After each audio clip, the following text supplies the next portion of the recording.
This is the original esport racing game. This is iRacing.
Start of every racing year always seems to have the same feel to it, and one integral part of that is always the World Center of Racing.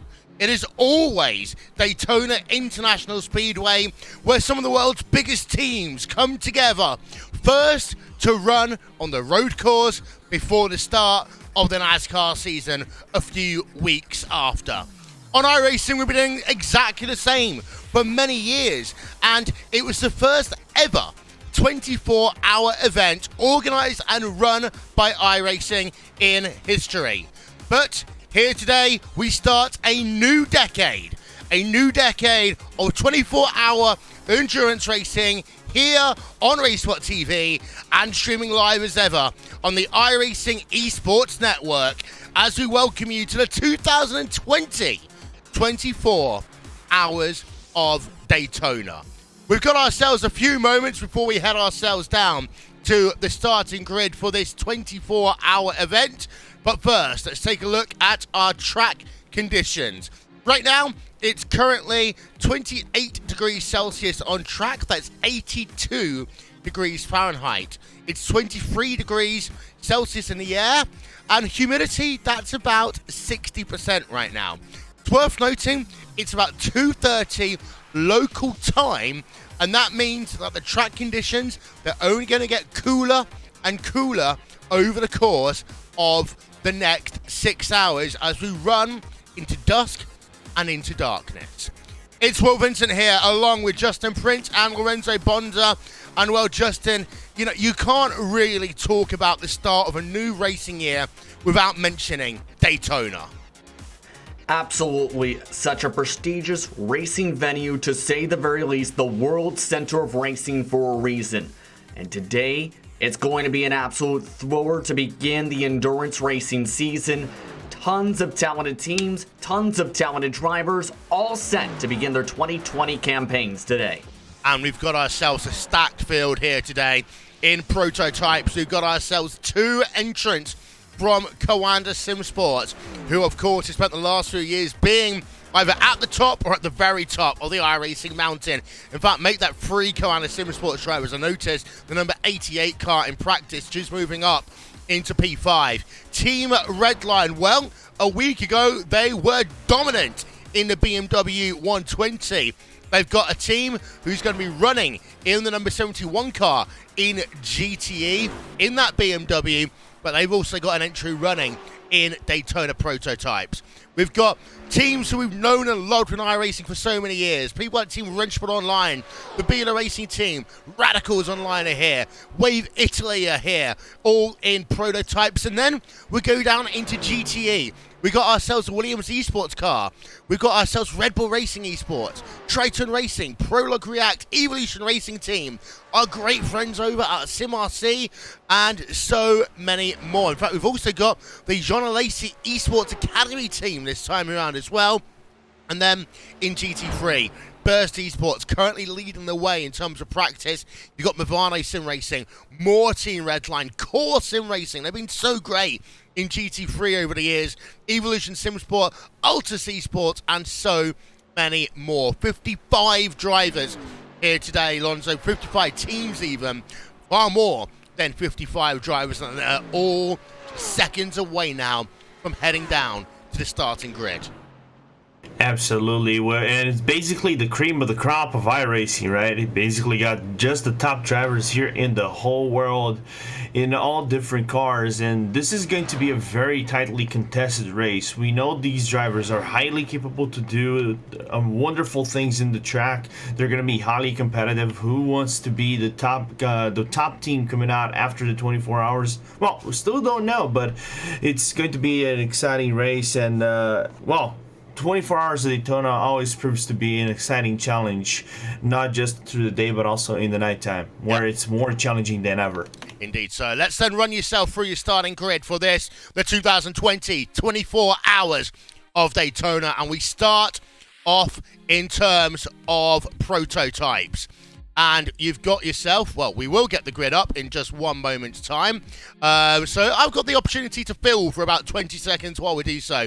But in prototypes, you say we've got ourselves, we've got qualifying first here to come even. So that's the reason why there's no starting grid. It's been a long day already, ladies and gentlemen. Qualifying is indeed underway. And qualifying is got, the drivers have got themselves a couple of laps to go, of course, as ever, as fast as they can. Let's actually take the opportunity to go on board with a couple of teams on this run. Let's start off with the number 6 car, currently being piloted by Einchen Kuven, who, of course, Justin, we know him from racing in the Porsche Super Cup. Today, he's changing his Porsche over to a Chevrolet Daytona prototype. It's a second Daytona prototype that's been a part of the iRacing service. And, I mean, I used to love the Riley Daytona prototype, but the Chevrolet is a bit of step up in terms of both power, but also aerodynamic grip. Yeah, absolutely. Here, you can take a look on the board at this, how much speed these cars are going to be carrying throughout the day today as well. Especially in the speedway portion of the track, the draft effect is also going to come into play. Don't forget about that as well. The thing is, though, the more speed you carry, the more difficult, say, the section of the bus stop will be for some of the cars, especially for the prototypes, when they reach the traffic today. So it could be very tight as you follow along board with the 6 machine already up to 170 miles an hour coming up NASCAR 4. Yeah, off NASCAR turn 4, down towards the start finish line. It's that one time of the year when we're going to refer to corner numbers as NASCAR 2, 3, and 4. 183 miles an hour as he comes into turn 1. Turn 1 isn't actually the hard bit. It's actually slowing the car down for turn number 2, especially in these Daytona prototypes, because it's turn 2 when the back end of the car is still unsettled from coming off the banking. You really got to get that car turned around without being too tail happy. Kuven through the International Horseshoe. He's been turn 5 always flat out in these Daytona prototypes, but can be difficult in terms of traffic. And then now through the second of the horseshoes, turn 6, right about here, Lorenzo. It's one of these corners that actually a lot of people underestimate, because you go through the corner, it's flat, and then all of a sudden, mid-acceleration, you're up onto the 31 degrees of banking. Yeah, and if you guys ever raced this track, and not just, I'm not going to say in real life, but here in the iRacing service, there's a very interesting aspect to that corner that if you go just in a little bit more deeply than on the inside line, the car just gets a little bit bumpy, gets offset, so you need to be very careful in terms of acceleration, and you really don't want to lose a lot of time when you're trying to go into maybe a 5 or 6 or even more, depending on circumstances, draft field, and that small time you really want to try to go for an overtake, you cannot lose over here. So you have to be very careful. Now, as you guys can see with Alex Arana from the Williams GM Esports, that's another very tight section. If you really don't get the corner right, especially on the horseshoe and coming out into the oval section, it's going to be very complicated for some of those drivers. Yeah, indeed. So as we run on board right now with Alex Arana in the number 1 Williams Gym Esports car. We're going to talk a little bit about this team in a moment, because they've had a tough week or so. We'll talk more about them in a moment. It's qualifying time coming through on your screen. Very West Carolina Sim Sports. They are leading the way in terms of qualifying right now. Daytona prototypes, of course, the fastest cars around here. Then you've got yourself your GTE cars, and then your GT3 machines, as we are keeping an eye out, as we say, on the Williams Gym Esports Solari car as we go on board with them right now. Alex Arana behind the wheel of that one. As one of the things we did want to talk about, we're going to talk about it briefly here. I say, unfortunately, the car name's got Solari in the name because Martin Solari unfortunately lost his life a week ago to a long battle with cancer. So you'll see on the side of these Williams Gym Esports cars over the weekend, logo on the side, you can just see it there as he works himself through the banking of Daytona. And just a nice little touch there by Williams Gym Esports to remember their former team member. Absolutely, especially with this tough situation and this tough time. But one of the main things at this point I think someone such as him would want them to keep doing is keep racing and fight for victories. And that's one of the main focuses I think they have to have today. A little bit of an up and down qualifying run here, that time just clipping the banking to scrub a bit of speed, but they're looking to try and get as best of a run as they can today in their field. Yeah, and off in the pits they go. Yeah, indeed. So they're currently 9th place in terms of their qualifying. Let's go and have a look in GT3 quickly, and there is Lasse back in the number 55 RS competition car.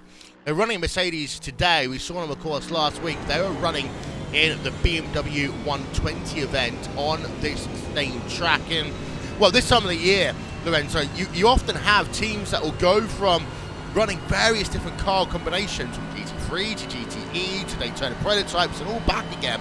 Because really, January on iRacing is all about running this track. Yeah, it's kind of funny. When I was talking to my friends a few other days, I think Daytona is basically the first track where you get this plenitude of cars. If you go to IMSA challenge, if you go to the IMSA races, in the official races, you don't see a lot of Daytona prototypes. You see more like GTEs and GT3 cars. So to the field to be more spread out and still have this high quality of drivers provides a really good challenge, on how do you, especially for the guys in the Daytona prototypes, on where to overtake, where should I gain time, where should I lose time. So it provides a really good challenge, and I think this is where it brings out the best of competition in terms of overall lines. If we could see more in these kind of tracks, it would be amazing. Having a look at Kevin Ellis Jr. in the Apex Racing team car, as we've got a feeling he is going to just finish off this lap, and he won't have time to do another one. So Apex Racing team, P number 7 in qualifying for them here today, but it is the Koana Sim Sports show in terms of your Daytona prototype qualifying 1, 2, 3, and look at the gap between P1 and the first non-Koana Sim Sports driver. That is currently almost 0.8 of a second, and that is to the number 6 Team Redline car, which had Anchan Kuven behind the wheel of it to set those qualifying laps. Qualifying is now over, and 8 minutes later is the first time I tried saying it. Let's give ourselves a run through, shall we? Your starting grid for this, the 2020 24 Hours of Daytona.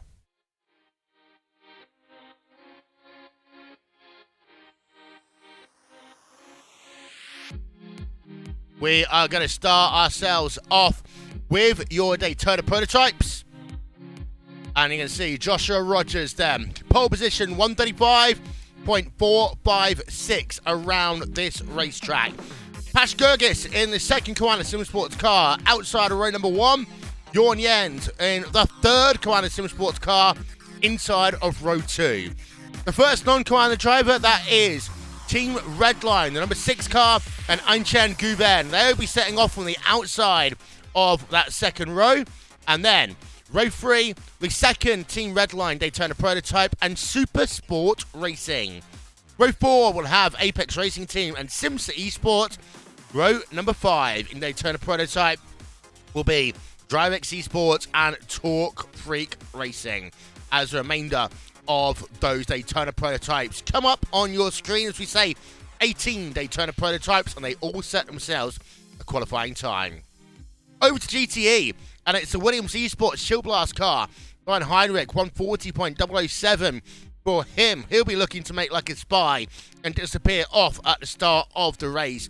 Max Benecke, Team Redline GT, of course, Pure Racing Team, the majority of their organisation merging with Team Redline at the start of the year. They set off on the outside of row number 1 in GTE, with Red Bull Racing Esports in 3rd place and MSI Esports in P number 4. 5th place in class, we Logitech G Altus Esports, then Williams Razor 6th, Evolution Racing Team 7th, AAA Esports in 8th, Prologue React Esports in 9th, and AAA Esports, their second car, rounding out your top 10. And then over to GT3, and at the front of your field, you will have Pure Racing Team, as Nicholas Lorbich then setting pole position in class with a 142.041. Very close, only 101 thousandths of a second separating your top 4. Better Sim Racing Pink, 2nd place in class. Team Redline, their GT3 entry in 3rd place, with DRS Wave Italy in 4th. RS Competition in 5th. Movano Sim Racing 6th. Prologue React Esports in 7th place. Core Sim Racing in 8th. 9th place to Evolution Racing Team. And Burst Esports round out your top 10. As we've got 19 entries in GT3. A quick look then at the weather as the drivers start to move away behind the iRacing first safety car.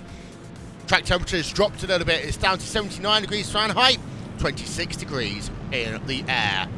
And there, you're going to see on your screen, very shortly, 24 hours displayed on the clock. So welcome to 2020. Welcome to the first esports 24-hour broadcast of the new decade. The pace picks up for Coanda. Green flag in the air. We are racing in the 2020 24 hours of Daytona as the cars will storm down into turn number 1. 1, 2, 3 for Coanda through the first couple of corners. As there is GT action getting underway. Team Redline have got themselves 3rd place right now. They seem to have lost a place in class at the start of this one to MSI Esports, as now we'll see your GT3 cars just heading themselves out of turn 2 and down towards the International Horseshoe, and Venezuela Sim Racing Pink have the lead in class there. But we've got ourselves underway. Josh Rogers has got himself the early advantage of about 0.7 of a second. But the thing is, Justin, this first hour, at the very least, it's all about 2 things: drafting and fuel saving. Absolutely, exactly. That's one of the main disadvantages with being up in the lead in this class, where you burn a bit extra fuel, especially on the speedway portion of the track. And with the draft effect, with these prototypes especially, you'll see a lot of swapping back and forth heading into NASCAR and heading into turn number 1, rather, in towards the infield. For the rest of the classes, it's a similar type of situation. Not as big of a draft effect, but you still need to make sure you conserve the fuel and get yourself to at least the 1 hour mark in terms of strategy. Think of the big picture. You can fight for positions, yes, but you want to set yourself and establish the pace and establish a strategy for the later part of the race. Yeah, you can see the gap, by the way, between the last of your prototypes and the first in your GTEs. It's about 5 seconds at the start of this one. They didn't really want to leave too much of a gap because they know that lap traffic will become a big factor in this race very early on. As we see through the high banks of Daytona, all of your cars circulate through. So, end of lap number 1. Worth noting, Einchen Guven has just got himself, Lorenzo, past Jorn Jens, so Team Redline are up into 3rd place overall. Yeah, Guven with a very good maneuver over the international horseshoe, kind of like pinching Jens into the inside part of the corner and then just going into turn number 4. Actually, turn number 4 or 5, depending on your perspective, to be quite honest, and projecting himself to go over Prashali Gurgis.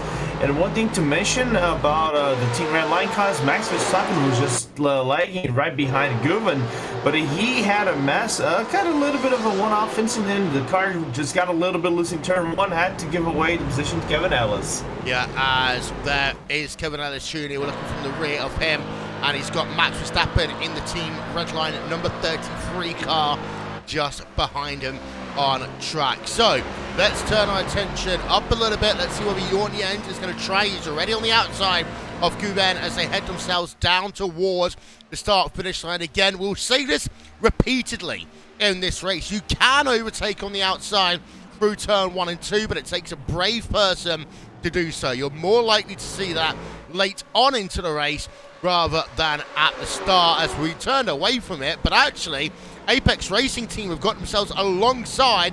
They're on the outside of Jorn Jens. They head through the International Horseshoe, and it looks as though on the exit of the corner, it's going to be the inside line for Apex Racing Team. They're going to sweep down through turn 4/5, and look at Verstappen on the outside as they come through the second of the horseshoes. A little bit of tyre puff there coming up for Max Verstappen, but he's got the inside line in towards turn number 6. Well, the start of this race has been anything but dull, as we've seen plenty of moving inside your top 5 as we go on board with Max Verstappen just in. Yeah, a lot of these drivers trying to get themselves into the lead pack and or get themselves good track position for the start of this race, and this is to be expected. We see this type of aggression a lot in these types of races in the first hour, and especially in the last 10 minutes, in the first 10 minutes of each stint. Verstappen, though, he is the bravest amongst the top 5, in my opinion, in the bus stop. Carried a lot more speed compared to the rest of the field and gained 2-3 car lengths as you look as the rest of the drivers work their way towards that section. Yeah, as we're on board now with MSI Esports. This is a scrap going on for your lead in GTE. It's worth noting that the majority of drivers have chosen the BMW M8, of course, which we saw on this same track a week ago in the BMW 120. Watch that one on demand on the iRacing Esports Network, as Williams Esports Chill Blast are leading the way. MSI Esports second place, and Team Redline with Max Benecke right behind. In fact, is he going to go alongside? No. This is what we mean, Lorenzo. Sometimes, if you're in the lead pack, you've got to make sure you stay in the lead pack, but then after that, fuel saving, tyre saving a little bit, and just managing the early stage of the race. Certainly will, because we've seen this actually in the BMW 120 not long ago, right? Well, with these drivers going into a 5-6 car pack, trying to save as much fuel as they can possibly save in this first stint. Of course, the race was much lower. It was 3 hours compared to a 24-hour race. It changes not only your perspective to the long race, and you really want to try to be as more cautious on your approach instead of a 3-hour sprint.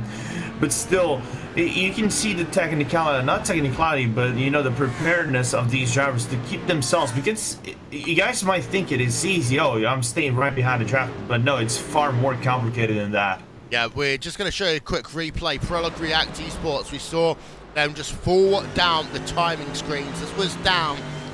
Is it going to be through the kink? Is it going to be the first of our incidents through the kink here? No, it's going to be actually down into the second of the horseshoes. Turned around, bumpety, and Dominic Ferrari's then into the tyre barrier. He had to wait for a moment to let the remainder of the traffic go past, but he is back out onto track. We've got one team who are on pit road, who have been on pit road, and they're almost going a lap down. Well, this could be fun. Pure Racing Team, a week ago, there was a lot of stories about them but they are almost already going to be put a lap down to Kawanda SimSports after a pit stop just a lap ago. We're on board with Joshua Rogers right now as he works onto that 31 degrees of banking and breezing past the slower GT3 traffic, as you always would expect. These prototypes, they got a lot of punch to them. Guven in second place. By the way, Guven and Apex Racing team here now, Lorenzo, have gotten themselves past the second Kawanda SimSports driver, and wondering, actually, past Gergis is all the way down in 18th place. They've had an issue early on. Yeah, they got an issue because I can see the back of the car of Gergis, and it isn't looking pretty, that right side of Gergis' car, so he might have gotten into a I was gonna say fisticuffs with some driver of the car must have been, turning the route in the track, and into the piece doesn't make a whole lot of difference. You gotta lightly touch on the back of your car, but if the diffuser gets hit, then it's a whole lot of other game to be talked about as well. Yeah, as we just turn our attention back to this battle going on for your lead in GTE. Go back on board with MSI Esports as they work. Actually, they've got Logitech G Autos Esports just heading themselves to the outside. And you'll notice, by the way, on the front windshield of these Logitech G Autos Esports car, red banner, Race for Relief, because they're one of the two mainly Australasian teams who are taking part in this event today. And of course, devastating wildfires across the eastern board, especially of Australia. So you'll notice the Race Relief car on all of the Autos Esports cars and others over the course of the weekend, and just a great way of raising some awareness and money for some organizations that really do need it right now.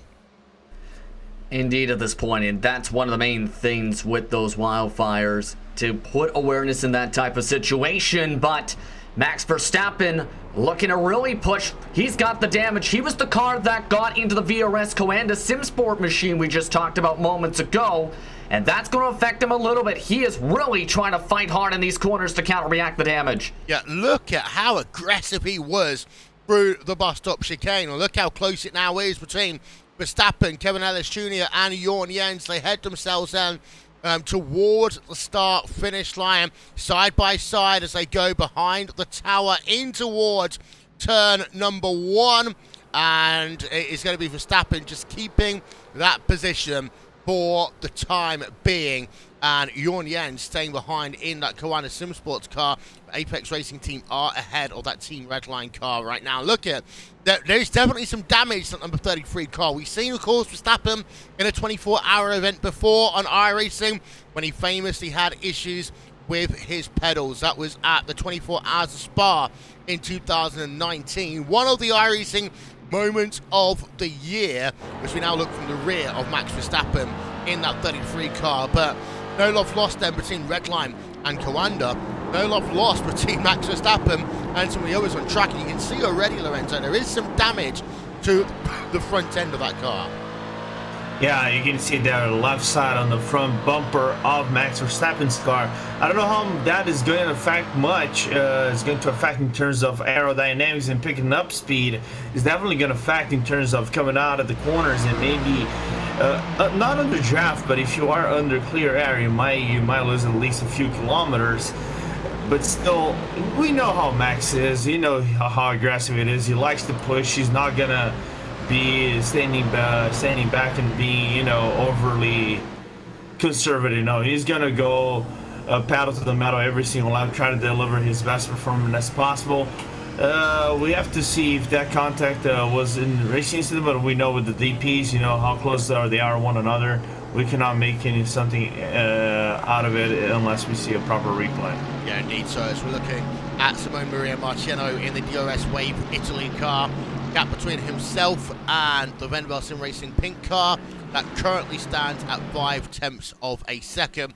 Just show the track map there as well, Justin, because overtaking and putting traffic a lap down is far easier here than what we've had on recent RaceWhat TV broadcasts. I remember doing the Neo Endurance series a couple of weeks ago at Imola, and that was painful at points, but Here at Daytona, of course, the banking makes it easy.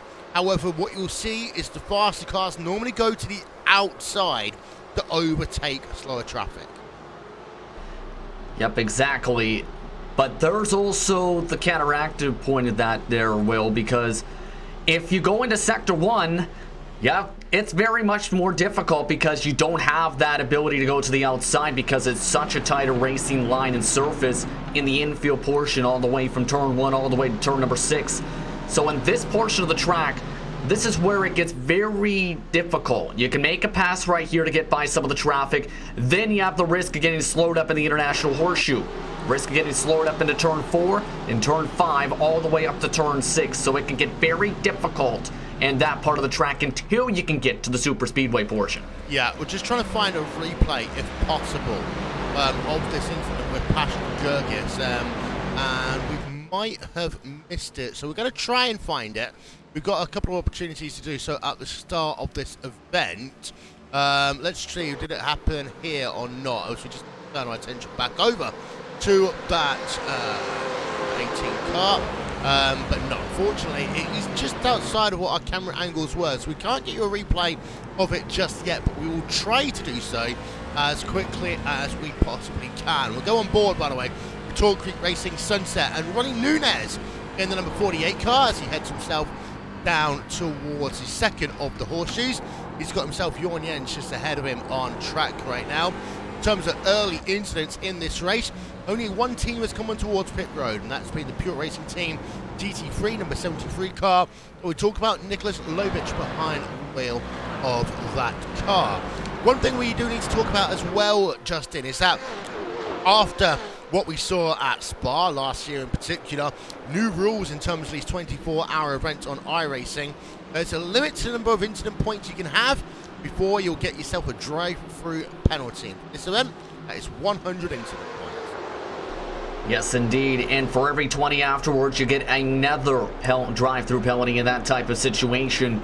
So the drivers need to be very careful in that type of situation, to say the very least.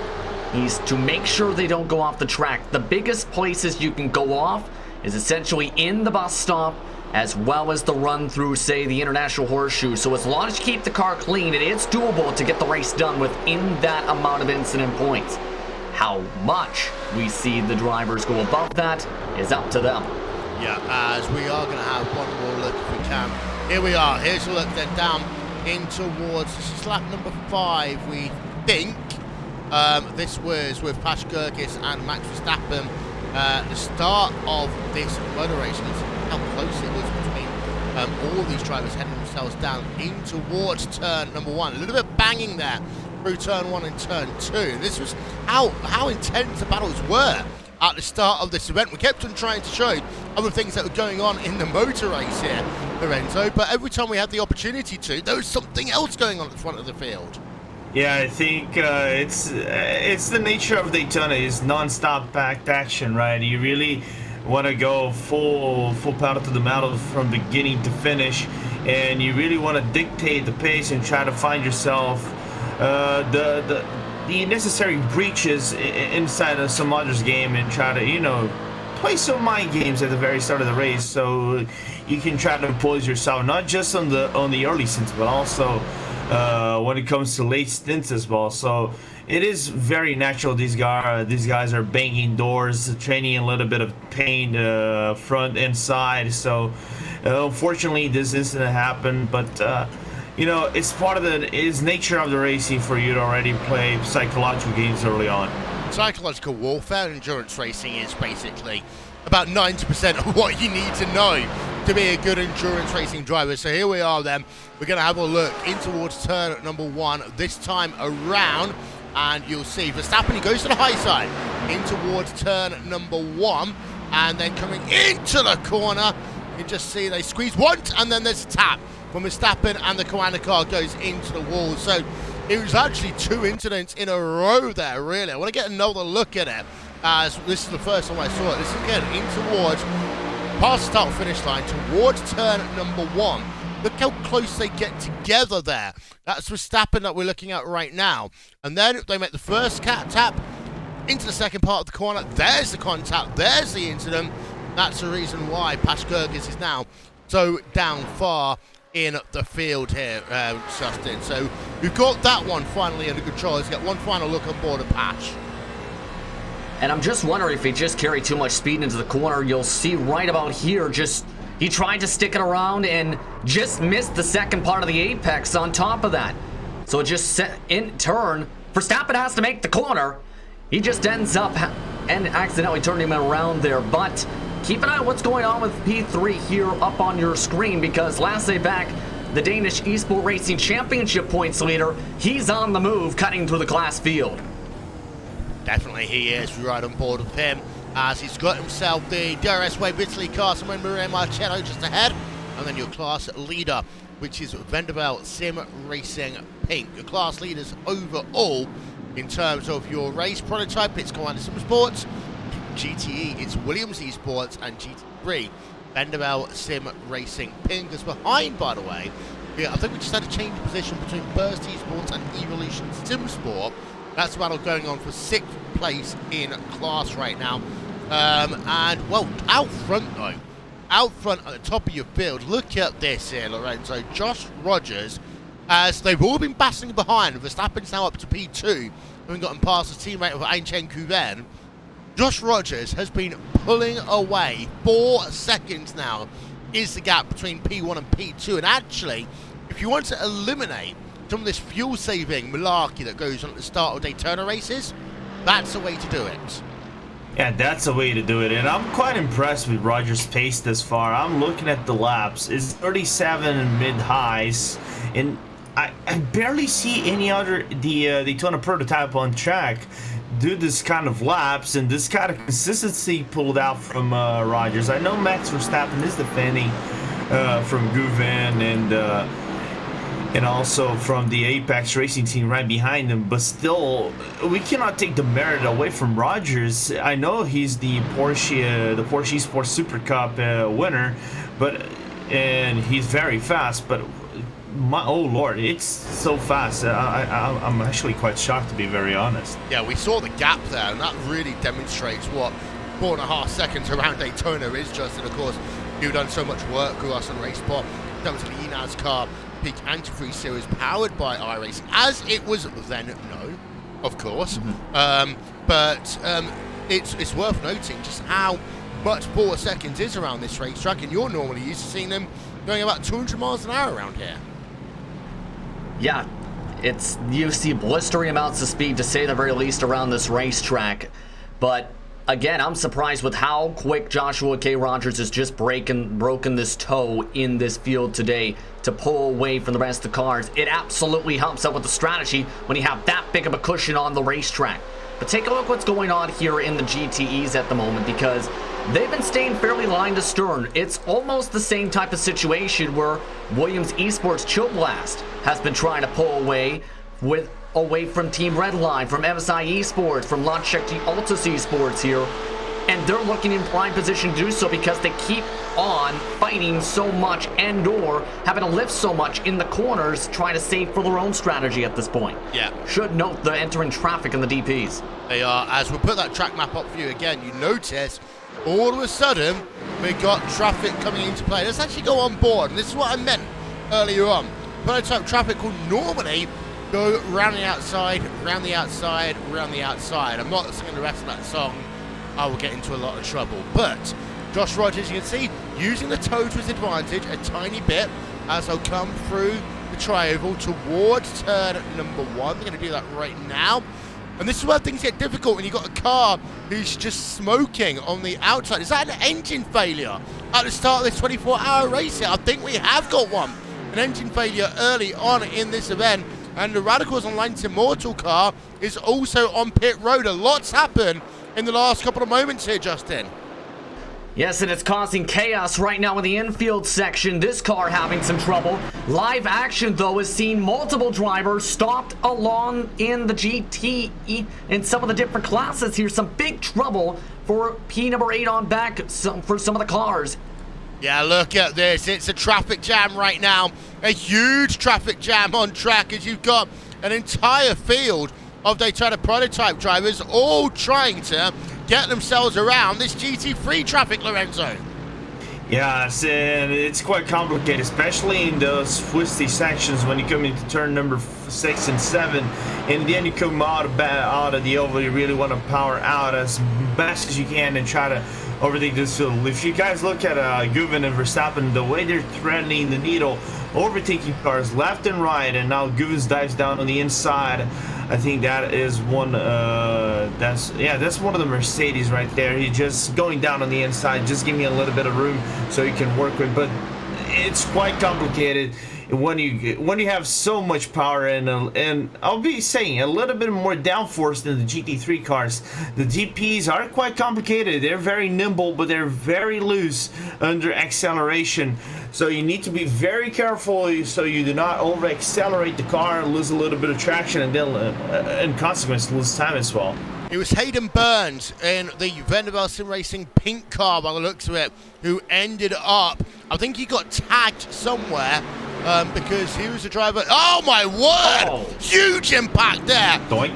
Yeah, I remember seeing something similar to that in a nationwide race a number of years ago, but Hayden Burns, well, that's the reason why there's so much smoke pouring onto the track down at turns number 1 and 2. Yeah. Hayden Burns so lucky actually there not to have caused the big one. Yeah, but some of the DPs you see right there as they were stacking up ended up having a big incident just as they were trying to get around the blowing up race car. You've seen some of them stacking up. Those were drivers like Radicals Online, B-Will Racing Team, DriveX Esports was spun into the middle of the grass and all of that. So it was madness trying to avoid the blowing up race car as that was all happening off of turn number 2 heading to the International Horseshoe. Yeah, so we're going to get a replay then on board with Sven Kumart. We're going to replay this one again as well. What a crazy start we had here, Lorenzo. And it all started with a moment down before you even got to turn number 1 of Hayden Burns. We thought that was it, but actually no. We've had another couple of cars involved, and we need to take another look. Yeah, as we can take a look, another look with the Radicals JRT. Sven Kammertz, he goes into turn 1, following one of the Biela cars, and they're caught up right into the middle of the GT3 traffic, and he gets a little bit more erratic. I think that's one of the DriveX Esports cars, and then the domino effect just kicks in, and unfortunately he kind of manages to slip away. The front end will be damaged though, but you see how complicated it is to overtake the GT3 field, as we have also action in the GTE class once again. Yeah, live timing and scoring, by the way, is available. Visit racebot.tv/timing for that one. And of course, you can keep up to date with us on social media all race long. Use the hashtag iRacing Daytona 24 for that one. So that's our first big moment of the day. I mean, Justin, I remember we had a car slamming into us, say, in a second-tier NASCAR race in real life. I think it was 2015. But an incident there is always horrible. That's going to be race-ending for Vanderbilt for all accounts and purposes. Yeah, absolutely. In that type of situation, no way they can end up getting a lot of positions back. It's early on, yes, to recover time in an endurance race, though, Will, because if you have an incident in an hour or 20 with 24 hours to go, 23 hours to go, it's not optimal, but you can try and recover back, and if it's a minor one.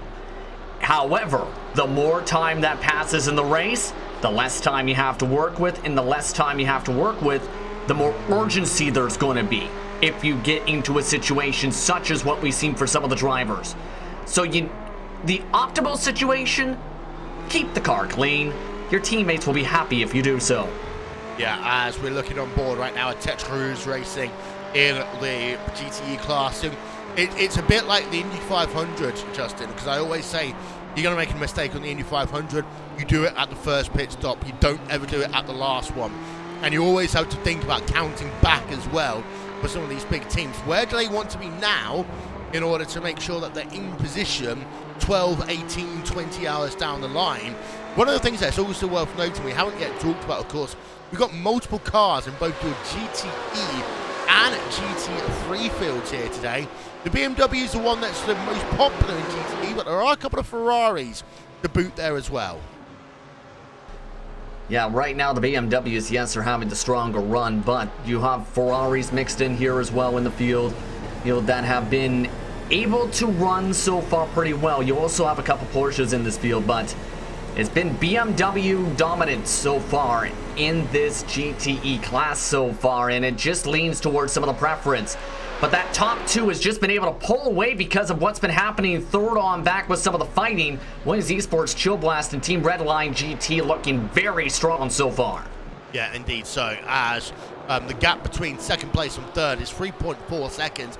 In part, Lorenzo, that was because of that massive incident that we had, but also about the fact that these top two drivers, they are world-class drivers here. Lon Heinrich, of course, we've seen him take part in a number of live events in 2019. Max Benecke, well, he's driving a BMW today, but he's been the voice and the face of Porsche and their merging of esports and real-life racing in their commercial last year. Yeah, we've seen Lauren Heinrich in the BMW event going side to side with Mitchell de Jong. As we've seen, it was last year, just last year, not long ago, he was fighting side to side for $10,000 in the BMW event. If I'm not mistaken, Will, you can correct me on there about that. You were there. I believe he came out on top again against de Jong, but in Benecke, I think just the top-rated iRacing driver on the service, about 10.6K. Not that much. Yeah, well, he's won a lot of money, and actually there is somewhere on the internet someone's actually worked out how much of all these drivers have earned over the last couple of years. And I know Gregor Hutu for a long time was at the top of the money list, but oh, we got a car turned around. That is Patrick Moser, number 5 car, and that would have been from quite high up in GT3. So I'll come back to my point in a moment's time, mainly because probably Dom Duhan might have called that one as an audible, not wanting us to talk about how much his drivers are earning. But we go on board of Patrick Moser, number 5 car, Team Redline. Oh, they get tagged by one of the Coanda cars. And once again, Coanda and Redline, it's all kicking off between them. Someone needs to get the teacher out, I think, here, Justin, and have a firm conversation. That was Pash Gergis, who was the 3rd Coanda driver, right into the back. You don't think that might be retaliation, maybe? I don't know if it was retaliation, more so just trying as hard as they could to lock up the brakes, because you have a slower class car that was running middle, essentially, instead of running on the outside line or trying to protect the bottom. That time, Gurgis just committed to the bottom, and the braking lines just seen, boom, shakalaka off to the wall, to say the very least. Nothing really that VRS Coanda can do. Nothing really else can be done up in front. Yeah, here's a replay on board with Patrick Moser. Pow! Into the tyre, into the Armco barrier. And, of course, that means there's some substantial damage now to the front of that Audi number 5 car.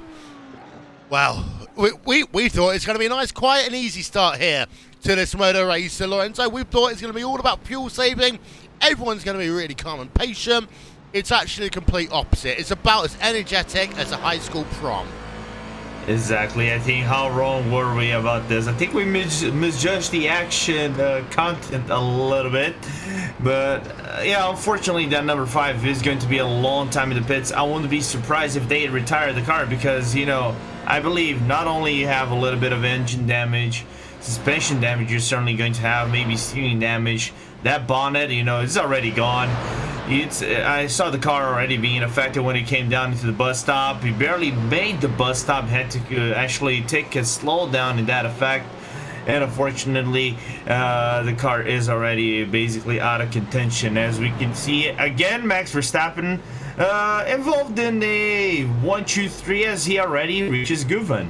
Yeah, he was ahead of Chen Guven a little bit earlier on to have switched positions, and maybe that might just be to see who can be fastest and maybe stop the bleeding in terms of this race lead battle. Good battles going on, by the way, in all of your classes. We're going to go to Burst Esports by the looks of it, as they just get split into turn number 1. That gives the opportunity for Burst Esports to go down the inside and sweep past Evolution Simsport. That there, Justin, was great understanding of the track and track management.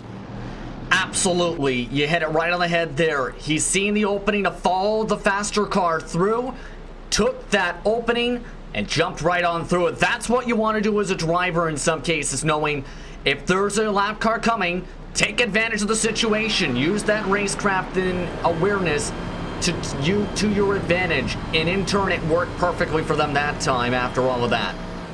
Yeah, as we're looking at a replay there, that was Wyatt Gooden, who is no slouch, I will say that, because he's been around on iRacing for about as long as I have, actually. As they're back to live pictures we go. And behind Course Sim Racing, their two GT3 cars now, Justin, are running.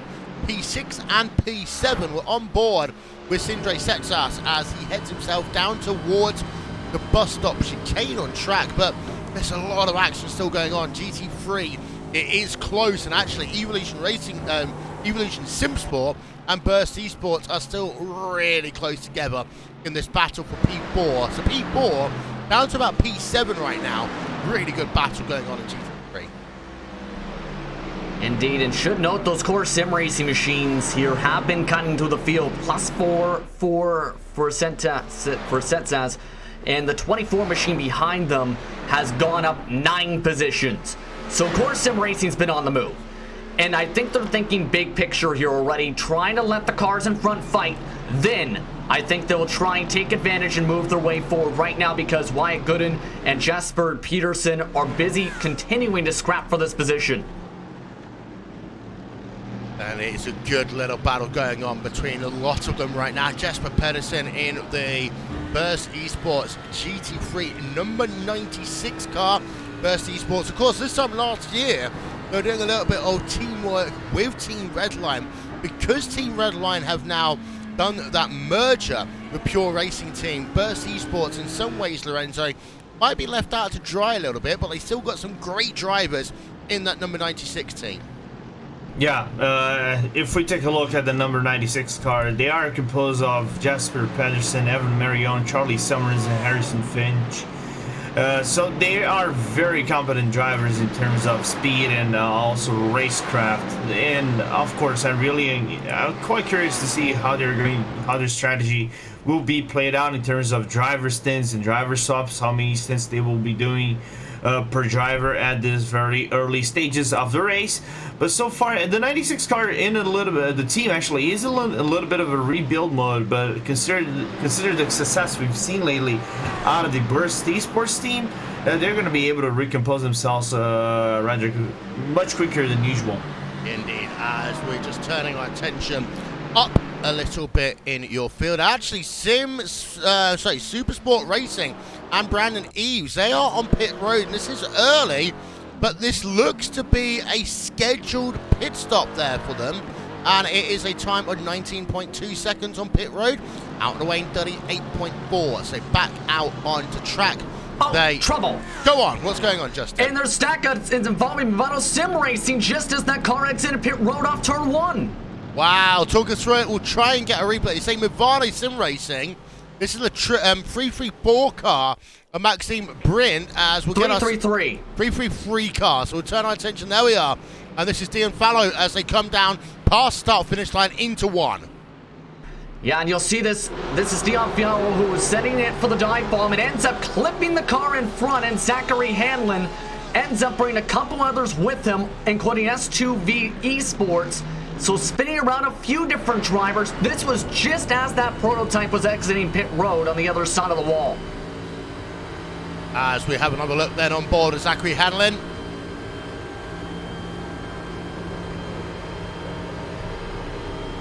And I don't think he had any idea this was going to be coming, because this was in the second part of the apex of turn 1, right there. Trying to save it, nothing he can do there as he gets turned around. Yeah, right on the blind spot. Yeah, you're completely right there, and it's a shame there for Zachary Hanlon. Early on, start of this race, and well, the Astra Gaming Altus Esports car, big issues for him early on in this one, and the car, as a consequence, is on pit road. That's pretty much their race over. We're only 35 minutes to the race score complete, Lorenzo. Yeah, it's going to be really complicated to come back after this, and especially now I'm looking at Dion Fialo's car for a little bit. He was struggling quite hard to actually do the bus stop. The car was very wobbly into the bus stop session as he's going to come down into the pits. there is certainly, yeah, the car is very loose. There might be a steering damage on that car. So, well, bounce back, they can bounce back and get a few positions if they get lucky throughout the night. They shouldn't give up, but you know, if you really are gunning for a race win, well, that's race over. Yeah, let's go on board for a moment with Evolution Racing Team. Jamie Fluke, they are running in 6th place in terms of your GT3 field. They've got AAA Esports White just ahead of them, and Jesus Cecilia as they'll come past the start-finish line and come in towards turn number 1 again. You can see how close they are, but that time around, no attempt to try and make the pass. So Jamie Fluke just staying in line for the time being in that number 26 Evolution Racing Team car. Behind, sorry, ahead on track, it's actually ahead. The Universidad Isabella 1 Positive Sim Racing car of Jan Sweeter has got Team Rensport online. This is a nice little battle going on here, Lorenzo, for P8 in, well, actually P9, P10 in Daytona prototypes, and only separated by about half a second, and they've got some traffic to play with. Yeah, and let's see how much that traffic is going to be played out in the favor of some of those drivers. Oh, wow, we're talking about that. The number 7 just got a little bit held by the Porsche right ahead of my... I tried just to take a look at who's the Porsche. Yeah, that's Merton Klingerman Esports. So Logan Clampett just holding the DRS number 7 car, loses a little bit of time but doesn't lose the position, and you can see how complicated it is. I saw this live last year with the DPIs that were trying to overtake some of the GT3 and the GTE cars. I can say it's complicated. You think this is easy just because you're driving on the iRacing service, so it is sim racing? No, it is just as complicated as real life. As there is Marco Estidia Kono in the number 7 car, just ahead on track, as just going through the field. And actually, Joshua Rogers, after that early opportunity of pulling out lap time, it's come back down to about 3.8 seconds over the last couple of laps. So yes, Rogers is working through some traffic right now, but Justin, Einchen Guven is keeping Rogers honest. Yeah, right now the pace is pretty near identical. It was only about a couple tenths of a second quicker regardless for Rogers as he was pulling away. So at this point, as long as you can get through that said traffic right, I think you can do pretty well. But it's still going to be some work to try and reel him back in with how much of a run he got to start to break the toe of this race. As they'll work through, and actually what we're going to do for a moment as we ride on board with Einchen Guven, let's give you your first RaceWhat TV fan immersion of the race, as we'll do a lap or so on board with the Team Redline DP number 6 car.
down to 3.5 seconds between Rogers and Guven.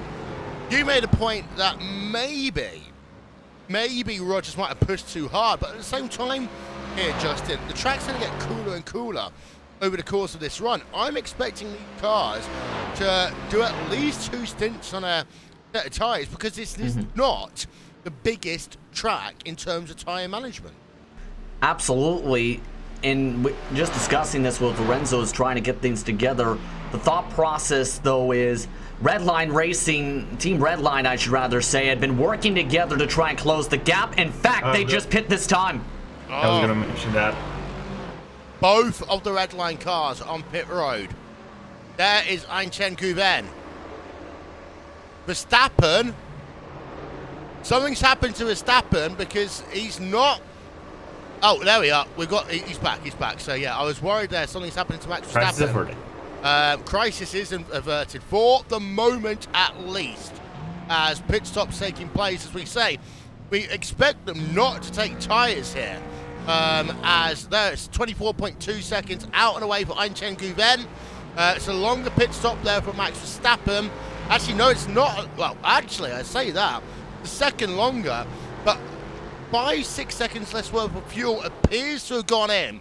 Now, that could just be an issue from our screens and our timing, because we did say there was a little bit of an issue in terms of us recognizing Verstappen on pit road, but they have done pit stops here.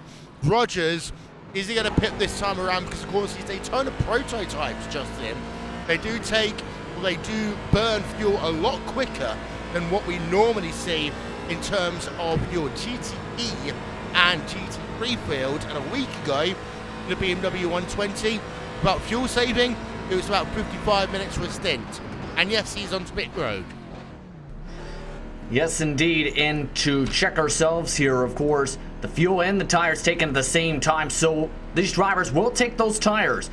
Rogers had a heck of a stint and got a lap further compared to the others with the broken toe. It's been a stellar start for Rio Escuenda SimSport, but this was to be expected. About 45 minutes or so was seen in the major series when they competed in the Daytona 2.4 just this past Sunday. So in turn, expect a lot of pit stops as this race goes on for the prototypes, to say the very least. Yeah, Josh Rogers, we back out of the way very, very quickly. Yes, I made another mistake, of course. And in terms of Daytona prototype, they can take tyres at the same time. So it doesn't matter in Daytona prototype. It's, of course, in GT world where things are more of an issue in terms of tyres and fuel, so to say. It's out of the way then, Joshua Rogers, as he'll come back out onto track there in that number 8 car, and he is still ahead of the 2 Daytona prototypes, with a gap down by another second, Lorenzo, and that's because of a great outlap there by Einchen Guven. But now Rogers on fresh boots will be able to pick up that pace a tiny bit more.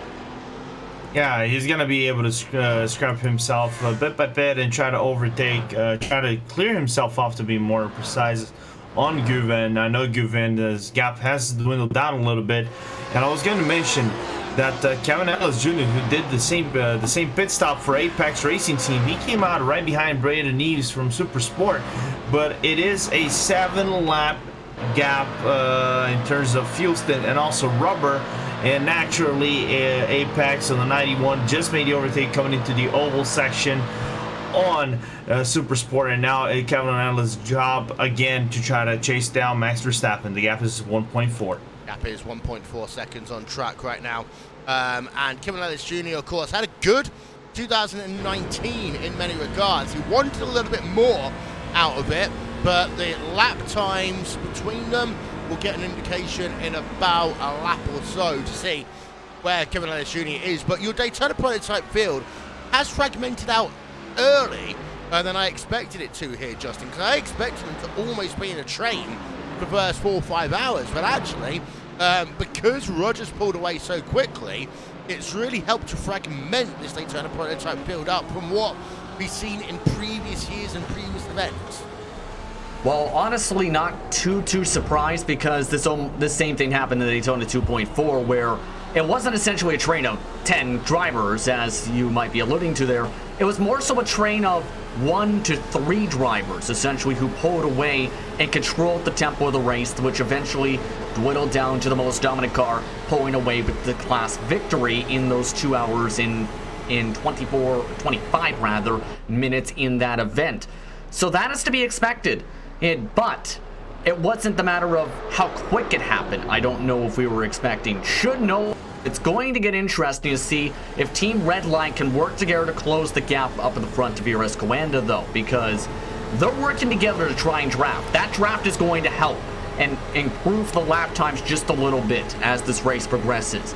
As you see the fight for the class lead for the GTs on your screen. Max Beneke has been able to get past Owen Heinrich, but again, quite often at the start of the race, you don't necessarily mind if someone gets ahead of you if you're still close, because it does mean that you can use the draft to your advantage, save a little bit of fuel here, Lorenzo.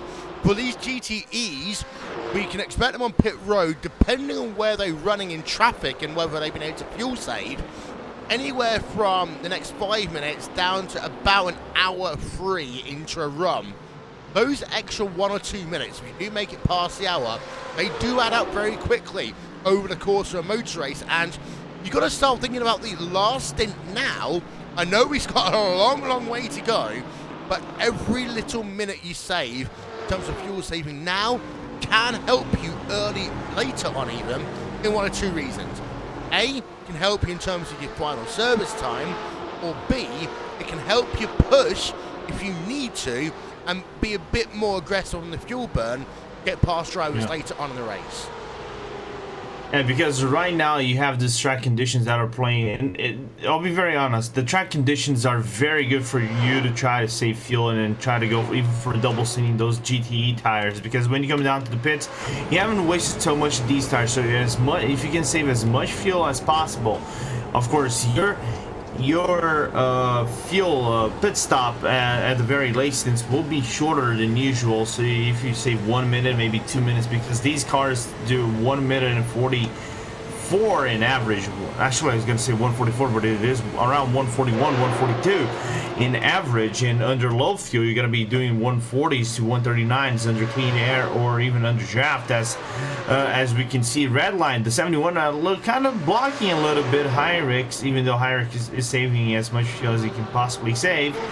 But yeah, if you try to save as much fuel as you possibly can, if you have the let's just say pace under the driver that is ahead of you and you're trying to fight for position, yeah, it's going to be a lifesaver when it comes down to the final 2, maybe 1 hour of this race.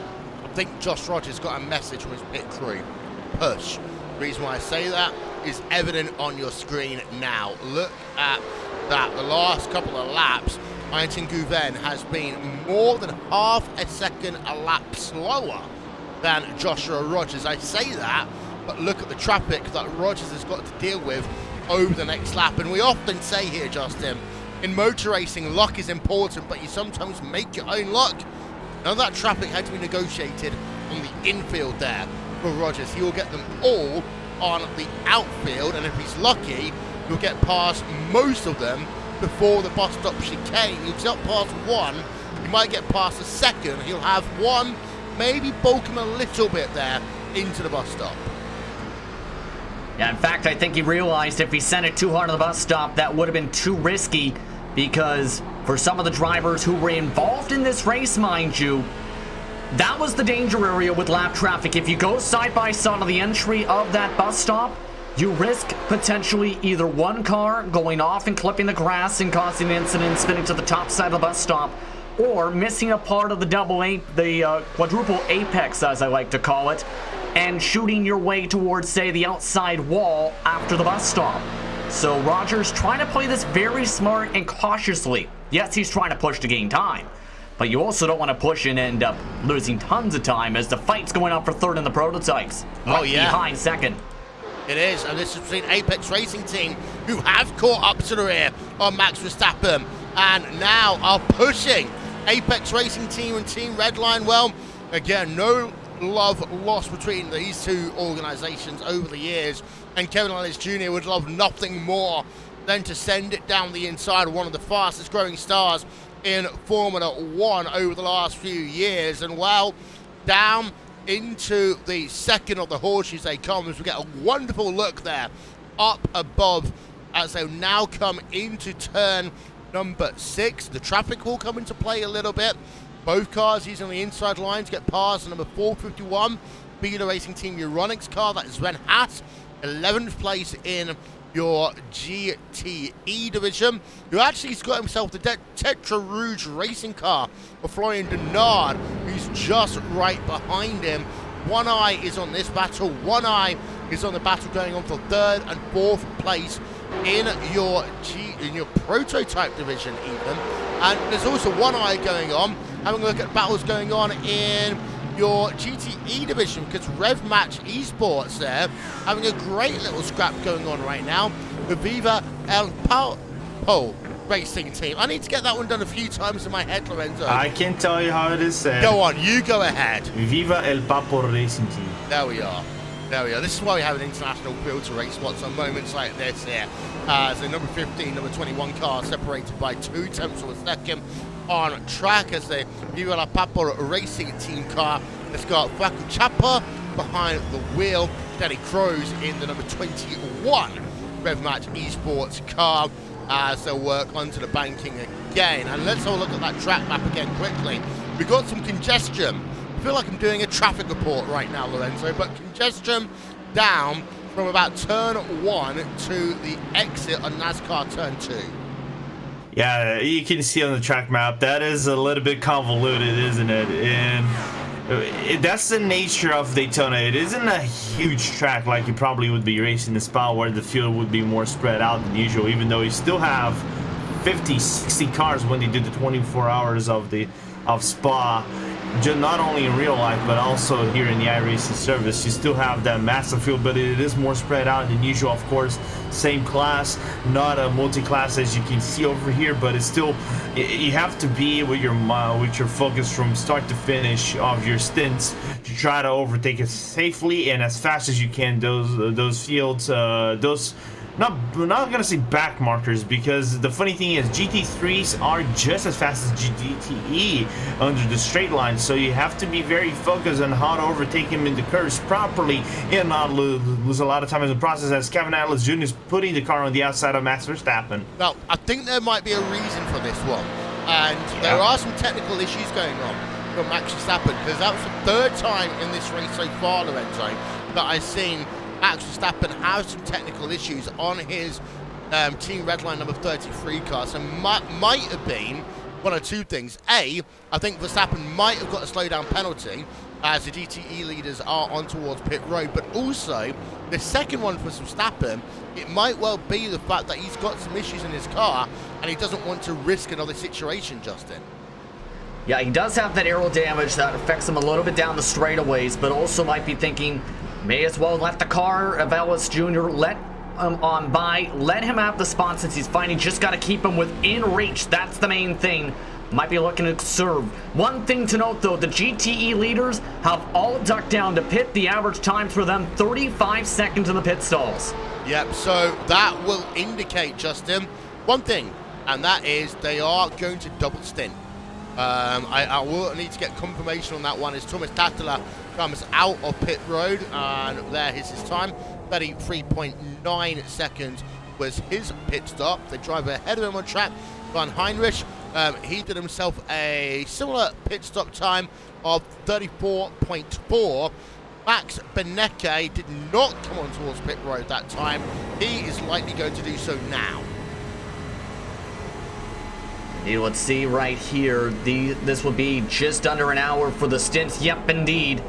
And everyone ended up double stinting on the tires on their pit stops here with the Cool Racetrack. So fuel is the name of the game for these cars. By the way, just double checking with the Max Verstappen situation, there was the chance of a slowdown on his last lap that led to the pass. Now it's about trying to regain the time on the racetrack for him in the prototype.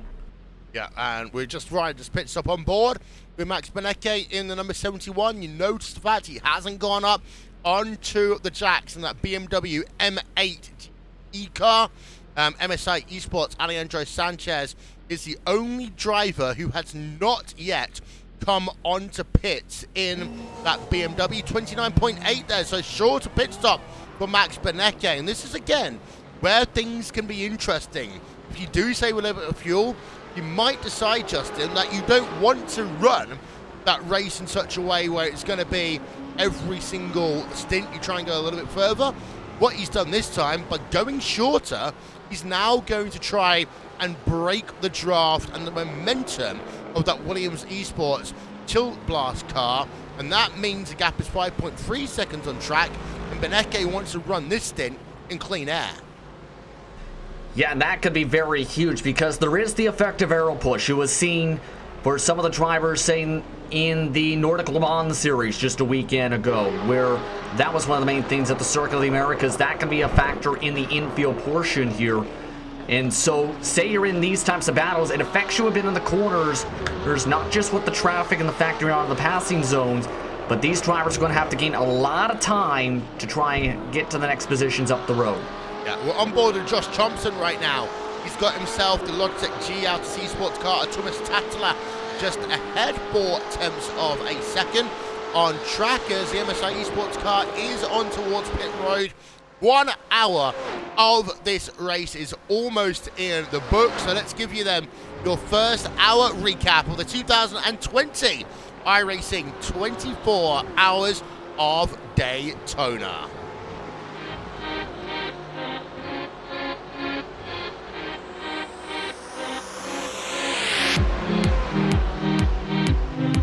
We had a crazy start to this race.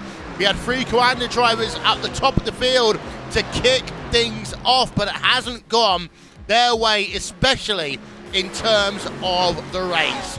Their star driver from 2019 of Joshua Rogers, an iRacing world champion in the Porsche Esports Supercar, well, he was able to get himself out to an early advantage, but the other 2 cars didn't have it all go their way. In particular, the number 18 car of Pash Gergis, he got hit by the number 33 Team Redline car into turn 5 at the very start of this race, within the first 5 laps. In fact, it was on lap number 5. Sorry, I say that incorrectly. It was down into turn number 2 that Verstappen and Pash Gergis had that moment. We're on board Verstappen right now as he tries to get himself back past the Apex Racing team car of Kevin Ellis Jr. and he can't down into turn 2. That is where the incident was on lap number 5 with Pash Gergis.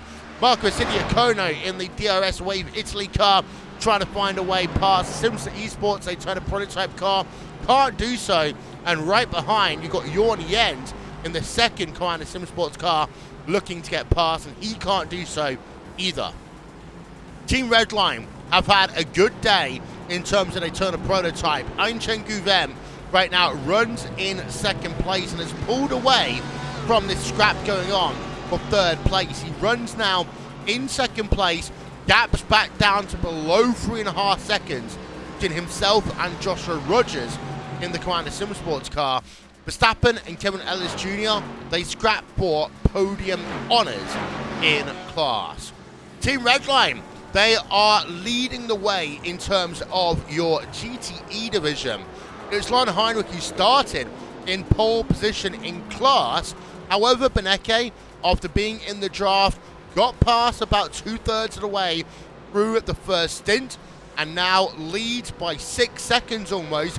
A lot of that is down to the fact that Max Benecke took a shorter stop on that first pit stop to get himself past the number 3 Williams Esports Chill Blast car, and that is how things stand right now. It really is a 2-horse race early on, but you got Thomas Tattler in the number 43 car in third place in your GTE division, and then fourth place is Josh Thompson. Going to run for your top 8 in more detail in just a moment's time.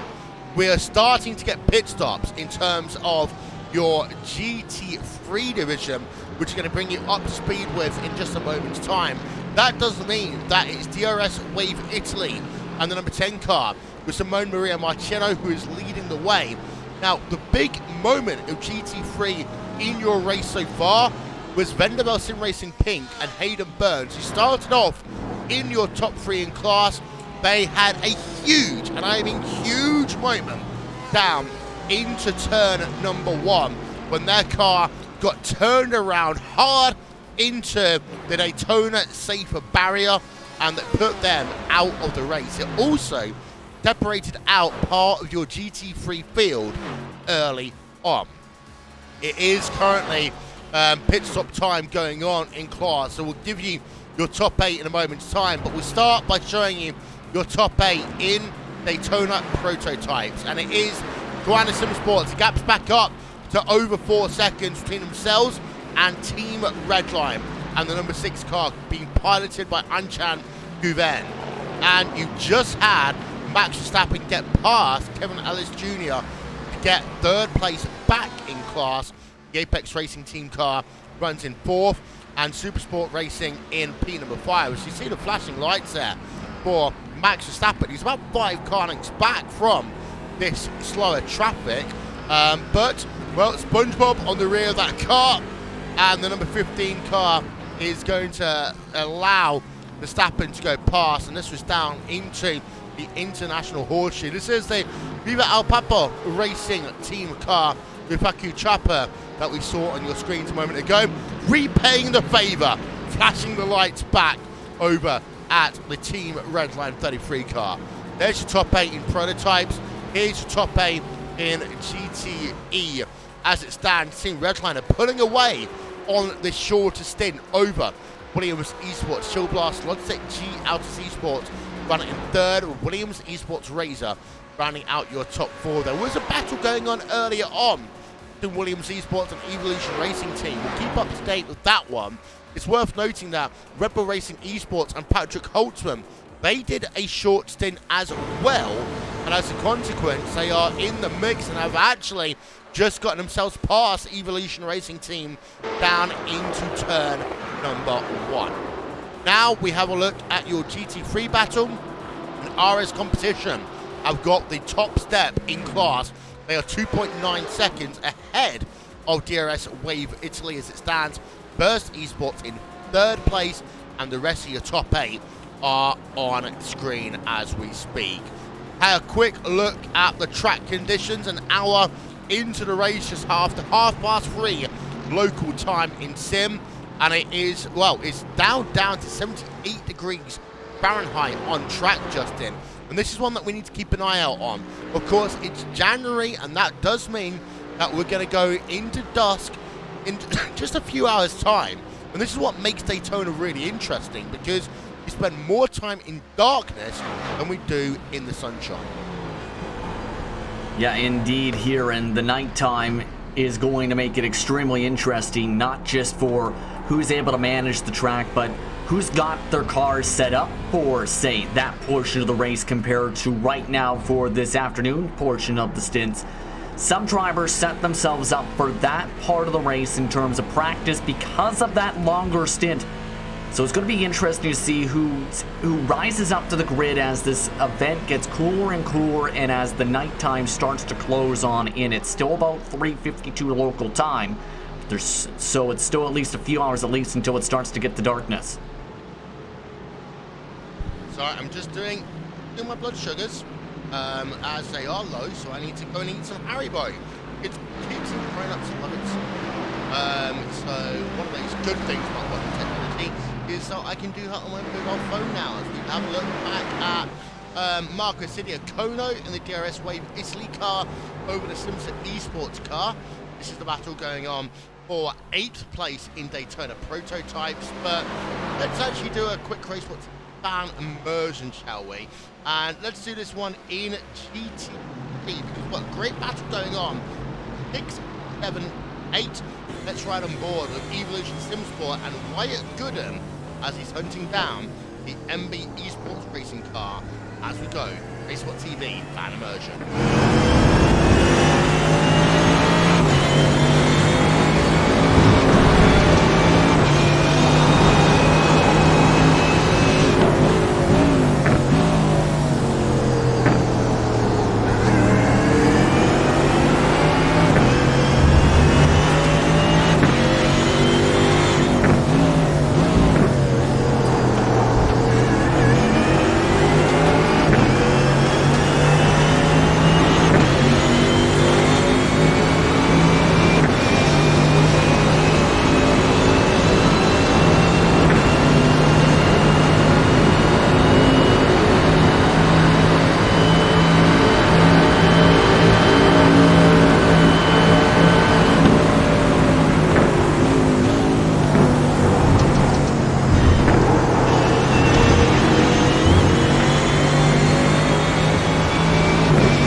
here on Racebot TV.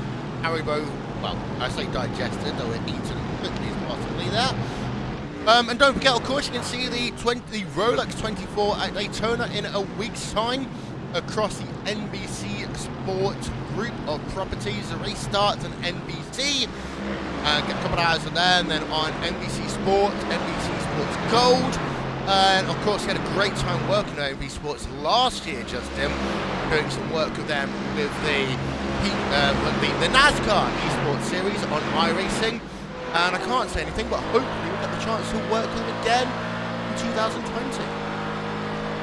Yeah, that was an absolutely huge opportunity for the series. A big step up with the All-Star races as well in preparation for that. Hopefully we do see that once more, because it was an absolutely huge moment, not just for the series, but for the drivers to be able to perform on the national spotlight. Some of those drivers performing today, such as Logan Clampett in this race this evening, but it's been a stellar race today here, though, for the 24 hours of Daytona, and what has been, despite some of the early incidents, a very clean one and a very competitive one. Yeah, indeed so. As we really do hope to have a great season with iRacing in 2020. It's going to be changed the broadcast, and they're bringing that one in-house. There was a nice little shot we saw on social media of their news team that they've been working with. Of course, our good friend Cisco Scaramouza has got a job working with iRacing for 2020. Don't worry, we're not going anywhere. We're still working with iRacing on all of their World Championship broadcasts for 2020. But looking forward to another great season of that, and of course the first round of that. Where else are you going to be, Lorenzo, but Daytona? Yeah, I think it's one of the capitals of motorsport, not just in the United States, but also worldwide. I had the pleasure to be in Daytona last year with one of our racing I'm not going to say racing, but race spot, the commentators, Alvin Nieves Rosario. My regards to him. I know he's probably watching us right now.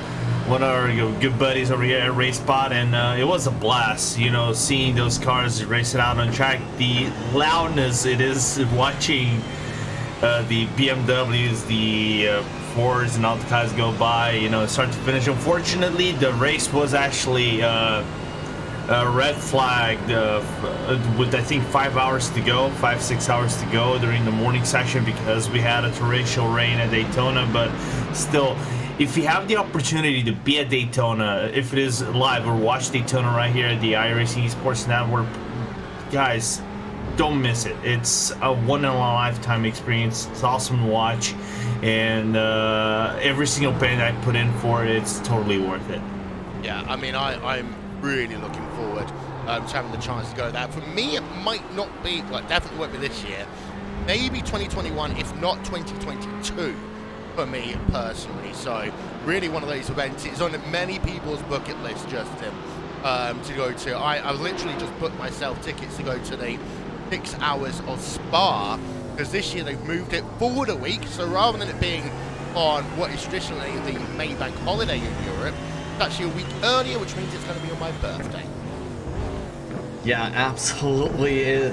I, to be honest, haven't been to too many of the crown jewel types of races in my lifetime quite yet. The biggest race is probably some of the Coke 0400s in real life, but definitely going to an event such as this is on that list to try and see the action in real life. And not only that, see if you can stay up 24 hours. And I don't know if that's going to be most realistic. Might fall asleep in the stands, but have to wait and see. But it should be an eventful one.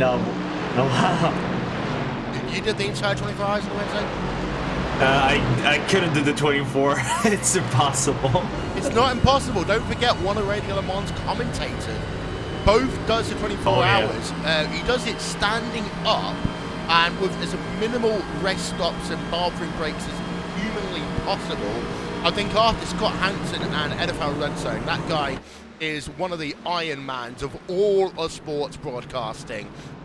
So it is certainly possible to do 24 hours. Of course, the first ever 24-hour event that took part as part of the iRacing service, re-hosted on Racebot back in October, a number of years ago now. Oscar Hardwick and I attempted to do all 24 hours. I did about 21 of them, and I would say the commentary was rather patchy in the late part of that as a consequence of it. But I know that I think one of the funniest stories I heard was 24 hours of the Nürburgring, where basically people watch the race. Justin, what's going on? I was just saying, a look over here. I think one of the Burst Esports cars, we had a car turned around. I'm trying to see who it is, but it's just around the number 9 car. Maybe, I think, yeah, it is. It is the number 9 car. He got turned around. The DRS Wave Italy.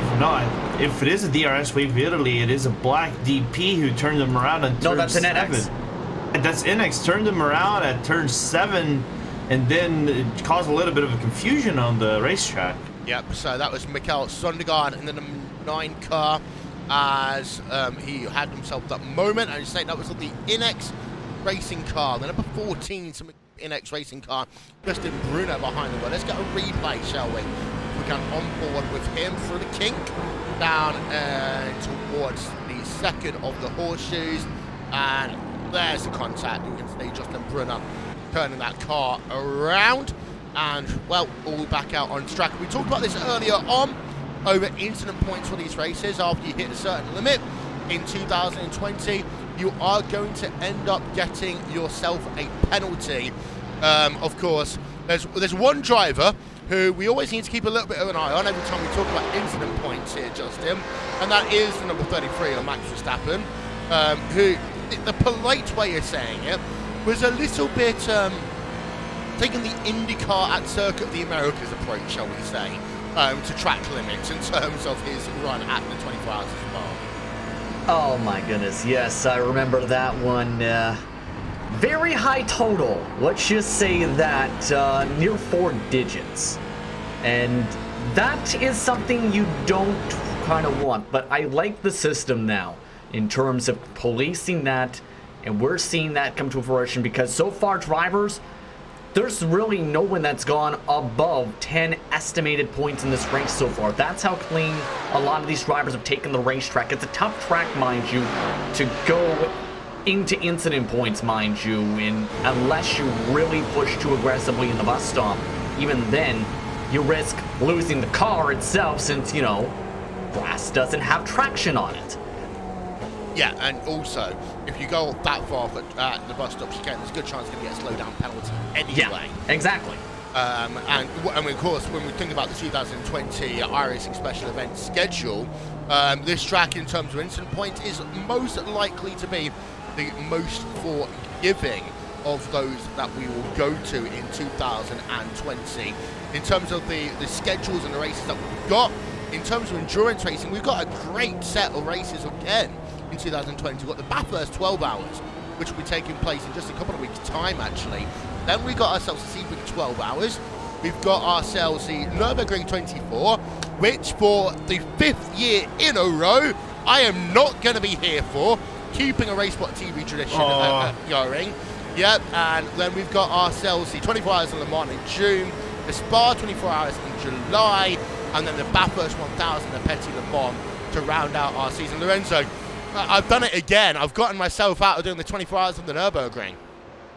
Yeah, I kind of gonna be with you on that side. It's doing the 24 hours of Nürburgring. It's a race that I'm gonna say it's a little bit more attrition than this one, not because you're fighting for positions and stuff. It's because of the nature of the track. You're doing basically. Let me put my head over here real quick. Let me see if it's 120 turns. I want to say 138. Of course, there are so many different layouts here at the Nürburgring. So of course, with the Grand Prix layout, it's one thing. Without the Grand Prix, it's another. One thing I have learned is that the German commentators, of course, know the Nürburgring Nordschleife off the back of their hand. Those who have turned more than 100 laps around the Nürburgring Nordschleife know it pretty well. People like myself, who has only done about 4 laps ever at the Nordschleife on iRacing, unfortunately, I've commentated more laps than I have raced, and it makes it a little bit more complicated. One thing I will say, I used to love this event when I was a sim racer myself here, Justin, and it is one that gives a number of different opportunities. We would be amiss to talk about the 24 Hours of Daytona without talking about the original Mr. Ironman, Ian Plash.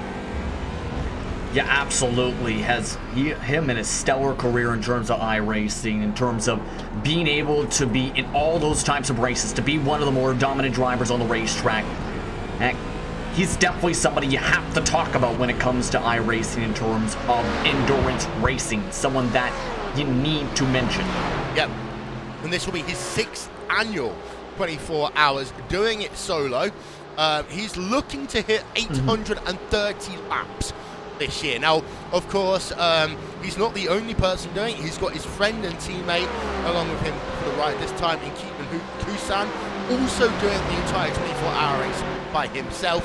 830 laps, though, of racing solo. And there's been some interesting conversations over the years, Lorenzo, about how you manage, well, part of human nature that comes into play for a 24-hour event. That's a polite way of saying it. Yeah, I honestly cannot see. I don't know what kind of strategy. If I ever try to do these things, I cannot elaborate a strategy, you know, trying to go for a 24 hours straight of racing. Maybe take it when you do pit stops. Well, you can take some breaks in the pit stops, try to eat something and maybe drink or have a bath, toilet break. But I personally can't see myself doing 24 hours. Like, I am very astonished that they can do 24 hours. I have massive respect, you know, but the maximum I think was 5 or 6 hours. In itself, it's complicated. Yeah, even testing, I was exhausted after doing a 6-hour test session with number 1 man says. We're looking on board, by the way, of Evolution Racing Team and Jamie Fluke in number 28 car. Patrick Holtzman is about 8 tenths of a second up the road in the number 2 car. Now, the interesting thing about this battle is that, first of all, Patrick Holtzman came on towards pit road 2 laps from 4th. But secondly, Lorenzo did a 28.9 second pit stop compared to a 34.5 for Jamie Fluke. So, this is a bit like 1 or 2 other drivers, most notably Beneke in this field, doing a shorter pit stop here to try and break the toe. This hasn't worked for Holtzman that much. Hey, it didn't work for Holtzman, even though he moved a few spots. He was a little further back when the pit stop cycle has started, so he gained, I think, 1 or 2 positions in terms of pit stop relations, just based by pace itself. We know Holtzman is a very fast driver. We've seen this in the Porsche Esports Super Cup, but still hasn't. It's natural that you think now that you try to go for an undercut or something like that. You're breaking the toe as bad on your best of your capabilities, but no, I think Fluke is doing an outstanding job to keep in contact of the Red Bull drivers, saving as much fuel as he can possibly save, and that is going to work wonders for Jamie Fluke and Evolution. And we often talk about, you know, you're trying to dictate a pace, dictate a rhythm, dictate your strategies, try to make them work early in the race so the late race can be very effective. But, you know, I think so far, I'll be very honest, so Red Bull is not penny out in their strategy game. Yeah, we're on board with Mikael Sundergaard, by the way, in the MB Sports Racing car. And Bavani Sim Racing and Maxime Brint just ahead of him on track. And, well, this is the closest battle we've actually got right now, Justin, in your GT3 field, because most of the drivers have separated out. And this is interesting because before pit stops, we had a 10-12 car train. It's a 44 car who's in your GT3 field, goes very wide through turn number 5. So just having a look to try and see that works. But this is after pit stops, your GT3 field just suddenly spread out. Yeah, it's become a bit more calmer at this point, and that's to be expected a little bit in terms of the racing that we expect of this type of track. So at this point, it's just keep up a good rhythm, keep the car clean, get yourself to the next pit stops. Don't get overly aggressive and try and save as fuel as much as you can. If you have an opportunity to make a pass, do it. But just try and save a little bit and take a few laps to think about it and try and work your way forward. That's exactly what some of these cars, I think, are just trying to do. Set themselves up for the big picture, knowing that eventually they're going to have to be swapped out of the race car for teammates, because there's a lot of key teammates who are not on the track yet. Guys like such as Keegan Leahy, Bobby Zelensky, for example, for the VRS camp. Your Parker Kligerman, expected for Bird Kligerman Esports in that 44 machine you just referenced to. We're going to be seeing a lot of cars, a lot of drivers jumping into the cars that are key drivers in both in real life and on the service soon. In the next few hours. Yeah, you're right. It was actually on board at Logan Clampett in the number 44 Burton Klingerman Esports car. One of the teams, of course, in the eNASCAR iRacing World Championship Series. So just actually having a look through, and this is something that really did surprise me when I first saw. This is the only Porsche in the field, Justin. That is actually an interesting decision there for Burton Kligerman Esports to go with the Porsche. And you can tell it's just not worked out in their favor. They're one of the lowest cars in the class, if not the lowest, running second lowest, I should clarify, 34th position overall, 17th in class. And they, mind you too, have taken some damage on that race car, on the front nose and on the back bumper, so it's not been the prettiest of races so far for Clampett & Co. But they are the highest placed Porsche in the field, and that is what's important. As in terms of the highest placed Ferrari in the field, well, there's only one of them again, Lorenzo. So Tetra Rouge Racing, the only Ferrari in your GTE field here today. So the virtual BMWs are by far the dominant car class in your GTE field. And, well, it's a shame in some ways. And someone was referencing earlier back to when Glacier Racing would take part in these events far more often. And they used to be the only 4GT we'd often see. And they'd be running around, doing their own thing, having fun. And it's a shame to only see one Ferrari and only one Porsche.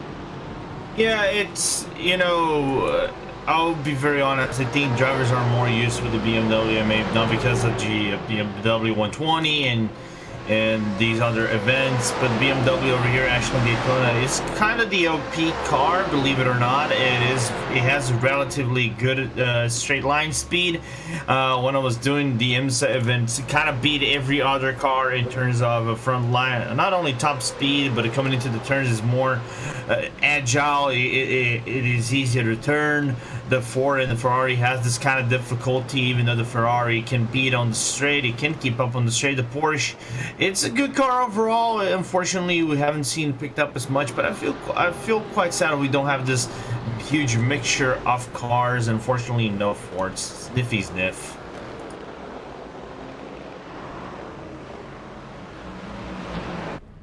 Looks like some of the prototypes are in here, though. Yeah, that's right, Justin. I was about to wonder when your prototype was going to come on towards pit road.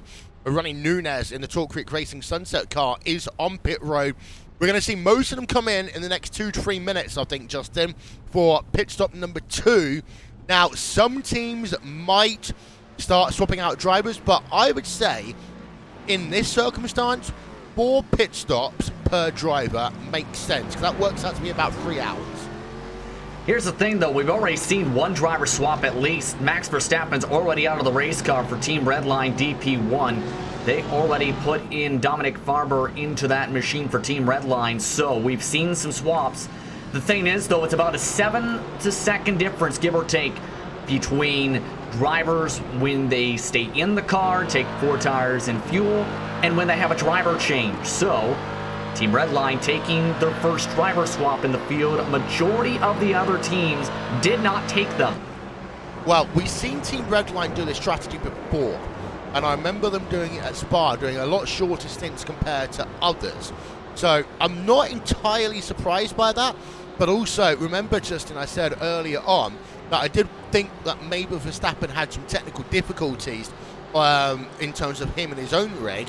So maybe it's also the safe option, making sure that you don't end up in a situation where you got to take a tow back to pit road and then actually lose a lot more than just swapping out a driver early. Yeah, because remember at that 24 Hours of Spa event, brake pedal went out in the final minutes of that race. The main reason they still came up on top in that class victory was they had such a big lead. If they didn't have that, There's a chance they would have lost that race by a decent margin there because they ended up holding on by somewhere around the range of 14 seconds in the end, even with the tow. So you've got to think big picture and don't want to risk having a failure here, Lorenzo. Yeah, I was gonna ask, wasn't the lead nearly about a lap? They were lapping the entire field? Yeah, it was.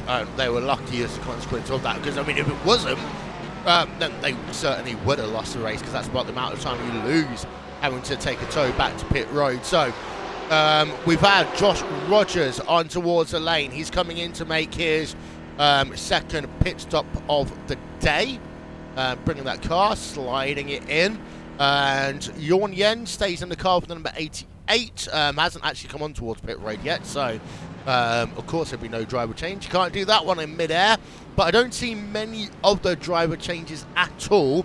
It's just Team Redline who seems to have changed early, and Rogers looks as though he is certainly staying in the car as well. John Jans, Alex Trainer, and Jan Sweeter, they are the teams who have not yet come in, the drivers and the teams who have not yet come in. A long stint here actually by Jorn Jens, of course. He did go a little bit longer the last time around as well, Lorenzo, but this is good for your mileage right here. Yeah, good fuel mileage for Jorn Jens. You know, we've seen him at the start of the race being a little bit more conservative, not trying to be overly aggressive as his teammates were, as we were talking about Rogers and Gergis. He was just staying more laid back into the field, let some other cars pass, trying to avoid the confusion. Linked out the bolt stints, so I'm not surprised they would be doing that. Jorn is a driver that is kind of known for just laying out his stints and still being very competent about it. And you know, you often talked about extending your stints being much better in terms of strategy when it comes to the final hours. And I think for the DPs, I think this might be more critical than the GTE cars, because the DPs can do average in terms of 45 to 50 minutes of stints itself. So for VRS Coenda so far, I was going to say 45, actually. It is a little bit more than 45, 50 minutes-ish. So for Coenda so far on the Jens car, doing really good mileage, and their strategy might be paying out in the end. Who knows, maybe getting a win. Yeah, it's just keeping an eye out on SimRC.de Titan. I mean, they've changed their car colours for most of the series recently, but we've got a nice little throwback back to the good old orange and black car here today from the number 76 car, Jürgen Frank. And Justin, I was disappointed when they changed their livery in 2019, because I think that this yellow and black, of course, apart from the fact that it's been adorned with RaceSpot stickers, always has been one of the most striking liveries that I remember from my time covering these. Yeah, it's always been up there in terms of noteworthiness, and whenever you see those colors, you think SimRC.de first, RaceSpot second, and no offense, Will, in that regard, but it's always been an iconic color scheme, and now he's up to 30th overall on the racetrack as we're following along with them. Yep, from the rear there, Jürgen Frank in the number 76 car, as he's just got himself, by the way, past Tetrarus Racing and Florian Bernard. So your highest placed non-BMW and GT now, Justin, all the way down in 14th. Yeah, it's been that type of a race today so far. So that Ferrari you can see there, it's mainly the main discussion in terms of the cars is for BMW, the speed is gotten to about exact same as the Ferrari. The difference is, I think, the cornering right now, where BMW has the better cornering ability than the Ferrari at the moment, and that's helping them have such a dominant race today, and why it's the preferred car, I think, for a majority of the field. That in turn has meant that the BMW, in terms of BMW Motorsports especially, who's following along with this event today, they're probably very happy. Oh yeah, definitely indeed. And one of the good things is as well, of course, that we had the BMW 120 a week ago. We are going to see this BMW M8 car in action at the Rolex 24 next weekend, which again, you can see across the NBC Sport Network properties or internationally through IMSA's website. I know that I always get the chance to watch it and local TV listings to apply. Of course, Radio Le Mans, as ever, will be covering the event as well. On board the DRS Wave Italy in the number 7 car, Marco Kono, as he's got himself the Jorn Jens Koana Sim Sports car just ahead. One thing I've just noticed, talking about Koana Sim Sports, and I didn't really clock it until just now, look at the gap that has grown from P1 to P2 overall, Justin, up to 9.1 seconds now. I think it's partly traffic, partly just absolute blistering pace, because Rogers is actually starting to reach interclass traffic, which is going to help a little bit, and he's trying to work through and use this traffic. It's just been that type of a race for Rogers today, and they're trying to build such a big gap that it's just staggering what they've been able to do today so far. Break the toe in the first 5 laps of the race. And with 830 estimated laps to go, they're looking at a great picture to try and come away with this, even with the difference in fuel strategy. If there is indeed one, they've been able to get a better fuel mileage than even Team Redline all race. Yeah, 9.3 seconds, and actually we've got the opportunity to show you the lap gaps. We'll get a better look actually in just one moment's time as Anchen Guven now comes past the start finish line. Now we can show that on TV for the last couple of laps. Look at that. That number 58, Lorenzo, 1.3 seconds slower. That number 59, a second slower. That's big numbers, especially we saw Rogers going through some traffic. Yeah, and also Guven was in a little bit of traffic, got held back in a little bit, I think, in some of the key turns. But we cannot take Rogers' merit away once again. And if I'm not mistaken, down 136.268, isn't it the best lap of the race? 1 minute 36.263 is the best lap we've had so far. Yeah, so, I think he was best. So Josh Rogers, I mean, he's just been absolutely sterling. Track conditions will continue to get cooler and cooler. It'll be one of those things that will bore people until we give up when, of course, the track does go dark a little bit later on. One thing about this track as well, Lorenzo, it comes to life at night. You've got, of course, the flashing lights and the Ferris wheel and everything. I just absolutely love this track when it is dark for this race. I think it is the most beautiful you'll see it all year.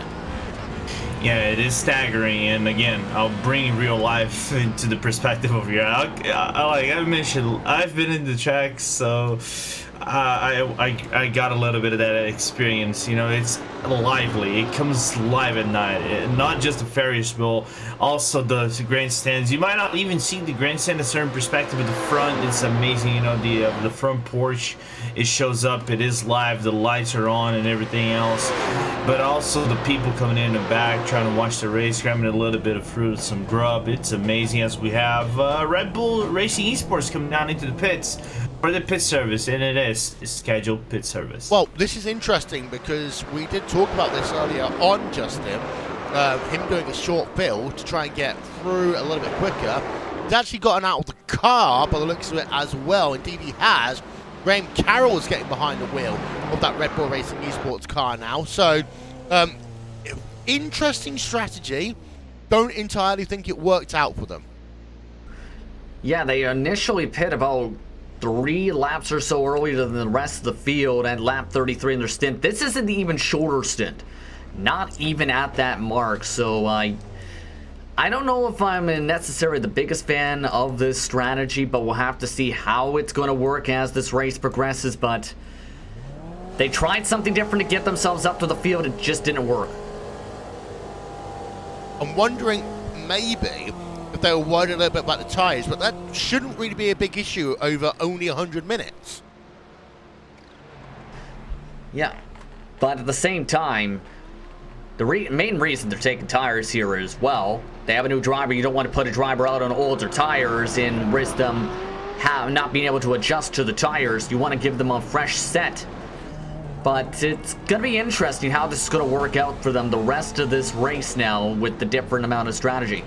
Yeah, of course, last week we did see them in the BMW 120 all hand over to a driver on old tyres, but that's not the way you normally want to play things. Yeah. I mean, especially in a race like this, 24-hour event, you want to try and minimize risk wherever possible, especially a track like this and you spend so much time at full pelt even.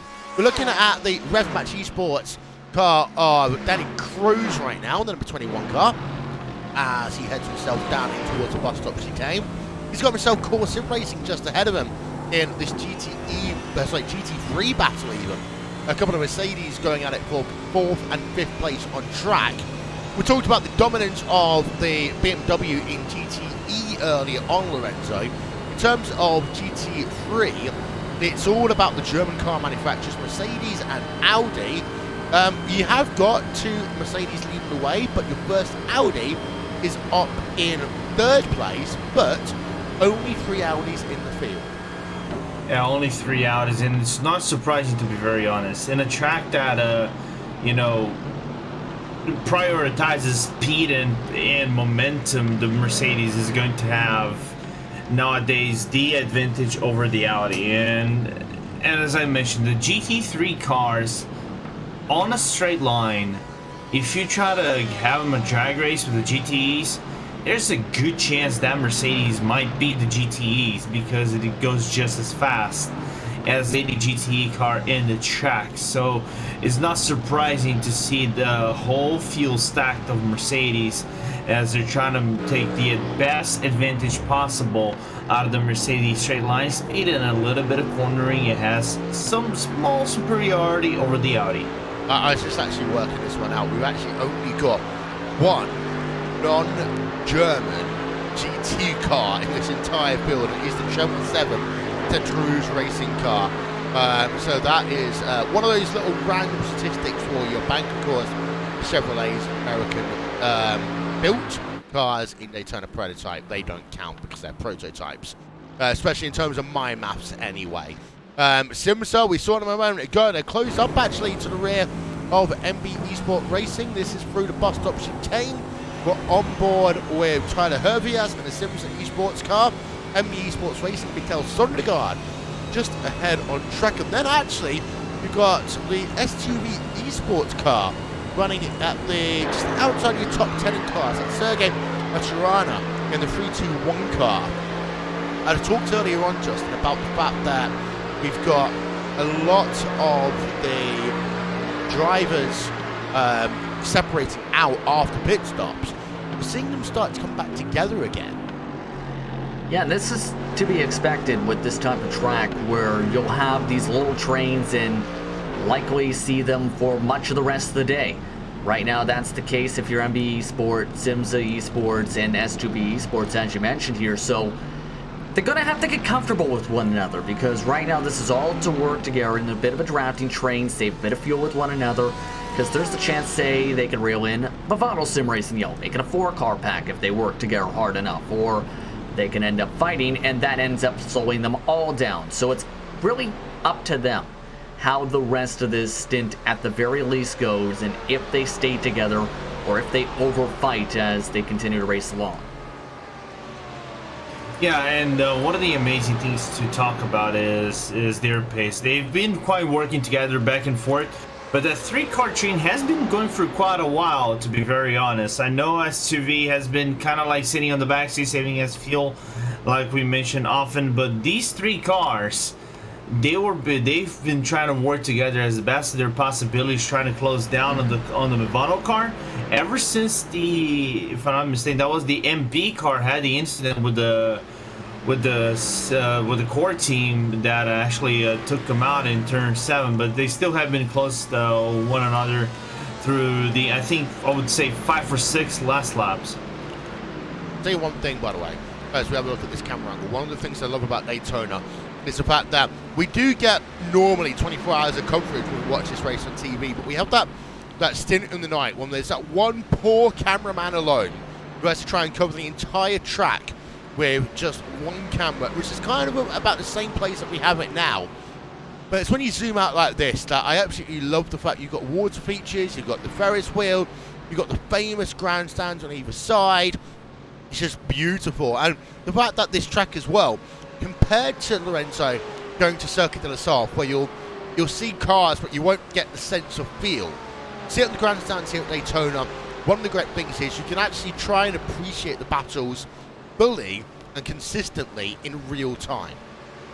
Yes, I remember when the race started, I sat down at the very, if we are to look in a face perspective towards the track, right, just as you saw in the camera, I sat at the very top of the stands on the right side, so I could basically see the entire track and everything that is what's out of it. And that's the really cool perspective of Daytona. You can see the track at any part of the track. You can see the track coming down, and there's always something going on, right?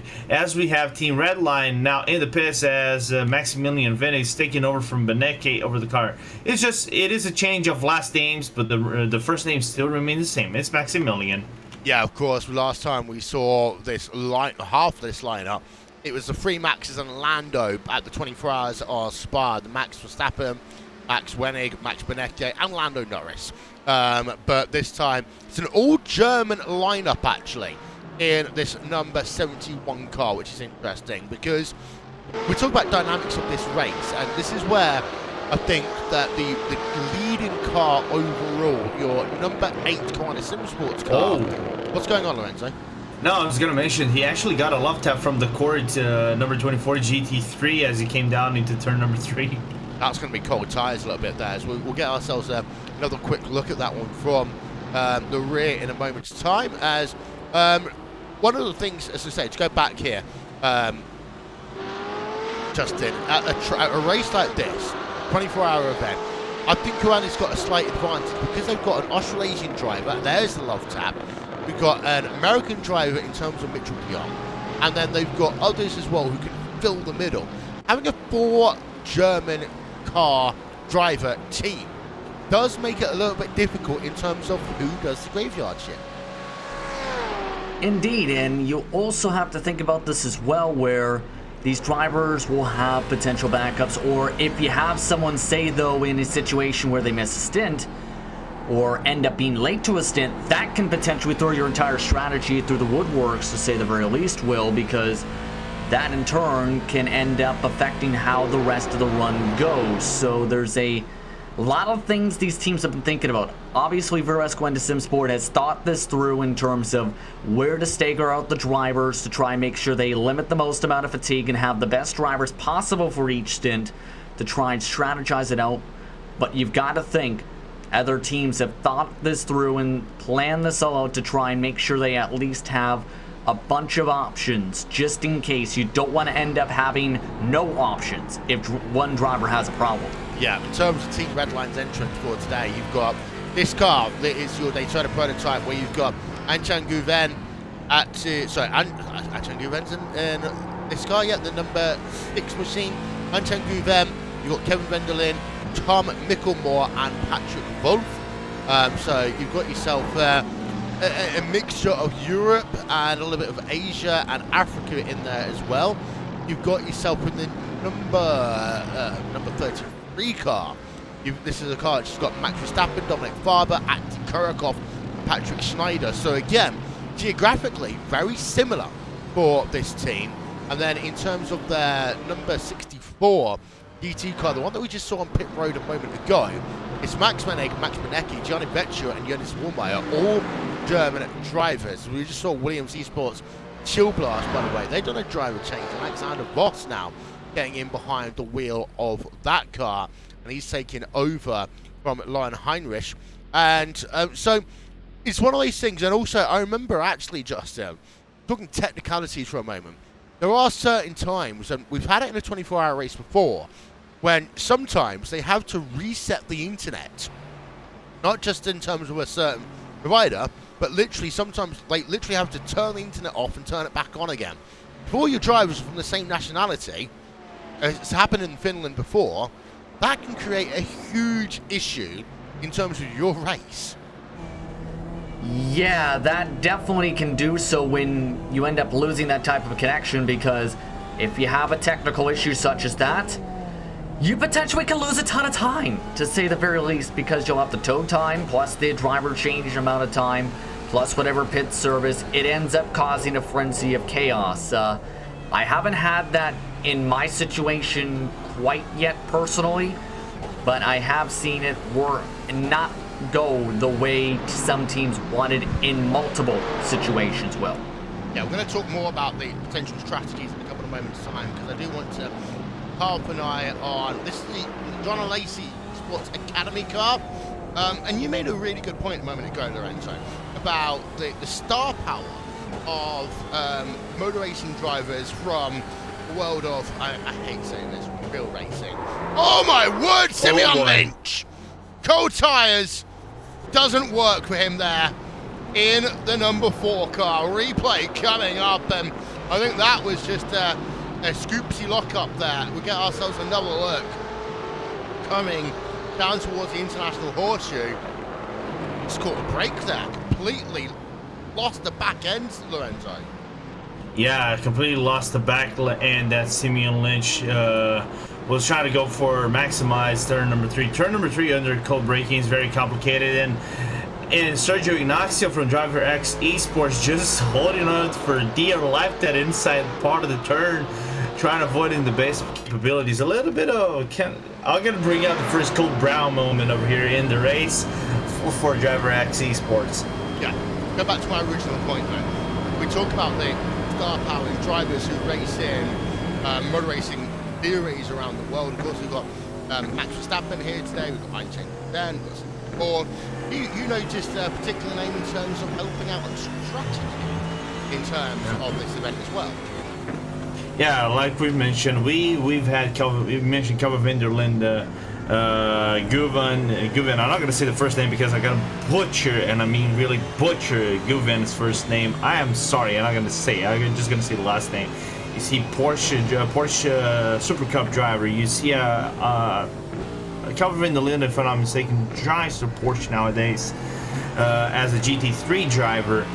We have Parker Kligerman, former NASCAR driver, and we have Max Verstappen from F1. Lando is now racing, but he would have been an F1 driver. So I think from 2018 and onward, I think these last 2 years, we have seen real life racing, or real life racing is the best word to put it, interaction with sim racing, and it's good to see that it's coming closer and closer to this, unity of both worlds, and see the community is growing as a whole, and we're getting so many input from these drivers, not just from real life to sim racing perspective, but also vice versa. Yeah, it's also worth noting that, in Porsche in particular, they don't just see it as sim racing inside and Porsche Motorsport together, because Josh Rogers had the opportunity to go to the end of his show that takes place, and he got recognised the same as every other one of Porsche's champion. Just see Red Match Esports losing a place to MB Racing. Mikael Sonner a pass through turn number 1. As I said, there's a great piece that was online the other day by Porsche they had both Josh Rogers and Max Benecke talking about the translations of sim racing racing. As I said, at Frankfurt last year, we had the great image of Max Benecke as part of Porsche's campaigns ahead to the future. Of course, as Porsche brought out the Taycan last year, they're using sim racing as a driver development tool down the line. Just going back up through your field, Rana Simsport, the 88 car, have got Torque Racing and Ronnie Nunez in the fight right now. Just a little lap time between them. And it's, static, shall we say, about 1 second right now. I'm wondering whether Yuan is just trying to save a little bit of fuel, trying to get his strategy into play right now, because there's about 3 laps difference between them. But it doesn't look as though Yuan is trying to really be aggressive to make a pass. I'm also actually a little bit surprised by the pace on this 88 car, because it's not as fast as I potentially expected it. Yeah, they had that good start, nearly hitting the grass that time at the bus stop. Not this time, but it's just been today just a conservative run compared to their teammates. They're about 3-4 tenths off at the moment. Just at this point, I think they've just been a bit more on the conservative side for this first stint compared to their next stint. I wouldn't be surprised to see them try and be a bit more aggressive to get themselves back up to the running. They're already 51 seconds behind the race lead they are. Yeah, 51 seconds. That's over half a lap around here. Let's go back to your battles going on in E moment. These are 3 drivers who have been able to push out this fuel. And we've got MSI Esports, Alejandro Sanchez. Then you've got Prologue Reacties and Jim Solari.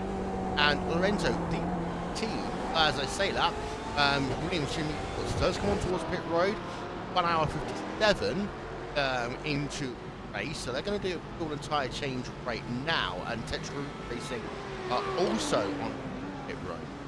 MSI Esports and Prologue React Esports, they both likely are going to make it towards the hour mark by the time they come out of pit road.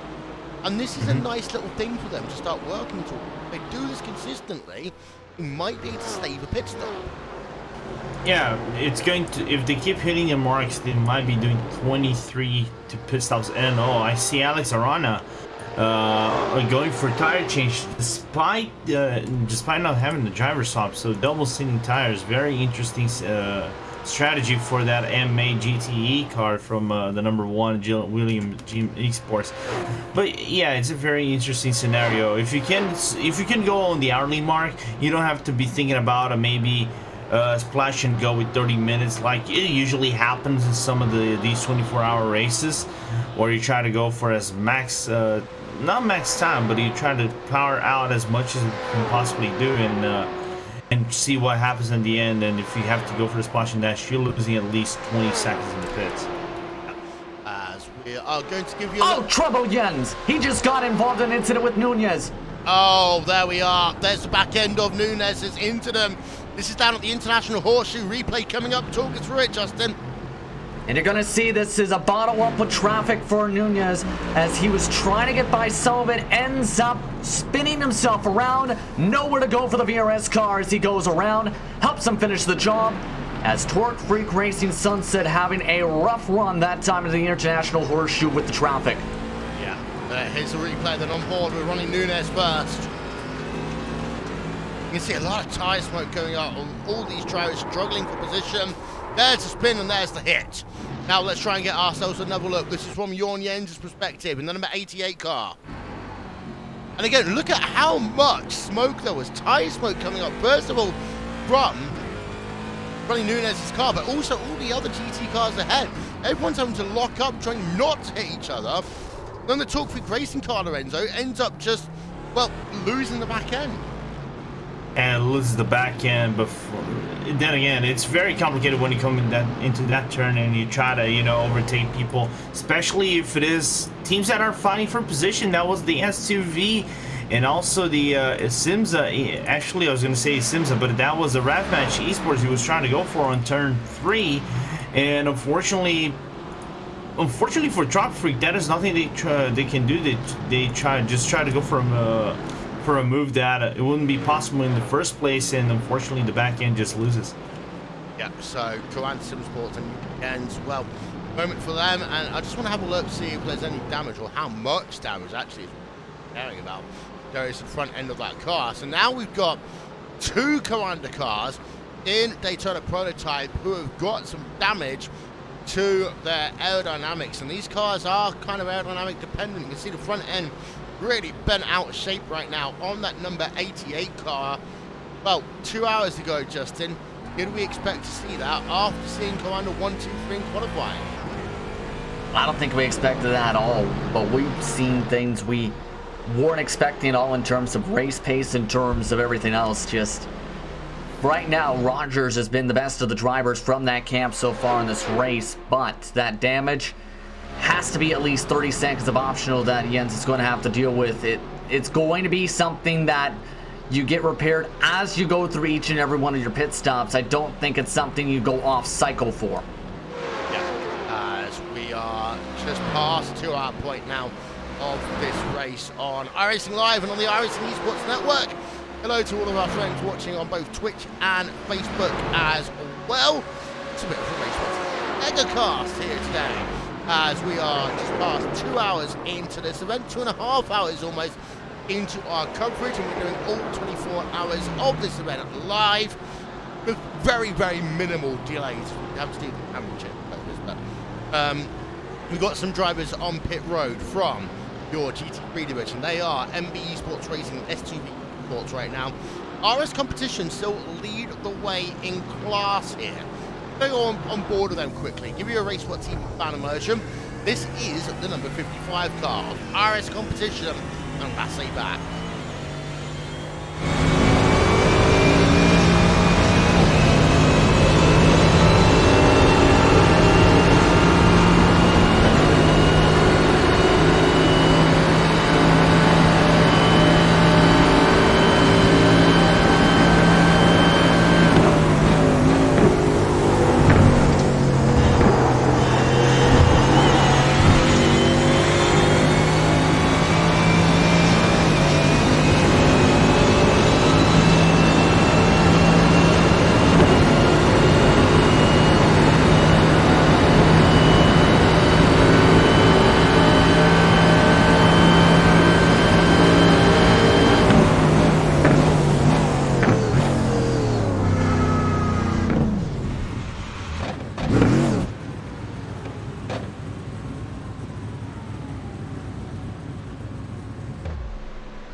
Live timing and scoring is available. Visit racesport.tv/timing. That's racesport.tv/timing. One more time, racesport.tv/timing. Check out live timing and scoring. Visit racesport.tv/timing. I think we might have got on free now. Yeah, I think we might have got in the free right now. And we saw Lasse Bach, I think, having a little bit of commotion in the pit stop as he overshot a little bit, you know. That's slight overshot, who never overshot, you know, his pit entry, but he didn't lose a lot of time in the end. He had a comfortable lead to the other GT3 cars when they came down in the pit lane. So working a little bit, leaning out there, standing there, and having Martin Christensen taking over for the number 55 car. On board right now with the number 17 Sims Esports car. Lewis Goodway behind the wheel of that one, and you can start seeing the sun coming down on track. And I was just trying to do the maps here. It's about 4:40 right now in terms of sim time And I did make this distinction early on, Justin. This race, you spend more time in night than you do by day, so not going to be long before the sun sets behind the grandstands, behind the airfield, and all the beautiful stuff. I'm going to start seeing this place turn into lots of headlights and neon. Yeah, and at that point, it becomes a whole different type of race where it's going to be more difficult to get your lines down, more difficult to judge where cars are in front of you, even with the beam lights now on the race cars. It's going to come down to timing in terms of how you do things in the nighttime, in terms of rhythm and consistency. That's where the practice and preparation comes in, Will, that you've been doing for weeks, in some cases months in advance for today. Yeah, we also want to give a quick shout out to all of the teams taking part on their own 24 hours at Daytona. Of course, there's a multitude of teams doing so. And of course, we had ourselves first blitz time of this event, about 12 hours before this one, and the amount of races taking part always staggers me. And this is, of all the 24-hour events, I think this is the one that has the highest level of participation. On one hand, because, you know, it's a slightly easier track than Circuit de l'Star or Spa or the Nürburgring, but also it's a track that it's a new year, it's a chance for people to meet new teammates, new associations, and this is what I love about this event. Yeah, I think the only track that actually matches in terms of signups the Daytona would be Le Mans, because, you know, it's Le Mans, so who wouldn't want to drive Le Mans? But you're pretty much nail on the head on this one. It's an easier track. It demands less of, you know, putting laps on the track. You get more track knowledge with fewer laps than Le Mans. Le Mans is a little bit more complicated. We talk about Le Mans being, oh, it's just straight lines and small turns and all the kind of stuff, but no, Le Mans is quite different. It's a very tricky track for you to master. Daytona is quite easier for you to master in this sense. There are so many lines in Daytona that you can master and still be highly effective. And as you pretty much said, it's beginning of the year, you're trying to find new teammates, trying to find friends and stuff to race. So yeah, it's a track that it gets the community involved in large mass. Yeah, and I work out there's about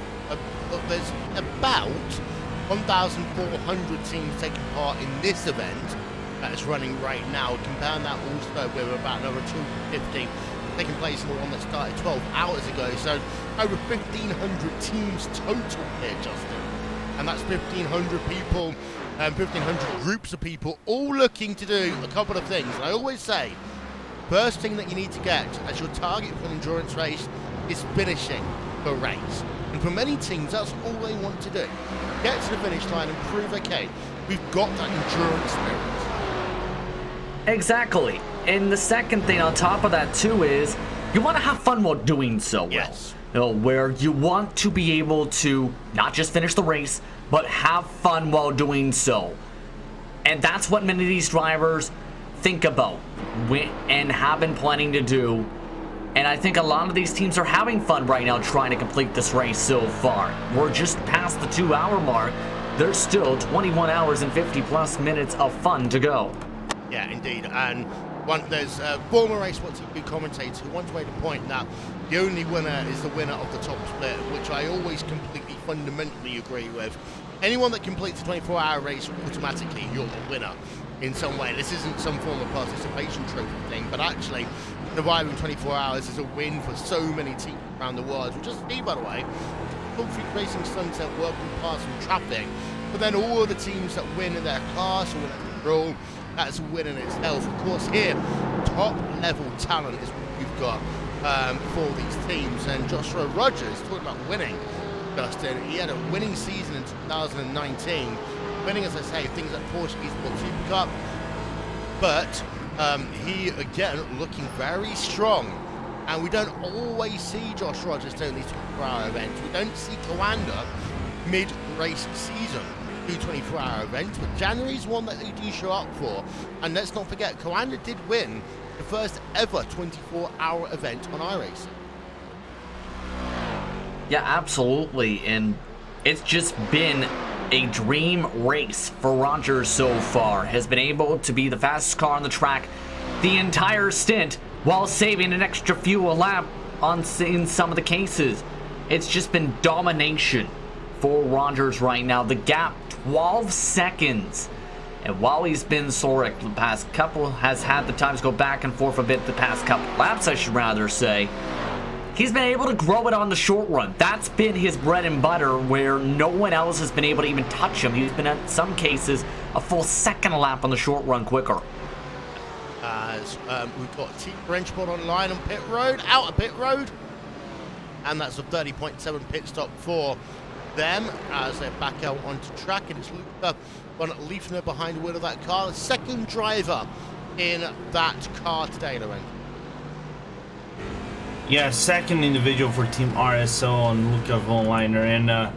And for RSO, it's been a really interesting race. They got in an incident early on. They had been, trying to do their best in terms of keeping the car on track, having a good result.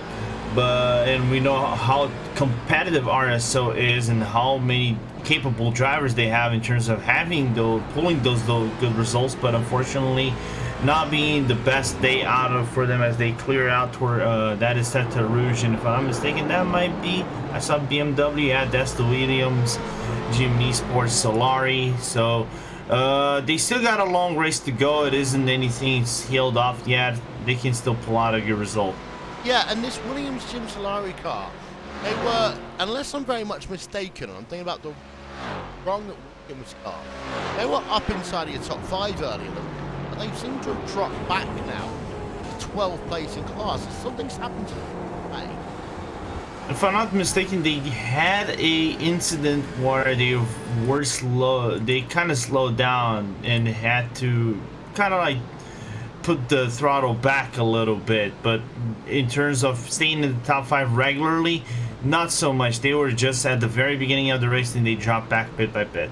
Yeah, and as you can see, the memorial paint scheme on the number 1 Williams Jim Esports car. All the Williams cars running in the various splits in this event are running special paint schemes, honouring the life of Martin Solari, who unfortunately lost his life to cancer a week ago. And the signature, you can see there, the logo they're running across their cars as well. So a sad weekend for Williams Jim Esports. They're trying to do what their team's been doing for a long time, do the very best they can on the racetracks. We're right on board with Alex Arana in the number 1 car, heading himself through turn number 5. And one thing I did just see there, Justin, the sun is really starting to glare at certain parts of the racetrack into drivers' eyes, particularly into turn 5. Yeah, right now, that's going to definitely deal with some of the visibility for some of the drivers, potentially. Might have to put some sunglasses on in some of their cases and/or their hands just above their eyes if it gets too bright in those race cars. But I don't think it's too much. But that's a sign, of course, that sunshine is about to go and turn into nighttime. About in the next little bit or so in this race as we continue to race our way towards dusk. Yep, Alex Arana just got a car ahead of him on track. Isn't for position, however, this is a GTE car. He's just working himself past. And again, when GTE cars overtake the GT3s, they still do so on the high side, Lorenzo, but it's not as easy to just breeze past compared to what the Daytona prototypes can do. And if you go on the straight line again, the GT3s match the GTE space in a straight line, so you can see Arana going on the outside, having the Apex one coming into turn 1, so good on Rev Mesh, just let him go by. It was a little bit scary because Arana nearly got into the back end of that Rev Match car, but got it out and unscathed, both him and the Tata Rouge, because that 777 car is putting the pressure on Alex Arana, not letting him escape, and at the same time, that 777 saving a little bit of fuel as always. Yeah, well, on board of Josh Rogers, he's your overall race leader. He's been in the car the entire time. Talk about making your own luck, and once again, he's been able to get lucky in terms of where he's caught a lot of the traffic, not on the infield section, but he's been able to do it on the outfield as he works himself down towards Boston. Now, actually, the gap he's got to these guys ahead of him might just help him out a little bit. As I know there's an STV racing car, you can see the purple on there. The second car in line. Team Huxenveld there in the mix as well. Has to slow it down a little bit through the bus stop chicane, but it can power on better and go immediately to the high side. Has to be careful as they go 3 wide for moments. Team Huxenveld car also there and trying to go side by side as one of the iRacing planes takes off in the background. Huxenveld actually wasn't able to do anything. They had to get back into line as they work down towards the start-finish line. And in fact, they're actually not battling it out with anyone. They're actually a lap behind everyone else in that number 35 car. And again, one of the more striking liveries in this field, Justin, one that we all know. Unfortunately, number 35 car not having a great day in the office. Yeah, they got into an incident into turn number 5 before in the first hour or so of this race. Sat in the grass for about a full lap straight before they started rolling. And now it's just about hoping that you can get something together. They have a bit of suspension damage. A bit of that left front is crushed in, and that's going to be affecting them a lot in these corners at this point. Everybody wanting to try and get around that Team Huxenveld machine. And one of the factors that you got to put into play when you do get damaged, Justin, is at what point is it going to be better for you to just sit on pit road for 5 minutes and get the repairs done, compared to you staying out and nursing a slightly wounded car. Now, normally, we always say, if you're losing 2 seconds a lap, it's generally better to take the repairs on the car because you'll save that time back overall. But a lot of these teams, they do try to make a car work when actually sometimes you just need to not necessarily admit defeat, but recognize that there's more at play. As we just saw a change for the lead in class, as because of the fact that they didn't take tyres, Evolution Simsport had the race lead in GT3 until just a moment ago when RS Competition got passed. Yeah, in that regard, you see up on the screen, there was a massive difference in pace in the corner alone for RS Competition to make the move. As you can see, they were already behind by a decent bit. You see the cones flying, triggers a bit of a slowdown potentially there, but there's the big amount of draft. Regardless, down in NASCAR 3 and 4 for them to slingshot their way forward. And when you have fresher tires, you're able to brake much more deeper and you're able to have more grip into the corner. That difference in grip ends up causing the difference, as you'll see with the help of the slingshot as well. Boom, he goes right on by, lets him go in fact. Yeah, slingshot engaged. I've so many movies that in the past. It's one of the things that annoys me actually about motor racing movies, is how they use all these phrases, which I don't think anyone's ever been able to. Oh. Hey, what's going on? No, I was just seeing. I was seeing that the positive sim car, positive racing sim car. Oh, okay. This is more interesting. They spun at turn 3, the positive number 10, as they came out. They could have come out of the pit. No, actually, they spun out of themselves. This is the positive sim racing. The DP, the number 11. Yeah. So let's just go and have a look back, shall we, at them. This is the Universidad Isabella 1 positive sim racing car. We will teach Lorenzo how to pronounce it at some point over the course of the next 21 hours. As was this down through the kink or into turn 5? Yeah, it is in the International Horseshoe, to be more exact. Yep, there we are, back end, just stepping out on that car and into the grass, having to wait. And that's one of the things about this track, because it is rather compressed, you sometimes do have to spend a couple of moments waiting for the traffic to, merge back into play. As we'll get ourselves another look, shall we, if we actually can. There we are. Hopefully, there we are. We'll get a better look for that now. Looks as though he just got into the marbles there on the outside of the corner, Justin. Yeah, absolutely. That outside has been one of the difficult places to go and ride upon for many of the drivers in practice, as well as the Majors 2.4 before all this. And just absolutely just rode a bit too high and went off of out where the rubber was. And now he's drifting a little bit again. Oh, yeah. And of course, part of that is once you've had yourself a spin, you've got to find a way of cooling those tyres down a little bit. And this is Bas Wiesel onboarding him right now. And even through turn 6 that time by, you can see that he's trying to have to control a mild drift in that car. Yeah, the description for some of the drivers when talking about tire management or losing tires is, if you make a mistake like that, you have just 2 laps up to that point to get them back to control, or else you lose them for the rest of the stint. So he's got to be very careful to try and not overdrive this car through this traffic, for example, and heat up those tires even more. So if he does, it's going to be hard to hold on the rest of the stint. If he's able to keep it nice and cool for this lap or so, be able to do something, he's still towards the pit window anyway, so he's going to come in. And yeah, he is on pit road, because we are getting to that point where pit stops are not a million miles away once again, as just on towards pit road. He does come, and let's see, is he going to stay in that car? You'd expect, as I say earlier on, Justin, I would say under normal circumstances you would work on 4 stints. The reason why I say 4 stints is it works out to be about 3 hours total. And I think that's a good round number to break your race down into 7 different parts. I like that stint number as well, in terms of keeping it nice and equal. In terms of rotation, it makes it pretty easy. And that's what the stints are likely judging out upon, 2 to 3 stints, give or take, for most of the air classes. To that point, though, I can see drivers, say, coming out once every 2 hours or something along those lines, or once every 3 total stints rather than total hours. It all comes down to team preference and driver availability, I think, as well as how you are doing essentially in the race at that point. So all of those things come into a major factor.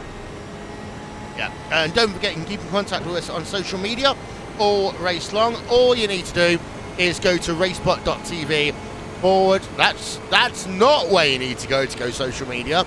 You go into Twitter, use hashtag iRacing Daytona 24, tag us at racebot.tv, and that's how you get in contact with us. If you want live timing and scoring, it's racebot.tv /timing. Well, this is a battle we've seen so many times over the years, Lorenzo. Red Bull Racing Esports, Graham Carroll, number 2. Jared Philsell, Evolution Racing Team, number 26. Down into the International Horseshoe. And, well, ERT, they had that year when they had kind of merged with Apex Racing Team. I've been told that after the conclusion and the non-renewal of the VRS GT iRacing World Championship, that partnership has largely ended, but we have seen over the last couple of weeks that we still have some of the drivers go between Apex Racing Team and Evolution Racing Team. Yeah, and it's still a pretty solid lineup anyway.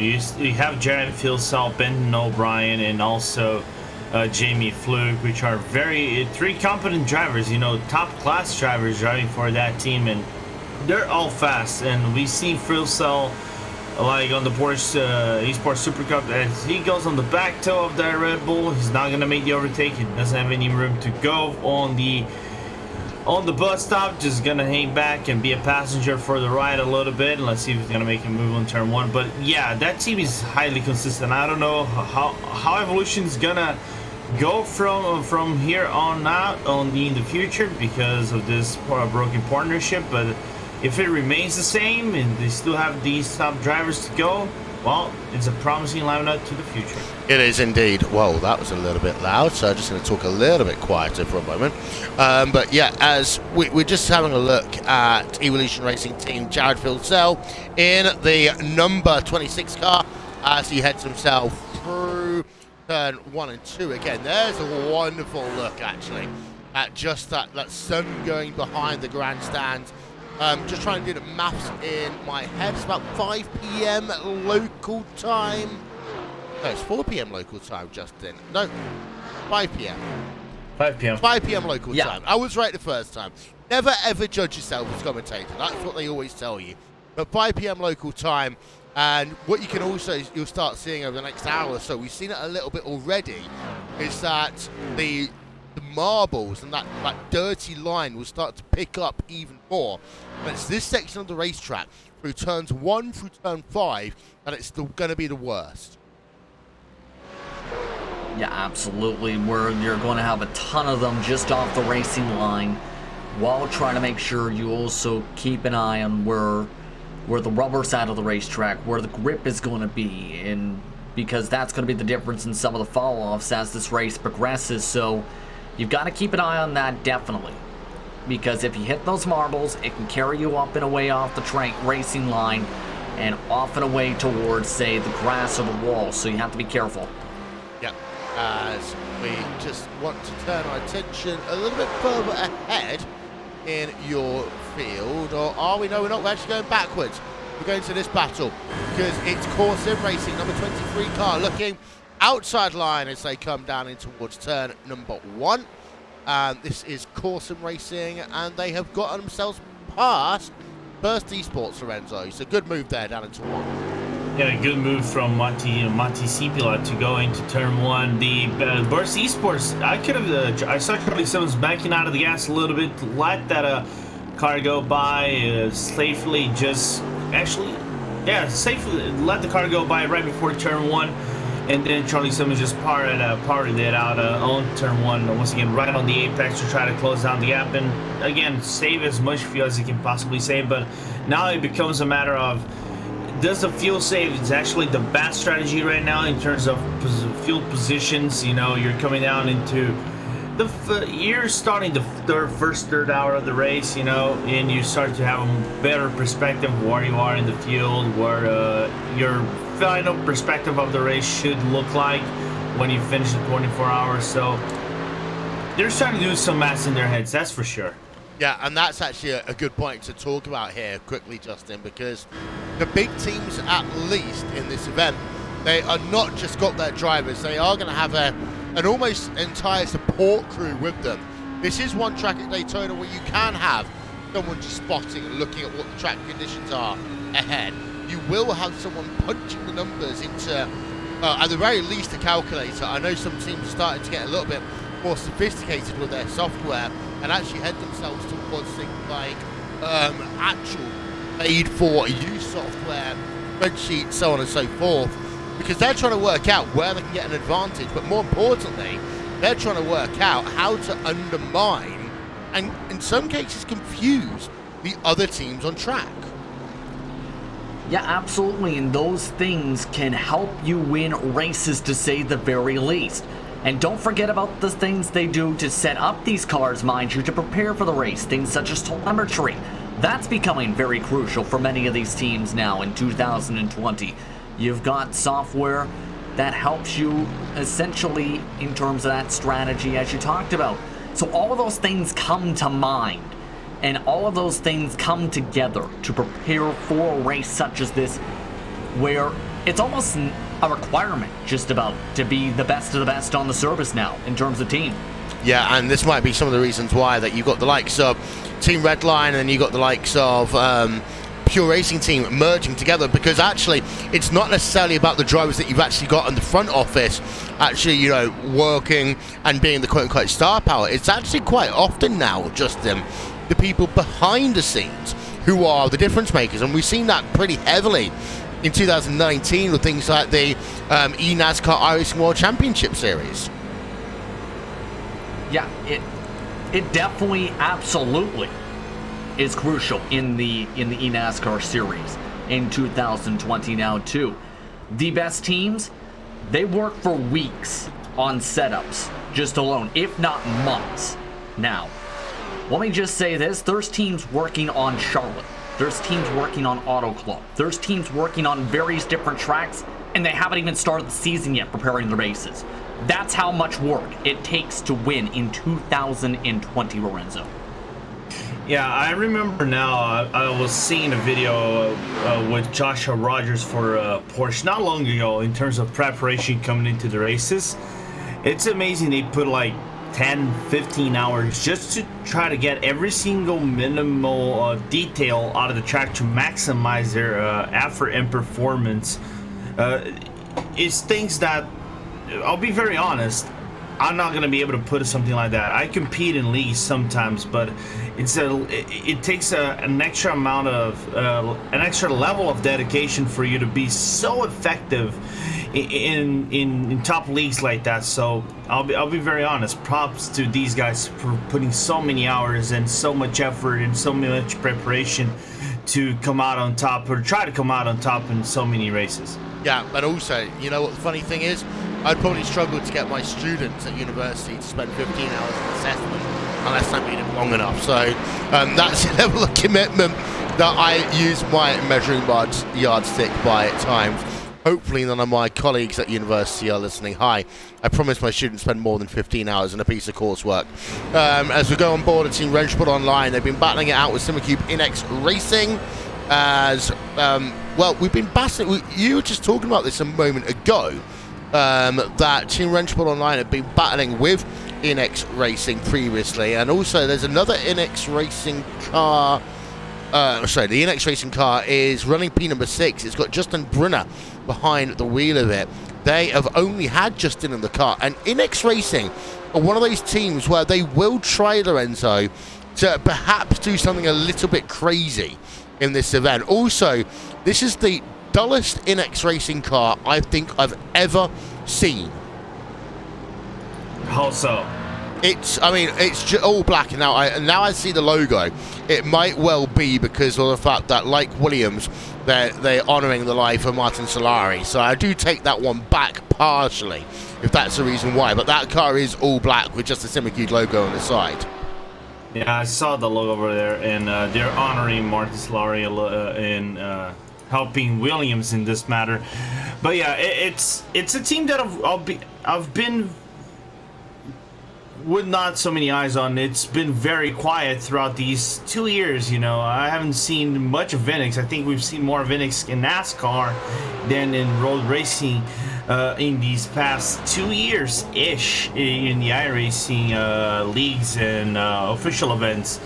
So it's still with a very solid lineup. They still have Brunner, if I'm not mistaken. They still had one of the twins as well. It's the Sturgios, PJ and Jake Sturgio as well. Jake is actually due to race later on tonight. I don't know if PJ is actually going to drive, but still a very solid roll lineup. But in terms of competitions and stuff, they have been very quiet. Yep. Let's look at the track map. As you can see, well, the track is a little bit more spread out than what we've seen earlier, but we are getting into one of those, what I like to call congestion zones, once again, where there's a lot of traffic here, Justin. We're going to be in a situation where Daytona Prototype is going to start overtaking some of your GT E-cars, who are in turn going to start overtaking some of your GT3 cars. And this is the most complicated part of a race for a driver, because you've got to remember that the speed difference between GTE and GT3 is almost zero. It's all about acceleration out of the corners and braking distances. Absolutely, and that's going to make it very complicated for some of these drivers to time out the traffic, because it might come down to the corners and the slipstream. So you have to be very careful at this point, to say the very least. As Rogers, at this point, the gap has actually shrunk a little bit with some of the traffic to 10 seconds. It was up to 12 seconds before at the start of the stint. Yeah, and it's come down a little bit, but this is one of these things here, Justin. I've got a feeling that the Coanda car is a little bit better at the start of the run, and then the Team Redline car is a little bit better as you go through the run. And they've got their own strengths and weaknesses, and this is a car we've got to remember that not everyone runs this car that frequently. For most of these teams, this is only going to be one of the times all year that they're going to be running it. The only other time will be at the Sebring 12 hours. Yeah, absolutely. It's in terms of the prototype, it's a car that's been out for a long while on the iRacing service. In terms of real world, has been sort of leaning towards the phased out range, if not already phased out. So it's an older car, to say the very least. It doesn't see too much active service except for races such as this, but it's such a fun car to drive when it is used. Yep, don't forget live timing and scoring is available. Visit racebot.tv/timing, and you can use the Twitter machine to contact us. Hashtag iRacing Daytona 24. Hello to everyone watching on Facebook. Hello to everyone watching on Twitch. Hello to everyone watching on YouTube Gaming as well. As we are just turning our attention back to Joshua Rogers in that number 8 car, and the gap's up to 10.7 seconds. And I'm wondering as well, and it's not very often that I ever say anyone can outrace Josh Rogers at certain stages of an event, Justin, but Einchen Guven does look a little bit better through traffic. Yeah, and that's a major thing too, where right now Rogers is reaching the traffic in the wrong places, like right here in the sandwich drivers, loses some time at the bus stop, for example. Compare that to Guven, where he's able to get the run and be able to time it up a bit better because he's reaching these drivers at a bit more of a staggered rate that's more preferable at this point. The thing is, though, he's lost time still, regardless, for the past 3 laps. It's been marginal by a few tenths, but it's been so far, the speed has still come up in the VRS car compared to the Team Redline car in the end. Yeah, and there's a look at the lap gaps over the last couple. Again, Einchen Guven's been losing a couple of tenths per second. He lost a full second on lap number 194, but part of that, you can just see how much traffic there's been recently. As we just zoom out, and you'll see 1, 2, 3, 4, 5, 6, 7, 8 cars that Einchen Guven would have had to try and got past in the last couple of laps there, Lorenzo. So it's not Road Atlanta levels are bad. It's not Imola levels are bad in terms of traffic management. But you do just need to remember that as a driver, the last thing you can be doing is looking at that lap delta to see where you are compared to the driver ahead every single lap. Because actually, psychologically, it will start to wear you down. Hey, you're going to be worn down a little bit by bit, because not just you're seeing the guy ahead of faster of you, but you believe I have the same pace, but I'm grabbing traffic just in the worst of spots possible. Like, Guven nearly got traffic once again at the apex of the bus stop, as we have again Thomas Tatala from Logitech G Altus Esports hanging on the back end of Alexander Voss Williams number 3 car, and they've been going for quite a while, for a few laps, not just 3. I think it has been 4 or 5 laps that Tatala has been on the back end of that number 3 car, just hanging behind, saving fuel, and then not making any moves. So far today, we've done 96 tours around this racetrack as Radicals Online on pit road. Very wide pit road here. In fact, of all of the endurance races that we go to, this is by far the widest pit road because of the fact that, of course, this track they use for NASCAR as well. And Radicals Online car getting out. Zane Calmart's getting out of the car, and Ryan Littlemore getting in behind the wheel of that machine. And Ryan Littlemore's done some work with us in the past on RaceSpot TV. Great driver from the United Kingdom. Flashing the lights, getting some fuel, getting some tyres. We'll be back out and away in just a couple of moments' time in the number 58 machine. I've got some breaking news, by the way, Justin. It's not breaking. I found out about this an hour ago. I just don't have the time to work it in yet. But we got some good news, Justin.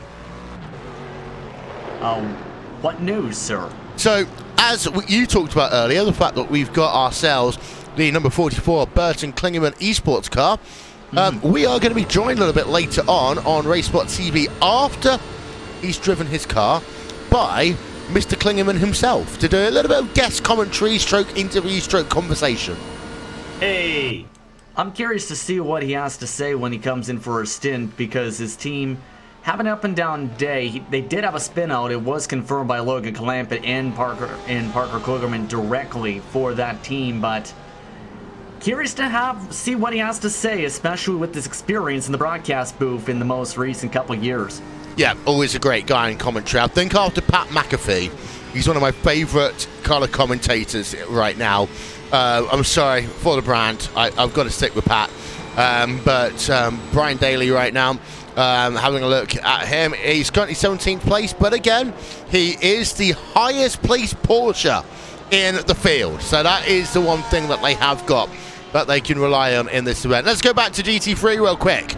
And let's turn our attention to Burst Esports and Coursing Racing. Gap between them is 4/10 of a second between the number 23 car and the number 96 machine. Heading into the International Horseshoe, Matti Sippola in the number 23 car is, well, we'll say about half a second ahead of Charlie Summers. That gap's going to go up by a tenth or two because there's just a Daytona prototype that got between them into the International Horseshoe. It gets past Coursing Racing car into the kink or left-hander down at turn number 5. And again, Lorenzo, the sun's gone down a little bit now, so the fact it's not blinding the drivers into turn 5 or turn 1, but it's still a slight distraction. But I think we're kind of past the worst of it now.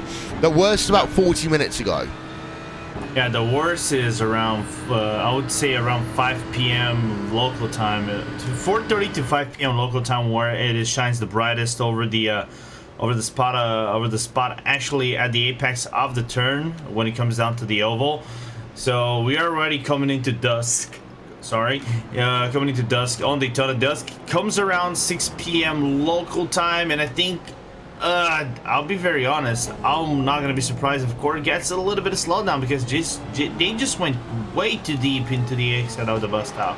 I almost feel as if I need to sing a Sum 41 song, but let's go back and have a look at it anyway, shall we? And this is into the bus stop chicane. Let's get a look from up above. And this is the number 23 car. Oof. Yeah, that was a little bit, that was very close. You can see that they lose time. They do actually allow the Tetra Rouge Ferrari to get past. Interestingly enough, able to get into the toe of that Ferrari as they head themselves through NASCAR turn 4. So able to allow them to go past on that one, the GT3 car, and use it to a little bit of their advantage. A moment ago, by the way, we were showing you a battle going on for second place in your GTE division. This one's kind of quietly crept up on us. Alexander Voss in the Williams Esports Shield Blast car, the number 3 car, running in second place class-wise. And then the Logitech G Autos Esports car that we're on board with right now. Thomas Tattler with the number 43 car. 2 tenths per second is the gap. We're going to ride on board with Thomas Tattler as he comes down in towards turn number 1 and give you a little bit of RaceSpot TV fan immersion.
And on towards pit road then from Thomas Tattler.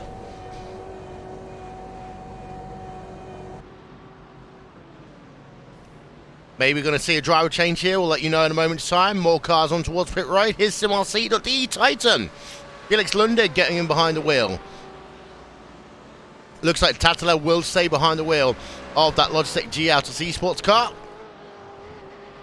All this, by the way, means that for the moment, you've got yourself Barcelona and the Williams Esports car leading the way. Jared Purcell in second place by virtue of them having not yet done pit stops, but GTE pit stops well underway. And let's not forget here, Lorenzo, 3 or 4 teams trying to eke out that fuel. Yeah, we saw Logitech G Autos Esports. We saw a little bit even the Moritz Leuner and the Williams Esports Razor trying to save a little bit of fuel when they started the race with Josh Thompson. Evolution just going for the full fuel save as Phil Cell was on the back bumper. If I'm not mistaken, that might have been the AAA Esports Black car, which is also saving fuel. Is in a little bit of a friction with the Prologue React Esports car, but yeah, a lot of the GTE saving fuel. We saw that on the BMW 120, just if I'm not mistaken, earlier this week. So it's a natural thing for the GTE's cars to do, because for the GTE's cars, to be quite honest, it will come down to the wire. It isn't a full hour like the GT3s can do. They do a little bit less, around 55 to 1 hour itself. You can sling it out to 1 hour, outstanding. But if you go over 55 minutes, then you can start thinking.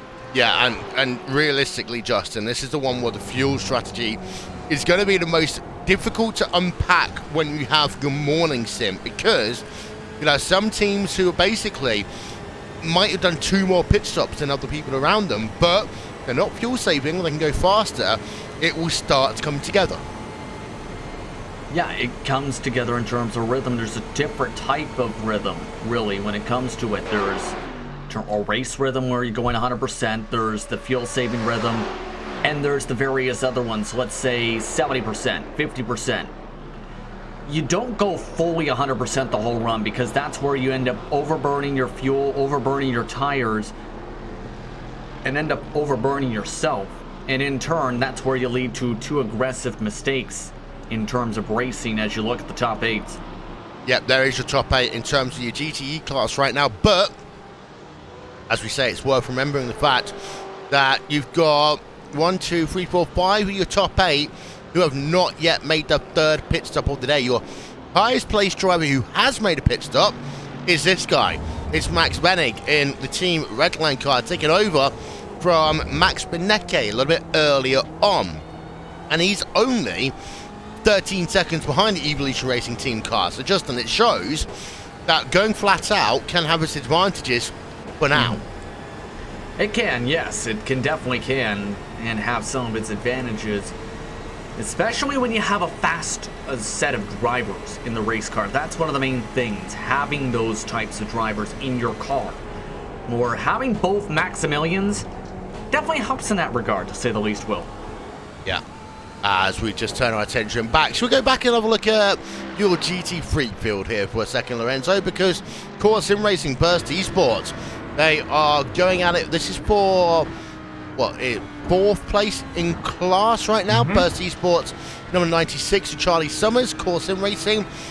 Marty Stipler in the number 23 car. Really close onto NASCAR Turn 3. Yeah, and I think for Charlie Summers, is nearly go time for him to try to make an overtake, as we have the Logitech G Autos Esports on the high side. Once again, it's the normal line if you guys are wondering for making an overtake, since you got the apex coming down into turn 1. But then it comes to core. Will they let the car go by easily? No, they don't. We have the Williams on the number 3 going on the inside. Charlie Summers loses a little bit of time, but it's still within the 2nd gap to Core, as Core is now going to be overtaken on the inside line in the International Horseshoe. And in Charlie Summers, this advantage is now overly regained. As they now work towards the kink. And just to let you know, it is 5:30 now in sim time. Dusk is due in about 30 minutes from now. That's where you can see the track, all shades of colors as you head yourself at certain portions of it. But Charlie Summers in number 96 car now in towards turn number 6, and let's go on board with him and Lorenzo. This is what we say. Got to be careful on the power here, and a lot of these teams would rather be at high revs in a lower gear than low revs in a higher gear getting onto the banking. Yeah, like I mentioned a little bit earlier on the broadcast, that entry to the oval part, if you go way to the inside where the curb is actually located, the track gets a little bit bumpy and it can offset the car a little bit. Of course, you have the GTEs and the GT3s with their traction controls. Even the GTEs, you have the lateral and longitudinal, right? The normal traction control and the longitudinal traction controls for the car will make the more stable, but you really don't want to power it out early, because if you do, that will be a little bit of more trip to the I'm not gonna say Astro. It isn't an AstroTurf. It's basically the tarmac that is actually located on the inside part of the oval, and you're gonna lose a lot of time, because even though you're braking, you're gonna lose at least, and I mean at least 7 seconds with the spin. Yeah, and this is one of those other places where you've got to be really careful onto the brakes, especially now that the marbles are building up outside of the racing line, as we're on board with Justin Brunner in the SimiCube Inex racing car. That is Daniel Garcia Elgaboy in the DriveX Esports car just ahead. And to go back to the point we were making about stint lengths, we've seen majority of these teams do either 3 or 4 stints per driver. Justin Brunner having still been the only person to have been in that SimiCube Inex racing car, but for DriveX Esports, they have now done themselves a driver change. Sergio Inecchio getting out the car there, Justin, and Daniel Garcia Elgaboy getting in. Yeah, some of these drivers definitely going in and out of these cars in that expected amount of stints here, but curious to see what DriveX Esports can do here, because this has been a pretty stellar run for them to be able to perform with this speed in the top 5 with some of the best teams in all of iRacing. They've had a stellar race, to say the very least. Yep, as Justin Brunner is 0.2 of a second behind DriveX Esports. Wonderful look then from the rear as they now come on the exit of the bus stop chicane through NASCAR turn 3 and 4. And this is that chance, Justin, for drivers to get a little bit of mental preparation going. Think about the flow of their race through NASCAR turn 3 and 4. Absolutely here. I'm curious to see if there's going to be a fight or if Brunner's going to elect to save fuel. It looks like he's going to elect to save fuel here for the time being. So this is where, again, you pace yourself. Some of these cars just hit about 10-20 minutes ago, give or take. They're going to have a bit of an excursion, though, because one car went wide. Wow. That's down into turn number 2. That was the DriveX Esports car, allowing SimiQ to get back up to the rear of it, but nothing really changes between the two of them. Not able to take the advantage there, Lorenzo. No, none at all, despite the small incident they just had, and David Greco is still on that car, managed to live for another day, because, you know, if you have an incident on turn 1 to 3, it will be quite problematic. Yep. As we're just going to keep our attention actually on this little battle going on. So at the front of this 3-car train, Lorenzo, we've got Pat Gergis in the number 18 Toyota Sim Sports car. Now we've got to remember that this is the car that had the incident at turn number 5 early on in this race. This was the incident with Max Verstappen. Yes, it was down at turn number 5. I think. And this was the car that has had to do a recovery drive since. There has been some damage to the rear of the car. However, they're back up into 8th place in class, though they are already a lap down to the overall leader. I think for Vieira, for the Coen, the standards, it's, you know, they want to go 1, 2, 3. They want to dominate, and we know Coen and the high level of the drivers they have and their will to win every single time. But unfortunately, they had this off moment with Max Verstappen, of course. It is quite complicated to make do with if anybody is at fault, because it was very close between one another. But it's still a respectable result. They're still keeping the car within, you know, reasonable contention. It is a lap, but you never know. We still have 21 hours left of racing. Nighttime in Daytona is very complicated for you to drive. It gets more tricky despite the lightning.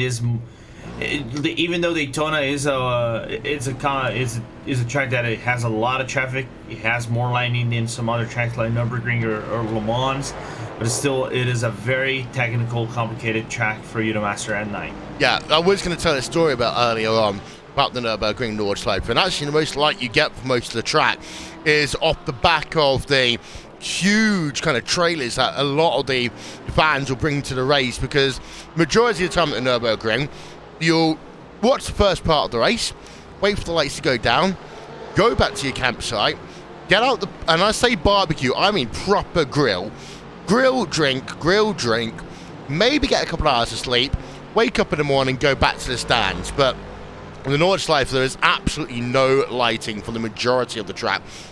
Bar, of course, you have that little bit of lighting around the top end of the racetrack where the Grand Prix grandstands are. The rest of it, well, it's pretty much dark around there as well. Sebring's pretty much the same, Justin. So of all the tracks where in terms of lighting, this is the best lit. And of course, we can't talk about lighting without remembering the fact that one of the NASCAR races, the Coke Zero 400, takes place at darkness.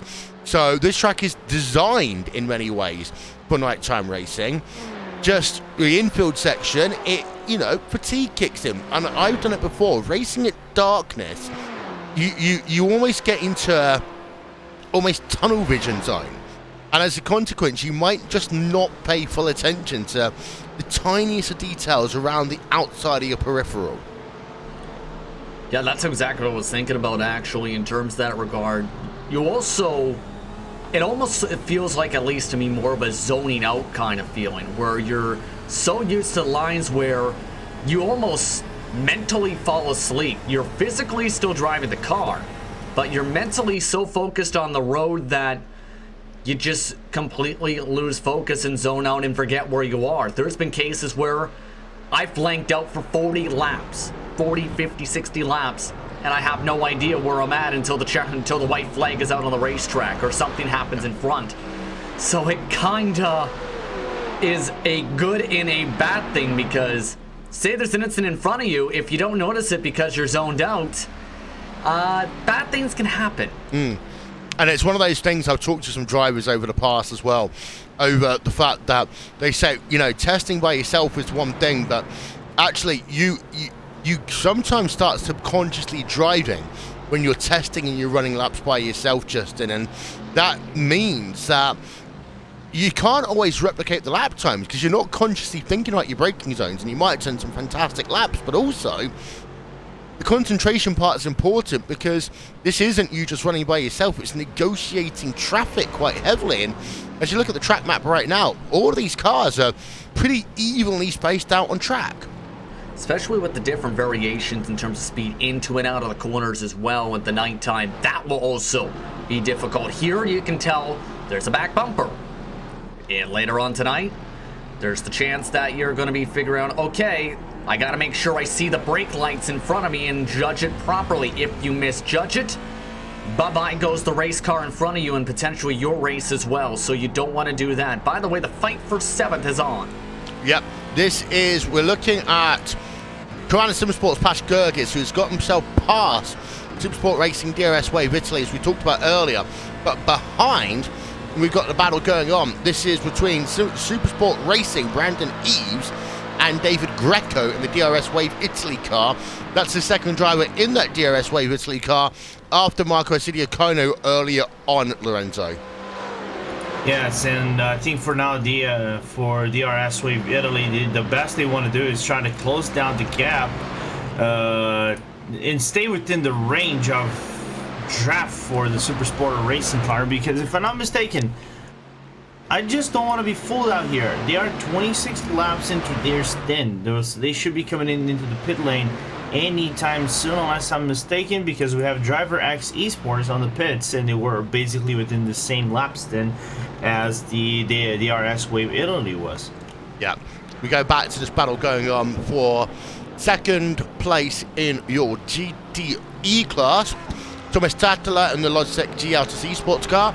running in second place, and then Williams Esports Chill Blast, Alexander Voss running in third place. And well, I really couldn't choose someone in this battle here, Justin, because Thomas Tattler is always so consistent.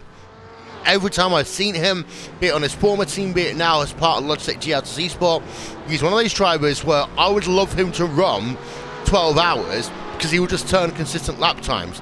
Alexander Voss, one of the best GT racers in the last 10 years in iRacing. Yeah, that's what I was about to get to with Voss, where I've always liked how he's driven on the surface in terms of overall raw pace. It's always been there. So it's going to be, I think, a race battle that potentially stretches on for the next few hours. There's a difference, though, in how they're taking the corners. Voss is going a bit more aggressive. Tatola, though, is being more softer in, so he's faster out, and that, I think, is one of the main differences at the moment between this battle between these two cars.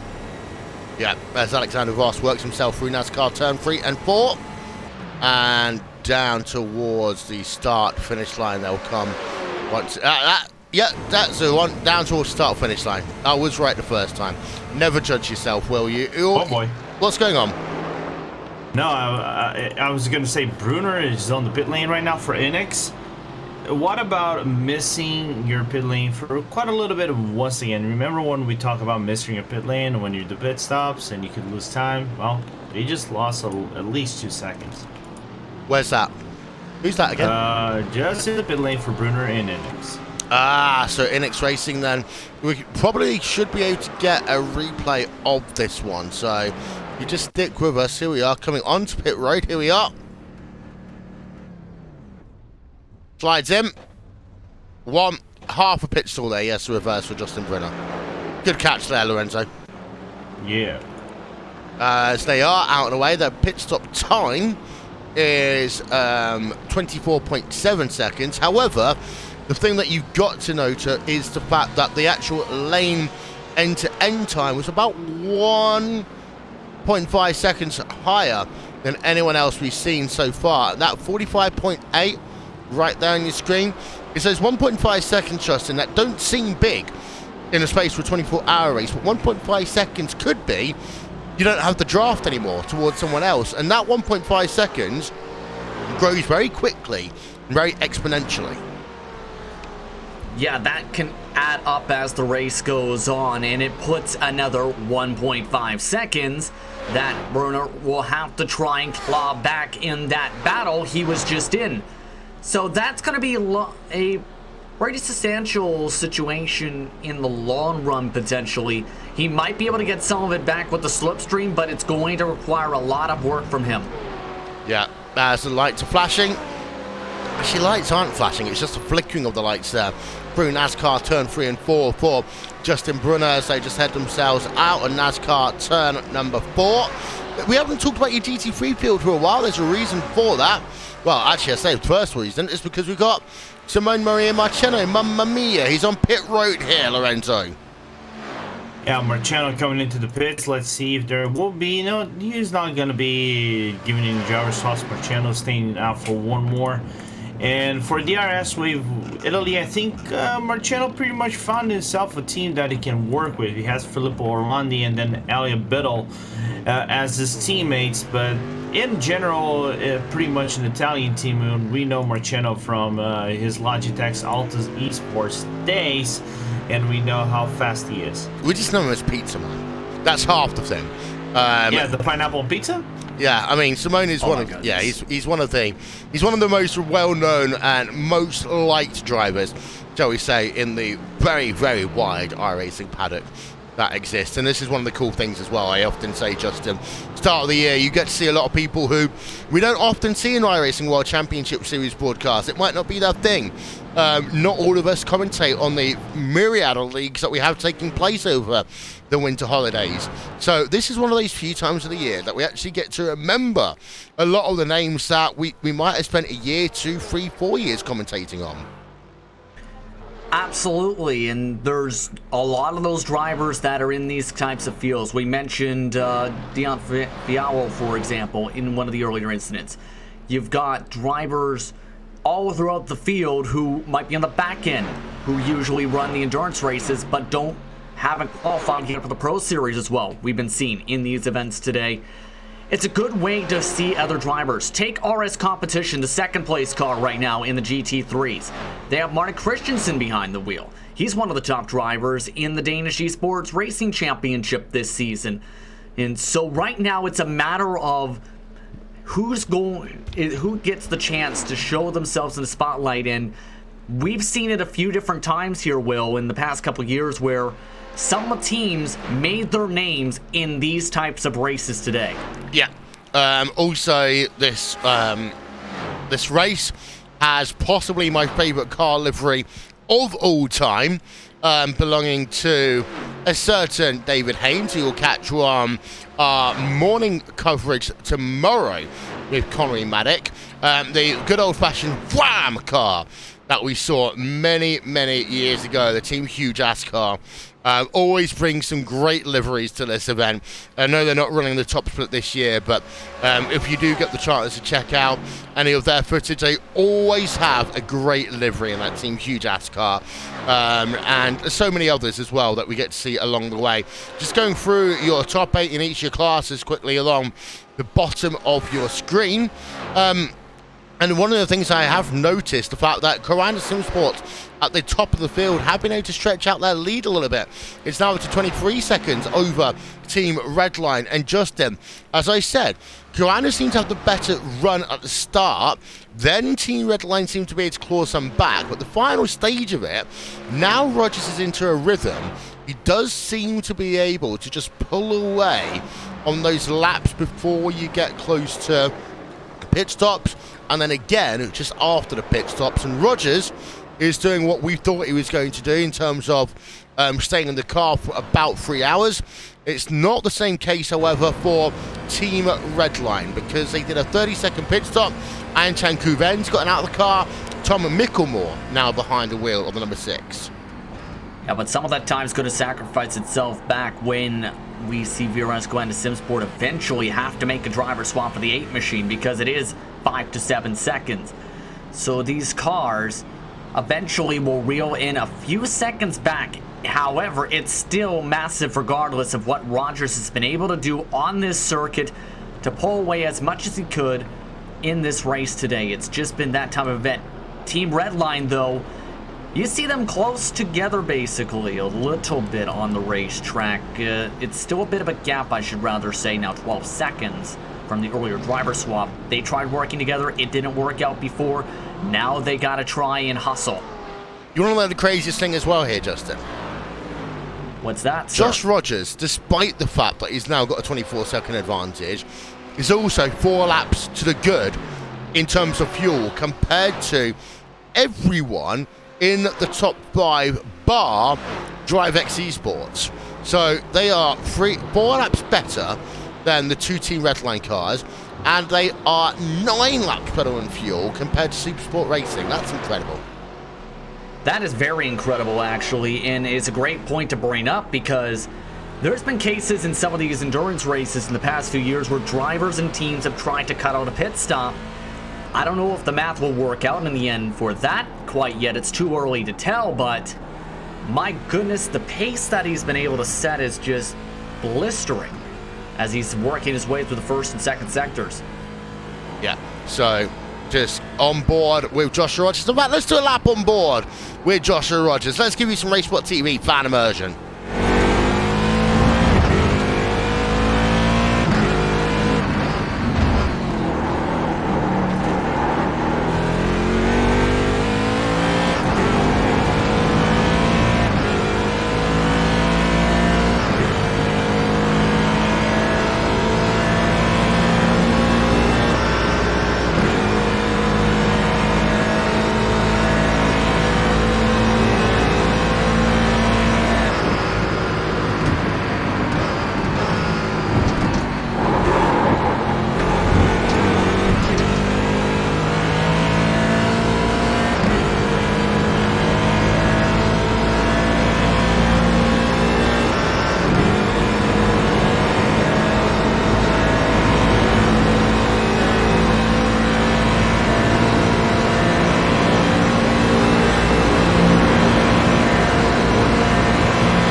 whilst we're looking at the driving abilities there of Joshua Rogers, we've had a moment. This is down into turn number 1. And this is your 2. Oh, my word there. Well, you're the one that raised this one with me, Justin, but that almost ended up being one of your leaders in GTE, but it did involve 2 drivers in GT3. Yeah, just losing the traction that time there in that situation on the outside, it seemed. And let's take a look at this from the BMW. He's already blinking his lights up a storm, saying, please let me go, knowing these cars are fighting. You see the back traction just give out right there. Good wreck avoidance that time from Voss to get through the incident. Yeah, we're going to do another couple of looks at this one. Next, we're going to look at S2V. This is on board with Ricardo Silva even, into 1, into 2. Right, okay, that all started with Ricardo. You made the point, naturally, Lorenzo. It looked as though they almost got a little bit aggressive in retaliation, but that was all on them, losing the back end through 2. Yeah, it was a little bit complicated when Williams was on the inside. The problem was for Ricardo is that he lost the entire grip, got a little bit on the marbles, but then what comes right next, I think the Burst Esports car was a little bit loose in terms of contact. You can see just Ricardo basically love tapping not just once but twice the back end of that Audi, and now Burst Esports into the pit lane, and well, I think they just gonna have a driver swap as Casper Henningsen is actually coming in place of Charlie Summers. Love tap, little love tap. That's the only thing I could say there. 3rd driver in that car. So Burst Esports, they're not messing around. I remember one person asking how many drivers you can have on a team and me worrying about our overlay clashing, but 3 drivers already, Lorenzo, in that Burst Esports car. But am I looking at this correctly? Yeah, there is actually someone in that car. I was a little bit worried that they were going to get some repairs to that car, but it is damaged. There is damage to the front end of that car. So we noticed the fact that, you know, they might be doing a little bit of repairs now, but right about there, there's quite a lot wrong with that front end. Yeah, that front end is bent. And I'll be very honest, I think I'm gonna play a little bit of, you know, strategist over here. I think Charlie Summers just brought into earlier in the pits because of his frustration. I think he's frustrated because I'm looking at the laps here. Jasper Pedersen did 68 laps. Charlie was on 43 laps. So there is a chance Charlie was on his mid-second stint and he just got overly frustrated and had to hand over the car to Casper just to not make mistakes on the track, as you guys just saw on the screen. They are having a long pit stop, though. They are having a long pit stop, so maybe they had some required repairs to that car that they had to take. And if you are going to have a long pit stop, Justin, sometimes it is better to change driver for 2 reasons. A, allow your driver to cool down. And B, allow your driver to cool down. And C, allow your driver to cool down. To get to the serious point, however, you're exactly right. You don't want a driver going back out there and thinking the worst things on their mind. You want someone that will keep things cool for the time being and try and just get the car back running on the racetrack. That's going to be Casper Henningsen at the moment. That's looking to be in that race car. So you don't want to risk somebody going back out there and thinking, I got in an incident, I want to find this next car. You want to just focus on the big picture of the race and allow them to think and see what actually happened in that circumstance. Yeah, so we're going to turn our attention away from this and go have a look at another battle that's close. This is Evolution Simsport. We've got 2 sets of Evolutions in the race today because, well, you know, the universe likes making our life complicated. We've got Evolution Racing Team, who are running in GTE, and then you've got Evolution Simsport, different team, running in GT3, and they are battling it out with Viva El Papo Racing Team with Bruno Astori right now in the number 15 car. Did I do that with enough passion there for you, Lorenzo? Absolutely. Let me just mention, I can already pick the front runner for best livery in this race. Viva El Papo, already with the best livery. Well, once you have a SpongeBob livery, it can go better than that. I'm sorry. Yeah. My job. as we'll have a look at that number 15 car as heading through into the International Horseshoe. A nice looking car, I have to say. How it got past our copyright lawyers, I have no idea. But anyway, a nice looking car at the very, very least is actually your overall leader. Or you see, this is where you've got to try and maintain the gap. That wasn't your overall leader, actually. I take that back. That was Ricardo Castrolado. We're going to have a look at that on board of them. Again, they get past the first car, and then it doesn't look that close, but that apex down into the kink happened so quickly, Justin, that it is actually a lot scarier than many would actually give it credit for. Yeah, it's a very nerve-wracking part of the racetrack, to say the very least. Take a look at this once more because, again, we've talked about the issue with the marbles. We've also seen, though, drivers have to really be careful in the kink if they're side-by-side.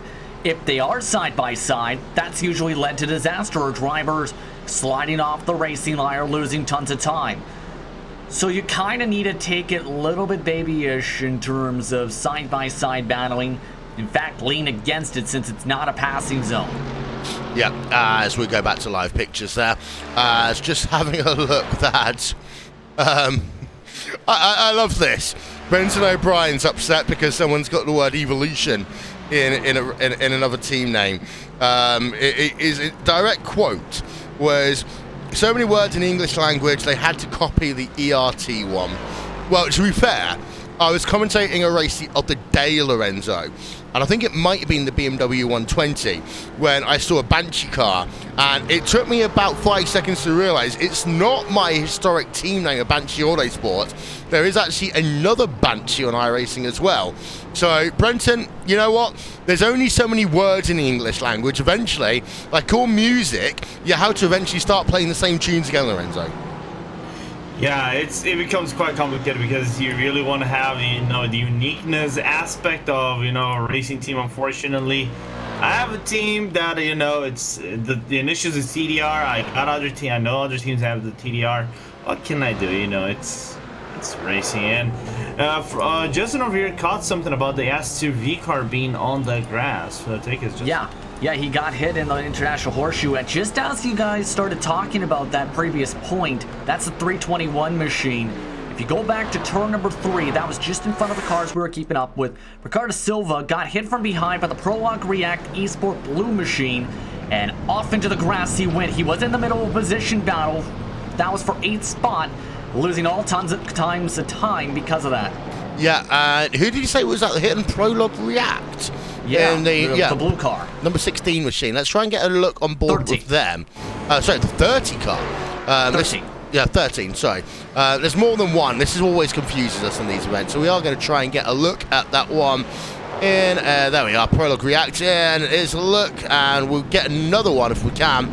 This time on board with them as they come through the kink. And there's the S2V car just ahead. And you're right, this was actually a battle for position at that time, and Prologue, oof, yeah, I mean, that's one of those things that, again, as the track gets dirtier and dirtier, this track is going to become harder and harder to break off line, so we have got to think about situations like this more and more, Justin. You made the point about the International Horseshoe, turn number 1, that's going to get messy later on. If you're a Daytona prototype having to try and overtake some slower traffic on the outside, it's going to start getting really hairy.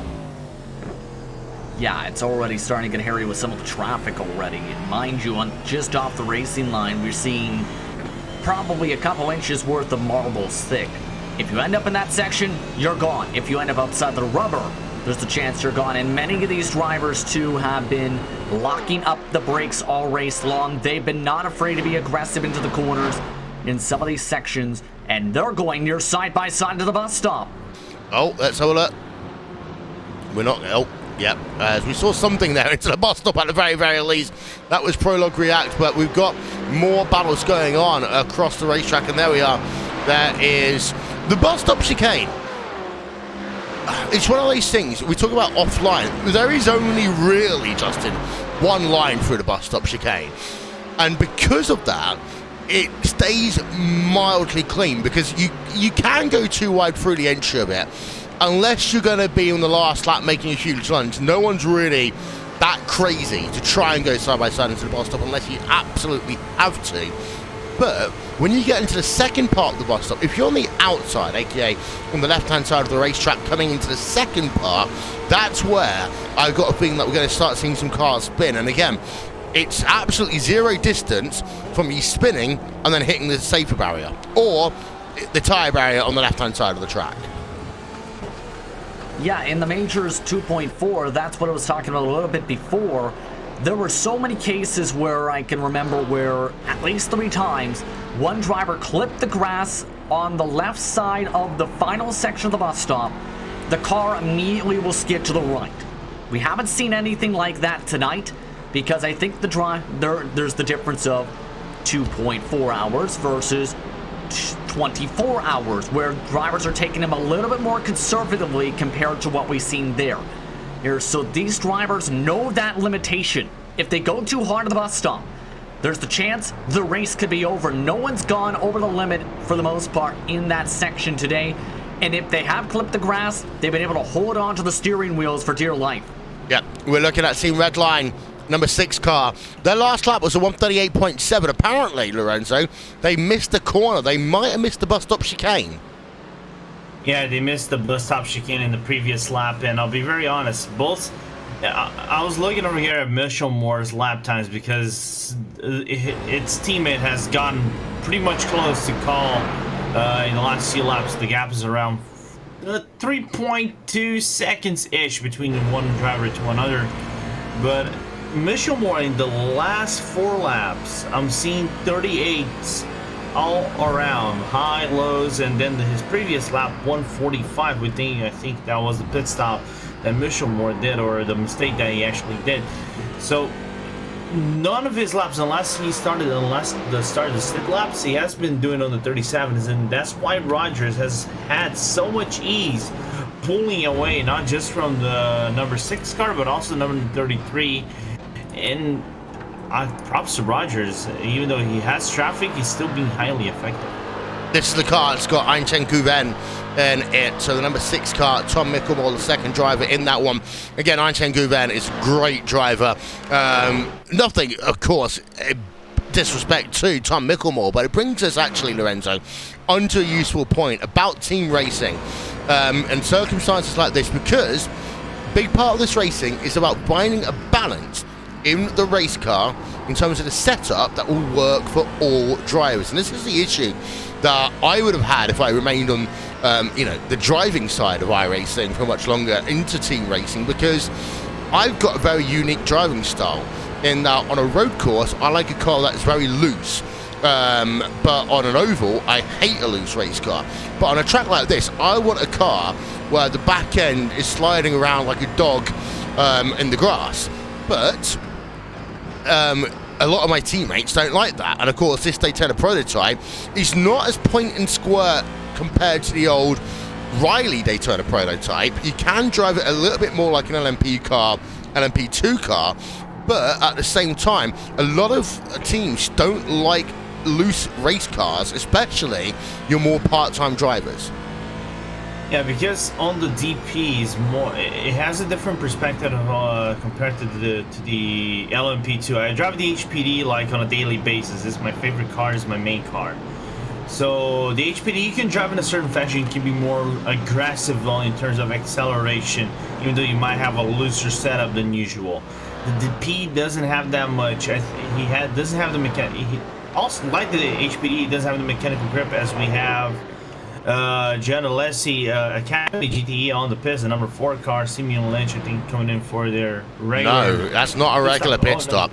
That is not a regular pit stop. Oh, that front end is bent, yeah. Yeah, well, they're the second car in line, but that's been a 2-minute plus pit stop for them. So something has happened to them. We are going to try and queue up the replay in just 1 second for you.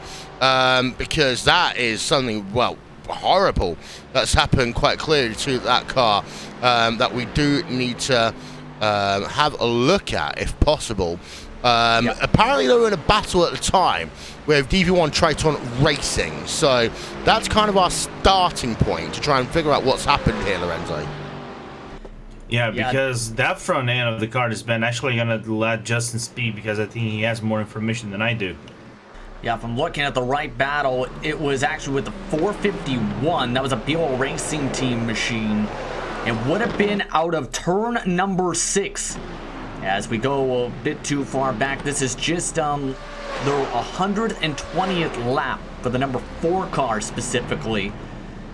See if we can find it here again. It would be on the exit of turn number 6, where they got a hit from behind to cause that situation where it was a difference in braking lines. Lynch had been a bit more conservative. The driver behind in BO Racing Team Veronix's GTE ended up sending it very much deeper right into the back end and sent him to the tire barrier. Yeah, unfortunately we haven't got the opportunity to get a replay for that one at the moment. We will try and get one a little bit later on. As you can see, it is now dusk. It's just turned 6 o'clock here, Lorenzo, and what that does mean is it's sunny bye-bye time. Yeah, sunny bye-bye time, and here comes the darkness. And like Justin mentioned, it gets dusk around 6 p.m. when I was there. Also, got dusk at 6 p.m., but there was no sun. Basically, the entire race was actually overcast and cloudy, but still. This is where now the most dangerous times comes, because the only part in the track that it isn't got much lightning is that actually that infield part, coming from the International Horseshoe all the way into the oval entry on turn 7. So you have to be very cautious how you approach your lines and make sure you do not overshoot your braking, so you can still have the car on track, because the rest of it is just like I would say back driving seat of sorts. Yeah, a lot of love today for this number 33 car. Currently being piloted by Dominic Farber, but of course the car which also has Max Verstappen as part of the team, which is in some ways a little bit interesting, Justin, because we've got to remember that this is the same car that ended up crashing with Coanda in lap number 5 of the race. The same car that also had a second incident in this race, but still plenty of love for Max Verstappen on the 33 car. Well, it is Max Verstappen. You have to say the very least. He's got fans all across the globe from Formula 1. And he's also, in the past year or so, mind you, with Lando Norris as well, who's been in some of the races for Team Redline with him.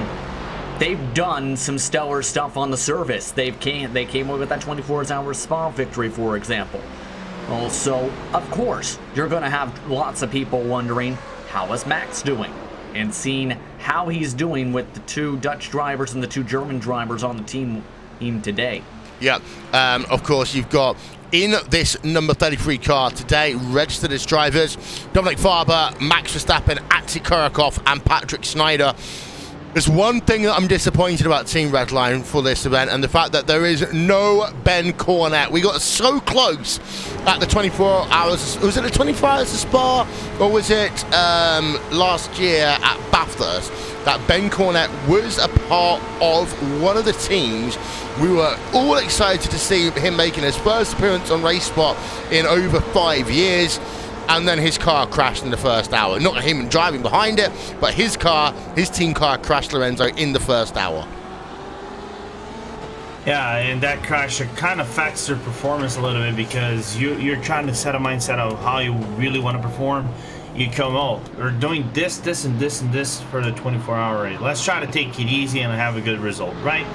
Then you have a crash in the first hour, and you're kind of like, all right, reset, and what do you have to do? You kind of like have to pick up yourself from ground zero and make sure you try to avoid any mistakes and try to get yourself back into a very acceptable rhythm, as we have a 3-car pack getting held by the SUV as they come into the oval section. Yeah. As we just say, onto the oval section, and that was the SUV racing car. That's been kind of a lot of talk about them, shall we say, over the last couple of moments because they've had a couple of incidents, and we're on board right now with Ricardo Silva in the number 321 into the bus stop chicane, Mercedes AMG car. There's the number 11 machine right there as well. So that is the Universidad Isabella 1 positive sim racing car on the exit of the bus stop chicane, going high side. And you'll notice that these prototypes will duck in to get a little bit of the toe, and then slipstream engage to the outside they go. Going past the number 75 car from your GTE division. That was the MSI Esports GTE car being driven by Salva Talons.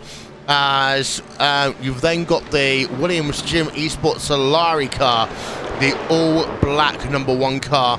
Of course, we talked about earlier in memory of Martin Solari, who lost his life to cancer a week ago, and you can see that they've used a logo and they provided some messages there to Martin Solari as well, who's a part of that team for a number of years, Williams Gym Esports. As we go down your field a little bit, and we go back to the Evolution SimSport Raptor car, as we're on board with Carl Modoff right now. Still battling it out with Viva El Papo Racing Team and Bruno Astori and Carl Madoff. We just see the 2 Mercedes scrapping it out for 7th place in GT3. And the lap times between them, they have been pretty static actually over the last couple of laps. You can see 10th to a second here, 10th to a second lost by Carl Madoff. But once you're in the draft, that really, oh my word, that almost became a huge moment. A car there just not really paying attention to what's going on around them. That was just ahead of the Viva El Papo car. That one deserves another quick look. What's going on? Nearly major contact between MSI and Williams Esports number 1. Oh, that was really close between Sim RC and Williams Esports. We'll get a replay of that one in a second. First of all, this was the number 44 car. By the looks of it. We'll zoom in again. It looks actually on a replay, it doesn't look as bad as the first time I saw it, but it did look as though, I mean, any movement of the car at Daytona always looks scary. But then you said it was Sim RC. No, so we're going to get ourselves another quick look at this. Talk us through, Justin. Yeah, we're going to take a look at this right now up in your screen. They're lined up in the stern for the time being. I'm curious to see how this is going to all turn out in this type of situation. Again, this is in the middle portion of the pack. You see them already blink their lights, trying to get by some of the traffic, and it was starting to get very congested. Already side by side, we talked about how in the bus stop, especially on entry, you don't want to have that. And that time a bit of contact as they rushed on through. Everyone able to save it though. Able to keep on going and nearly stacking up again on the exit. Yeah, I mean, we don't want to have a big one at Daytona, especially not in this race. We're going to have another quick look. This is on board with Alex Arana. You can see that's the MSI Esports guy just ahead. Great save. Absolutely incredible save there by the MSI Esports car. We're going to get ourselves another look. The issue that happened for him is I think he almost got a slow down penalty. Here we are on board with Salva Talons into the bus stop right now. Oh, that could have been so much worse. I think so far today, Justin, that might be save of the day. Yeah, you've seen how much he had to saw the wheel just to keep it from snapping to the right and spinning off the grass. If he has even one little difference in movement, there's a chance he slides up and crashes into the other drivers. And Renzo, that save looked kind of familiar to you from the BMW 120 to you, it seems. Yeah, it isn't on the same spot because that was a corner entry for Mitchell de Jongs on the 120 when they had the issue with the PRT team, the PRT on the BMW 120 race. They were coming in basically in the straight line, but the reactions, nevertheless, it is the same. So good on Salva Talons to keep that car going and believably still retain the position. Yeah, indeed, as we're just having a look at this battle. We're going to keep it on this battle, actually, for a few moments, and we're going to have a wonderful look at up above at Daytona, as it's now pretty much darkness here, and this is when you mentioned the flashing lights, Justin. The flashing lights are a moderately mild distraction in the daytime. And if you go down that tunnel vision focus we talked about earlier, a lot of drivers don't really notice them In the nighttime, you definitely do. Yeah, and the reason they blink all the lights is essentially it's the code of please let me go and or I am upset.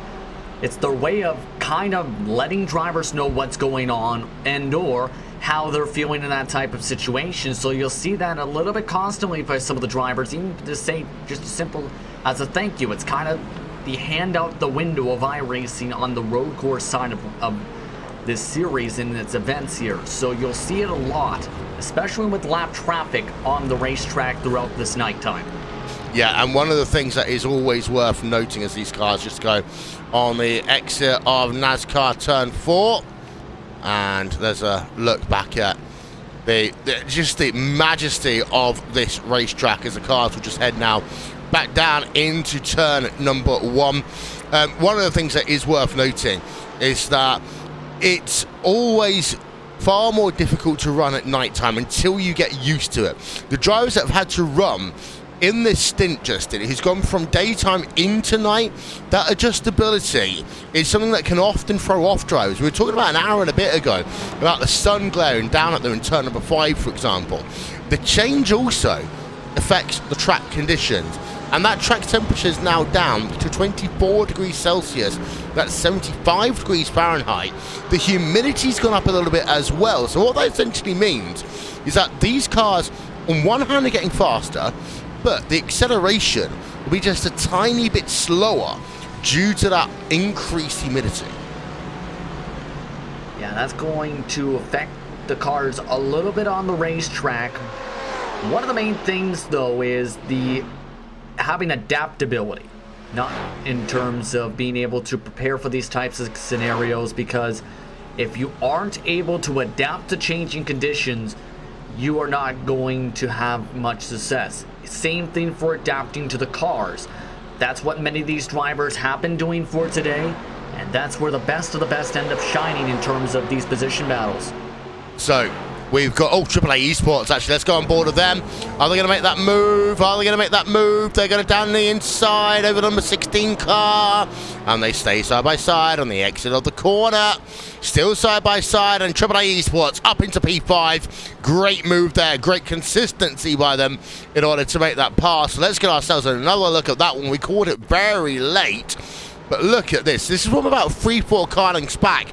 This really emphasized, Lorenzo, the power of the draft. And that draft will increase as the track temperature gets cooler as well. It's one of those things that a lot of people don't always necessarily take into account. But you're going to be faster on the exit of corners of the bus stop chicane in the nighttime in the cooler conditions when your tires have more grip. What that also means is that when you then get to the start or finish line, you'll be about 1 mile, 2 miles an hour faster, but also the draft becomes just a tiny bit more profound. Yeah, it becomes a tiny bit more profound, but I think we have to give major props for Calzabon because he found the right gap. I think Prolog just left a little bit of room on the inside. I thought he was actually going to let he thought, oh, Calzabon is probably going to try to make a move over here, so I'm going to give him a little bit of room, try to fight a side-to-side one coming out of turn 1, and Calzabon just grabbing the apex right at the perfect time in the perfect moment, and then having a good moment of exit and having, the right momentum and securing that 5th spot. Yeah, Payback Calzabon, one of my favorite named drivers actually on iRacing, taking over from Alexander Walters, on board with him past the start-finish line, and then into turn number 1 they'll come again as through that first corner.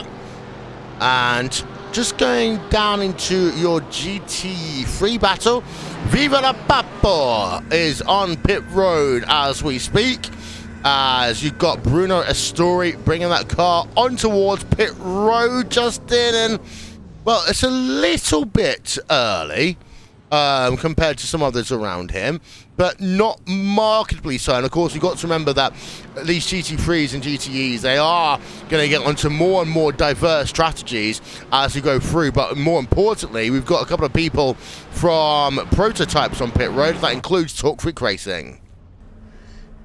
Yeah, and they're a little, have had some ups and downs to say the least with that contact from before.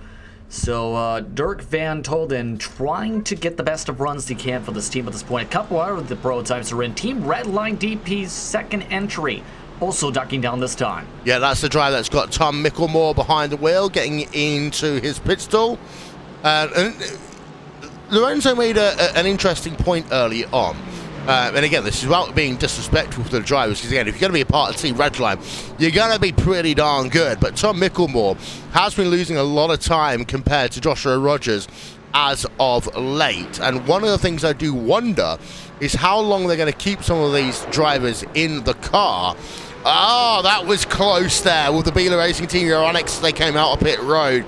Could have been a little bit more careful coming out of the pits, but having a look at the lap gaps, I mean, lap number 135, they did gain actually quite a little bit because Josh Rogers is one of his slowest laps of the race actually, 138.878 for them. But some of these teams will have drivers here, Justin, who will be doing really long stints. Look at how aggressive Micklemore is. He's flashing those lights. He's peeved at the moment, and he really wants to get past that Beeler Racing Team Euronics car. Wouldn't be surprised to see some teams going 5-6 hours, but yeah, he is definitely got to be frustrated. They're losing a lot of time being held up there to the point where his teammate is just about caught up to him. So that time, that's what I was talking about in the first hour or so. If you get held up in traffic in the infield, you can lose tons of time on the circuit, and now the gap between the two teammates, who now might have a chance to work together, is down from 3 seconds to 1 second. And this is Dominic Farber in the number 33 car. It was Max Verstappen's 33 car at the time who got ahead of the number 6 for a period, but then Einchen Guven was able to get himself back up into overall second place. It's going to be really interesting in the next couple of laps here, Lorenzo. Do Redline make the switch? I wouldn't make the switch. I would keep. You mean if it is the second place car, then maybe there's a good maybe you make the switch. Well, they've done it already. They already got overtaken. Then all right, then make the switch. Yeah, they've done it already, and this is the thing. I mean, Team Redline are a little bit more cagey. Look at this. He's on the move right now, this Dominic Farber. He's like, Milano, out of my way, as we go. And actually, I want to show you an onboard, if possible. There's the Milano car. Was it the Milano car? Yeah, we're going to have a look at the replay of the Milano car. And this is kind of what I wanted to allude to earlier on. We have got the opportunity to show this from a driver's perspective. And you head yourself here through turn number 1 into turn number 2, and you'll notice there's the flashing lights of the first of the Team Redline cars coming into the International Horseshoe. Now, the thing is, this part of the track, it's slightly brighter than what you'd see at many other endurance tracks, but you can still notice something there, Justin. You can still see something enough to, in one hand, alert you, but in some cases also potentially distract you. Yeah, the lights can definitely be something of an annoyance almost like, but you also at the same time have to keep an eye on, say, your relative box to see where the cars are on the racetrack in terms of distance. That's something iRacers have compared to real life that they might not have the luxury to. But look what's happening up on your screen. Looks like a bit of a battle going on. This is for 4th place in GT3. Lewis Goodway in a Simsa Esports GT3 car into the bus stop chicane. Couldn't do anything then, but again, a lot of the times it's the exit momentum out of that corner that can really help you. You don't want to be right behind, because if you're right behind, you might have to check up before you get to full tilt. But actually for Lewis Goodway, this is a great little run by him on the exit now of NASCAR turn number 4. Look at that toe. He's going to have to go. He's not going to go down. That's naughty, Lewis. That's naughty, but he manages to make it stick. And again, last half hour of the race, you defend the bottom of the racetrack, Justin. But right now, you'd let them through. Yeah, especially since, well, you know, there's the faster of the two cars. And right now, that Simpson machine has not been quite patient. I don't think they had to go all the way to the apron, because they were given the space regardless. Yeah. But that car is on the move. It's been on the move since we've seen that initial grouping. As there is, look at the gap already, actually. It's up to almost 3/4 of a second in the space of half a lap. And behind, one of the things that's worth noting is what the gap between Evolution Simsport and Core Sim Racing is going to be over the next couple of laps, because they have been catching Karl Madoff over Pascal Sticks at the rate of about 2 seconds over the last 3 laps here, Lorenzo. Yeah, but they got a little bit of a problem with these 2 cars overlapping them, because here's the thing.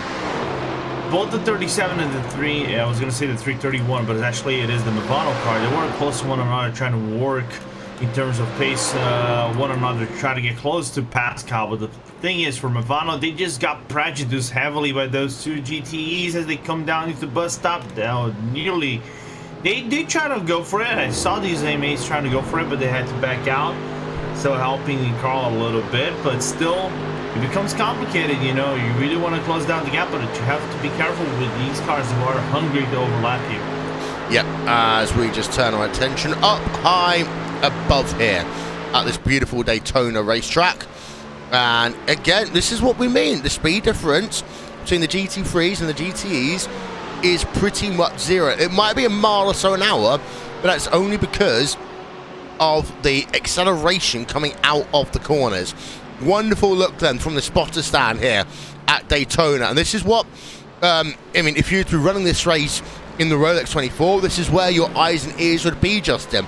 Someone up here who can see the entire track. And this is what makes the Daytona 24 far different from the 24 Hours Le Mans, because of the fact that your spotter can see everything on track. So they can be a second pair of eyes and ears, compared to Le Mans, where, well, for most of the time, you're relying on Eurosport's cameras. Yeah, indeed. If you're referring towards the real-life side, yes, they have that spotter stand up at the top of the racetrack above where the press boxes and the luxury boxes are here on the front straightaway. iRacing applies that difference where you're able to, say, set up a far camera or look in terms of those angles to see where your car is on the racetrack, and that can be extremely vital to see how far back are you from a race car. Where's the car going to be? Are they at door? Are they at your quarter panel / fender? Or are they getting the run right next to you and almost pass by? It gives you more of an exact feeling when you have a spotter compared to an estimation when you may not have one and have a virtual spotter. By the way, Parker Kligerman is now in the Burton Kligerman esports machine in the 44. Yep, so that means he'll be joining us soon. He said he'll come and say hello after our section of the broadcast. Here's Max Benecke. This is where things started to get interesting. Benecke has taken some tyres recently.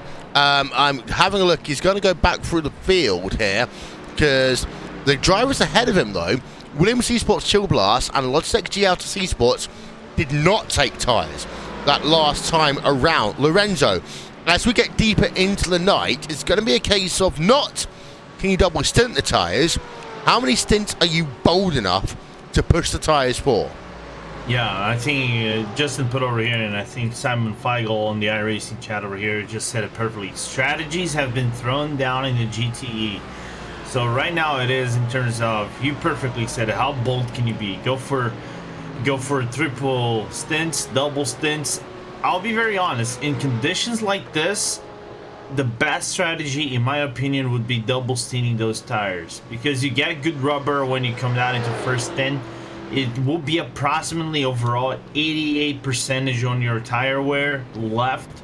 When you come down to second, it will be around 70, low 70s to high 70s. Oh, back in just getting out of line for one of the DPs. But yeah, its strategy is being called. I don't think you can triple stint. If you triple stint, it will be very complicated unless the track gets more cooler. And we know you're on nighttime. We got a little bit colder right now, 22 degrees Celsius on track, 23 on track. In my opinion, it's complicated. We'll have to see in the next 2 hours, maybe 2 to 3 hours, and see how this pans out. Yep, as we go and have a look at Max Benecke for the moment. Actually, I want to do a lap on board, but with some drivers, but I'm not going to do it with one of the millions of BMWs that are taking part in the 24 Hours of Daytona this weekend. Let's go and have a look at the teams who are not. a BMW for just one moment. And of course, we've got two of them. This is the Burton Klingerman esports car. This is Parker Klingerman. And of course, he's one of the team owners in the eNASCAR iRacing World Championship Series. You see him on the NBC Sports Network. You're seeing him right now on board. We're going to ride on board with Parker Klingerman in the one and only Porsche as we give you some RaceSpot TV fan immersion.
Parker Klingerman then coming past the stripe in the Burton Klingerman eSports car.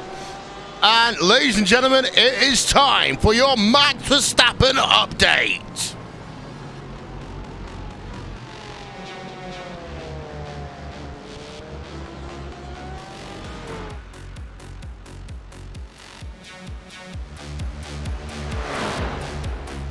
He's not on the car. That concludes your Max Verstappen update. Okay, that was unexpected, Will. Okay, then. There we You go. pulled that. Hold up. Did you pull that out of Graham Norton? No, but we're on board with Dominic Farber right now, who is, of course, a teammate of Team Red Lines. Max Verstappen in this number 33 car. Dominic Farber's been behind the wheel for the last couple of hours here as he works himself through turn number 5. I've literally just asked RaceSpot wives to make me another cup of coffee. Maybe that was not the best of ideas, but into turn 6 for Dominic Farber. And worth noting, actually, he has cut down the gap to the Koana SimSports car, who, away from our screens, did do a driver change because they have recently been on pit road. Martin Kroenke now is behind the wheel of the number 8 VOS Koana SimSports car. So from a driver who's been a world champion on iRacing in 2019 to a multi-time iRacing world champion in Martin Kroenke, one of 3 drivers to ever win the iRacing World Championship Grand Prix Series. Of course, the other 2 being Gregor Hutu and our best friend Hugo Luiz, as Martin Kroenke through the International Horseshoe. And this is going to be great because Kroenke, fun fact here, once did all of his stints at Circuit Spa-Francorchamps in the first ever 24-hour event on iRacing that we run. Would you like to know how many incident points he got? In fact, I'm going to ask you to take a guess. Go, Justin, you take first. Incident points, I forget the exact total, so let's go something conservative. 50? Can I take a range of guesses? Is it between 50 and Max Verstappen and Lando Norris, or is it over than that? Oh, in terms of that regard, it was sky high. I remember that exact total. I'm not going to give away the total. The answer is 8. 8 incident points, and this was in something like 8 hours worth of driving. Martin Kroenke is one of the most consistent drivers, I think, in the history of iRacing, and also one of the cleanest drivers that you ever see. He doesn't normally take advantage of the track limits. He's someone that will just turn laps. He is, over the last couple of years, he found a way of being really, really spectacular in terms of qualifying, but Tom Mickelmore, it's worth noting, has got himself right behind Dominic Farber. So after us thinking that Tom Mickelmore was going to fade down in 3rd place in that Team Redline Daytona prototype car, actually, Justin, he's right there with the number 33 car. And that's actually a good thing, I think, for the team, because it allows them to work together here and see, can we reel in the cars in front? That's something they tried in the first stint. That's something they have to try right now to see, can they do anything to close the gap here, because they've got good runs compared to, say, the Apex Racing team, which, mind you, they were battling with before in this race. They're all the way back in 12th position since then, so it's been tough sledding since their initial battling. Getting word that Logitech G Altus Esports have had a little bit of oopsie daisy, someone's punted this moment. We're going to try and get a look at this. We're not quite sure which of the Altus cars it is, because of course they have 2 of them in this race, unless I'm very much mistaken.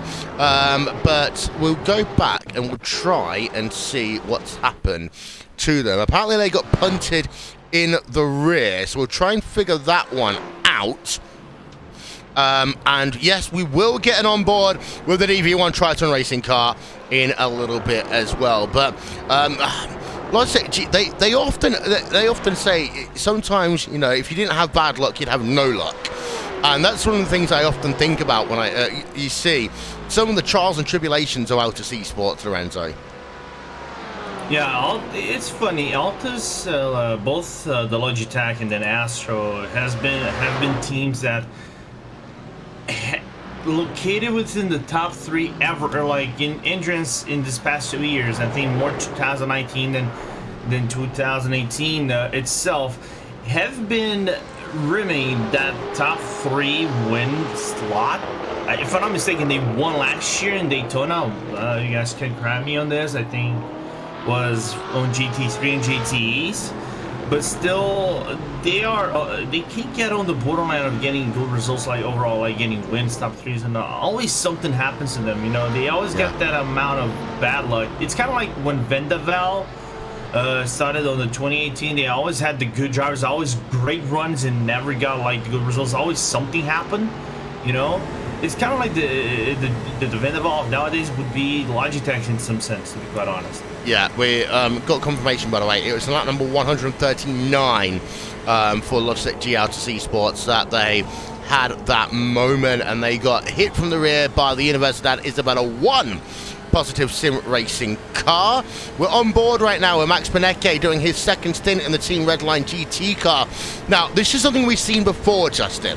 And I actually like the approach and the strategy that this team often do. They did it a lot as part of Pure Racing Team. It looks like they're taking its strategy over to Team Redline, in that you'll have two drivers alternate stints for the first, let's say, 8 hours, then they will basically completely go and disappear, and then your second set of drivers will do the next, say, 8 hours, alternating between them.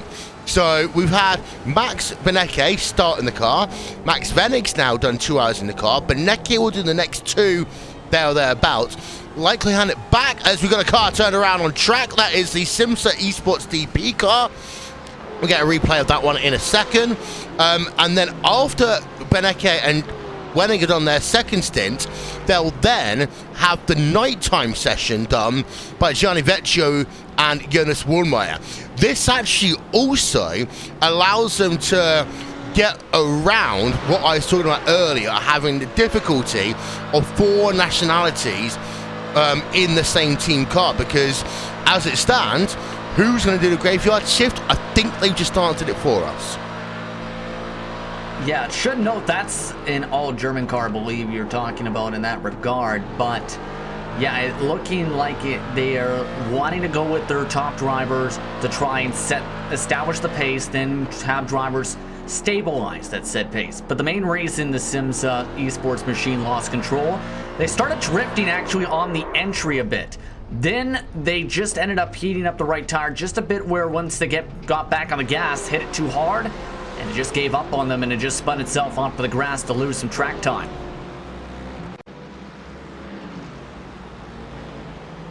You can see how much they tried to fight hard on top of that too here, Will, just to keep it off the left side grass in the first place. Yeah, and that's often the case. You end up trying to avoid one thing, something else happens along the way. As they are back out on track, that's seeing Wrenchport online, who are a lap ahead of them, who's going to try and, oh, it's a very busy section of racetrack here, all of a sudden. And yeah, now Team Wrenchport Online's been able to get past them. Team Wrenchport Online's now just trying to get themselves past. That looks like one of the courts, it is one of the courts and racing cars. Yep. And then just ahead of them, that looks like it is a Williams car of some variety, the Williams Esports Shield Blast car. 3. Yeah, it's the Williams Esports Shield Blast car of Alexander Voss. It's behind the wheel of that one. Alexander Voss is one of these teams that did not take tyres on this last pit stop, and this gives us the opportunity, now we're kind of midway through the stint, to have a look at these lap gaps, and they're not losing as much as I would have thought actually here, Justin. They've only been losing about 3 to 4 tenths per second average over the last 3 laps.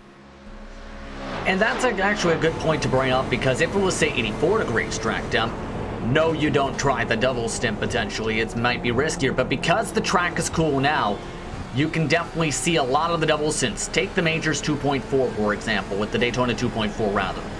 There were teams who won their splits by taking that strategy and taking the class win as a result. So it's a gamble, yes. But with the cooler track, it might be one where it's not as significant compared to, say, a daytime race or in a 6-hour event. So it can help you in terms of the overall, to gain a lot of the track time, and it's something a lot of teams might think about strategy-wise for the rest of the garage. By the way, Logic Yosus Esports up towards the front. They got a battle up in their hands. Team Redline GT has reeled them in. Yep, gap is now down below 1 second, and you notice, look at that, last time around, Max Benecke gained almost 6 tenths of a second, but he's got traffic, and this is going to cost him a tiny bit. That's the aggressiveness of Max Benecke. This is what's made him one of the top drivers in GT racing over the last 4 to 5 years. He storms his way past Viva La Papa as they just head themselves now through turn number 6 onto the banking again. The gap between these two drivers, well, it stands at 6 tenths of a second. Max Benecke hunting down Thomas Tattler right now. This is 2 very, very good drivers. Thomas Tattler, one of those Finnish drivers who broke away from the Glacier Racing ranks, and of course Glacier Racing, they're one of these teams that are pretty much an all-Finnish team these days. Thomas Tattler was a part of Black Star Racing, I want to say, I'm sure I'm right, now a part of Logitech G Autos Esports, and has really done well in that team. Great in 2019 in the iRacing World Championship Series. He was great before he joined Altus Esports. He's been even better since. Past the start-finish line, gap at 4/10 per second into turn number 1. Beneke will see those two cars ahead of them, the lap traffic that they've got. One of those is a Core Sim Racing GT3 car, which means that they're going to have the advantage of acceleration out of the International Horseshoe and through the kink. It's worth noting that these cars are not flat out through the kink compared to a Daytona prototype. So there is a Wrenchport Online Daytona prototype there as well. The GTE cars, I'll say that again, they are flat out through the kink, but it's always a little bit more squirrely for them at points. The Wrenchport Online cars thinking, okay, I know this is a battle for the class lead, but I want to find my way through at some point. And now the Wrenchport Online car goes, no, he stays behind. He's going to wait until the banking. So now this is where we're going to have a little traffic jam on I-95 as they work themselves through the banking. They go 3 wide for a moment. It's okay, it's Daytona. We're used to going 3 wide here. Now onto the back straightaway. Core Sim Racing car taking the outside line. Now this will help the 23 car a little bit because of the fact he'll get the tiniest bit of the toe from that Daytona prototype, a Wrenchport Online, that will help him through the bus stop chicane, and then for the next maybe 10 seconds or so, although that Wrenchport Online car has now pulled away quite some bit, there's more traffic coming through on the outside line. That's going to get past Max Beneke. Not sure if it's going to get past the Altus Esports car Tatler before turn number 1. I don't think it's going to. No. This is going to be great for Thomas Tatler because now it will give him a buffer between himself and Beneke for the next couple of corners, although now Tatler's got to get himself past the lap down car. And look at that, the flashing lights again by Max Beneke. He's angry. He really wants to slam it down the inside. Did he just go down the inside with a Daytona prototype? Oh my word, he's really fighting for this one right now, Lorenzo. Yeah, Beneke just, I'm just gonna send it, I don't care what y'all do. I just gotta say, you guys can see on the replay as Beneke goes into turn 1, gets a little bit held back by the Sims, the Daytona prototype. He gets unsatisfied, like I'm blinking. No, you hang back, my little friend. I'm gonna go for this move, and he just fully sends it into the turn number 3 in the International Horseshoe. Overtakes at the same time the other Sims, GT3 car, and now the gap is nearly 2.2 tenths of a second between him and Tatler, and here comes Beneke charging on the inside. Yeah, get bit between his teeth then for Beneke, up to the race lead once again in the number 71 car as he works through the bus stop chicane. Beneke, Team Redline, back to the point in GTE, but Justin, on one hand, that was to be expected because Beneke's on much fresher tyres compared to everyone else inside of your top 6. I was about to get to that point, in fact, yes, because it was a double stint here for Logitech the Altus Esports. Here's the thing, though. That contact we talked about with the prototype might have thrown that strategy out the window and abrogated the time differences of the car round. That's NX. Yeah, that's the NX Racing car. Not the first time we've seen an NX Racing car pointing the wrong way or doing something a little bit confusing in this race, but let's have a look. Replay coming up now, Justin Brunner. And there's always one thing to spin on track. It's another thing to spin when you just overtake him. A battle for the class lead. And here we are, Justin Brunner down in towards turn. He just completely overshoots the corner onto the kitty litter. Can't slow it down. Thankfully, that car spins the right way there, Lorenzo. Yeah, you spun to the outside. Had it spun to the inside, well, we would have had a big one into turn 1, and then involving the 2 class leaders in the GTE class, and that would have been too beautiful for either Tatler or Beneke himself. They wouldn't appreciate Brunner just pinning out and taking them out of the race. But fortunately for both of them, they escape unscathed. And Tatler now lost a little bit of time on the exit to the oval, but still within the draft range of Beneke himself. Yeah, and that's the thing right now. If you are Thomas Tatler, this is your aim. You want to stay in the draft of Max Beneke for as long as you can, because A, it'll help you in terms of fuel, B, it'll give you some tow, and, you know, it will also psychologically help that team out a little bit.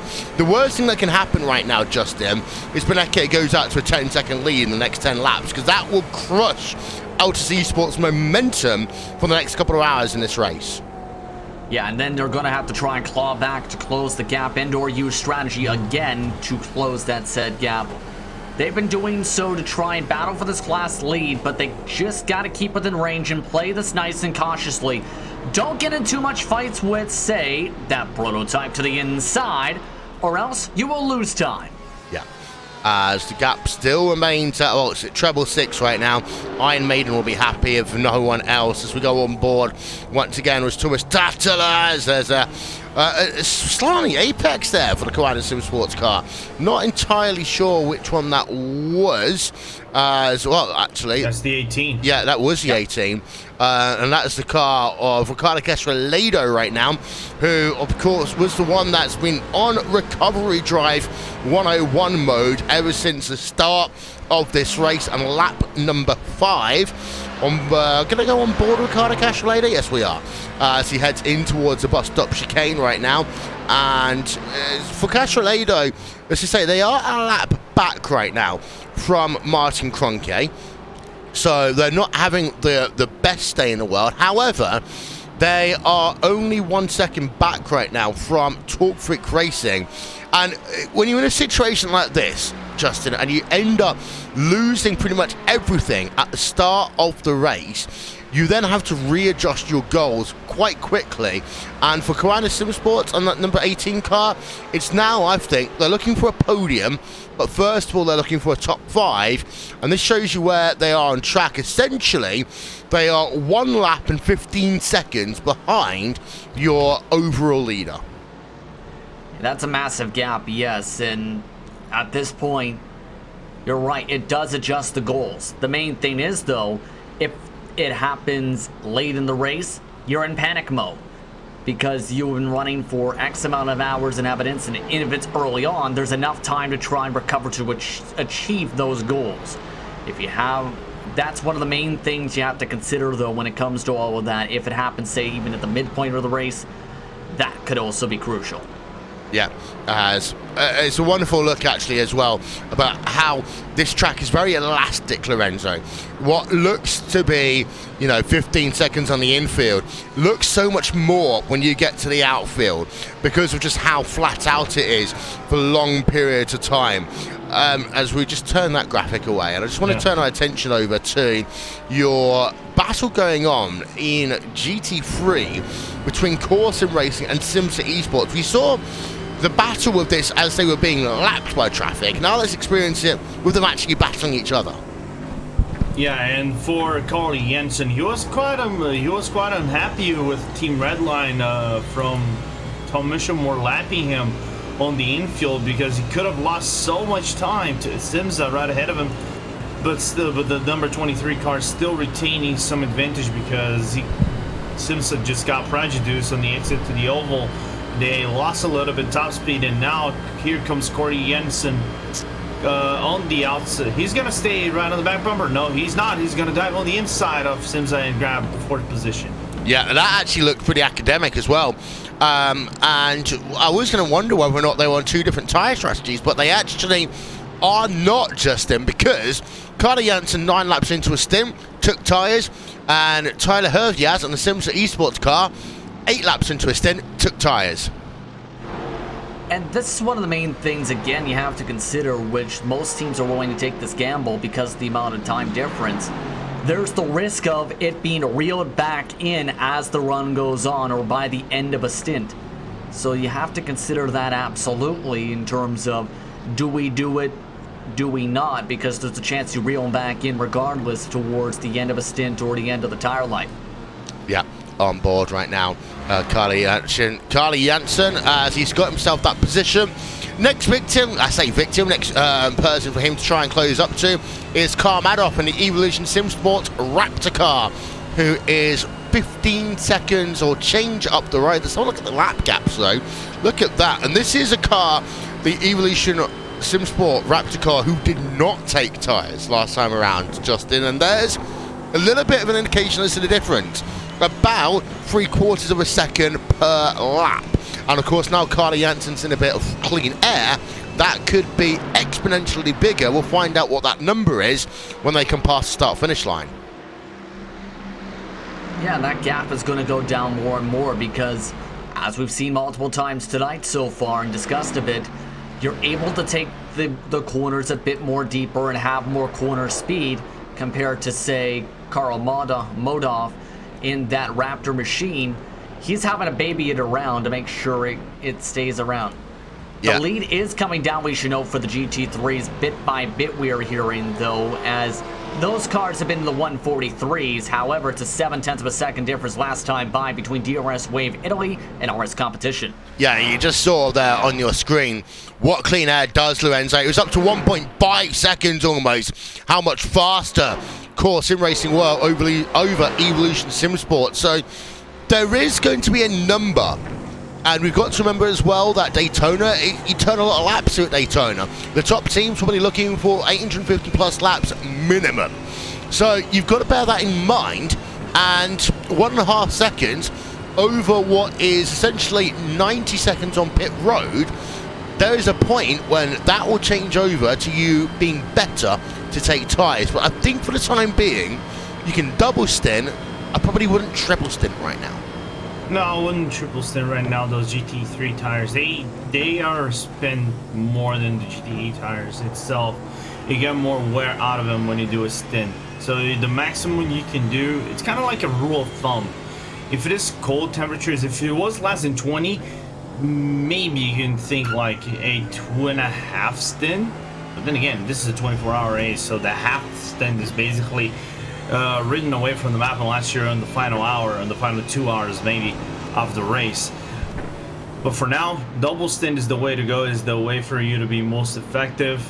And for now, Filippo Orlandi and Vodlassi, Bakbalassi again pulling another great lap, 143.2, just treading away 1 more second to that advantage that Filippo has.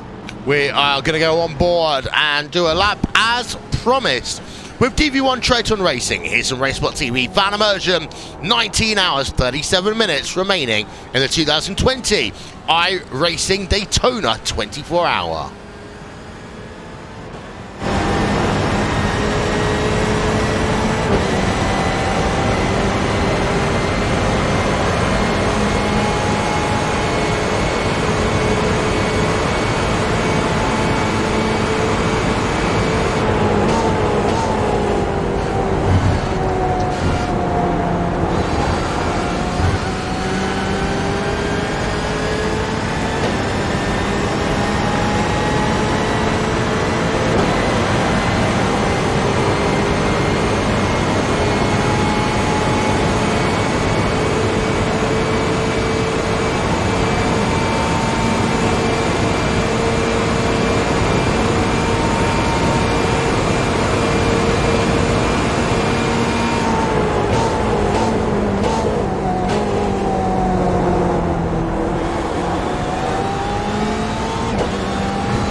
Welcome back. DB1 Triton Racing there. Jan Wikalski in the 01 car circling through. And again, Tom Mickelmore, I think he's found his calling right now of staying right behind Dominic Farber. Although they were gaining a little bit of time earlier over Martin Kroenke, Justin, that maintaining the gap is the way I'd call it right now over Martin Kroenke. It's 30 seconds. Kroenke is in the lead, but we look at the lap gaps. Actually, I say that it was close until lap number 161 when they lost a second to Kroenke. Yeah, Kroenke has just been very consistent, mind you, at 1.1 every single race in a world championship, 12 straight in a row, mind you. So it's going to be tough to keep up with that type of clean consistency. But they've got a few different prototypes now lined up. They also have NX Racing in the middle of this. This is not for position, mind you. That is also going to help a little bit with the slipstream train. It's just a matter of keeping that speed in the corners, though, as this race continues to progress to try and do something. It's going to take hours at this rate to close the gap. Yeah, although interestingly, last time by, Justin Brunner in the Simicube NX Racing car did a 138.1. Team Redlines, they did a 138.4 for Dominic Farber. Now, traffic was a little bit of a part of that. It's going to be interesting to see how aggressive here, and actually Brunner just allows them to go past. So, good heads-up driving there by INX Racing, not getting in the way. INX Racing, one of a number of cars here today who are running the Race for Relief logo on their cars. This was something that started off with Altus Esports a couple of weeks ago. Of course, they had devastating wildfires across Australia over the last couple of months. And Race for Relief is designed, Lorenzo, to raise awareness and some money to some incredible organizations who are helping to try and stop, or at least contain, the wildfires that are taking place. Yeah, because we saw, if you guys haven't, well, he has been part of mainstream news stuff.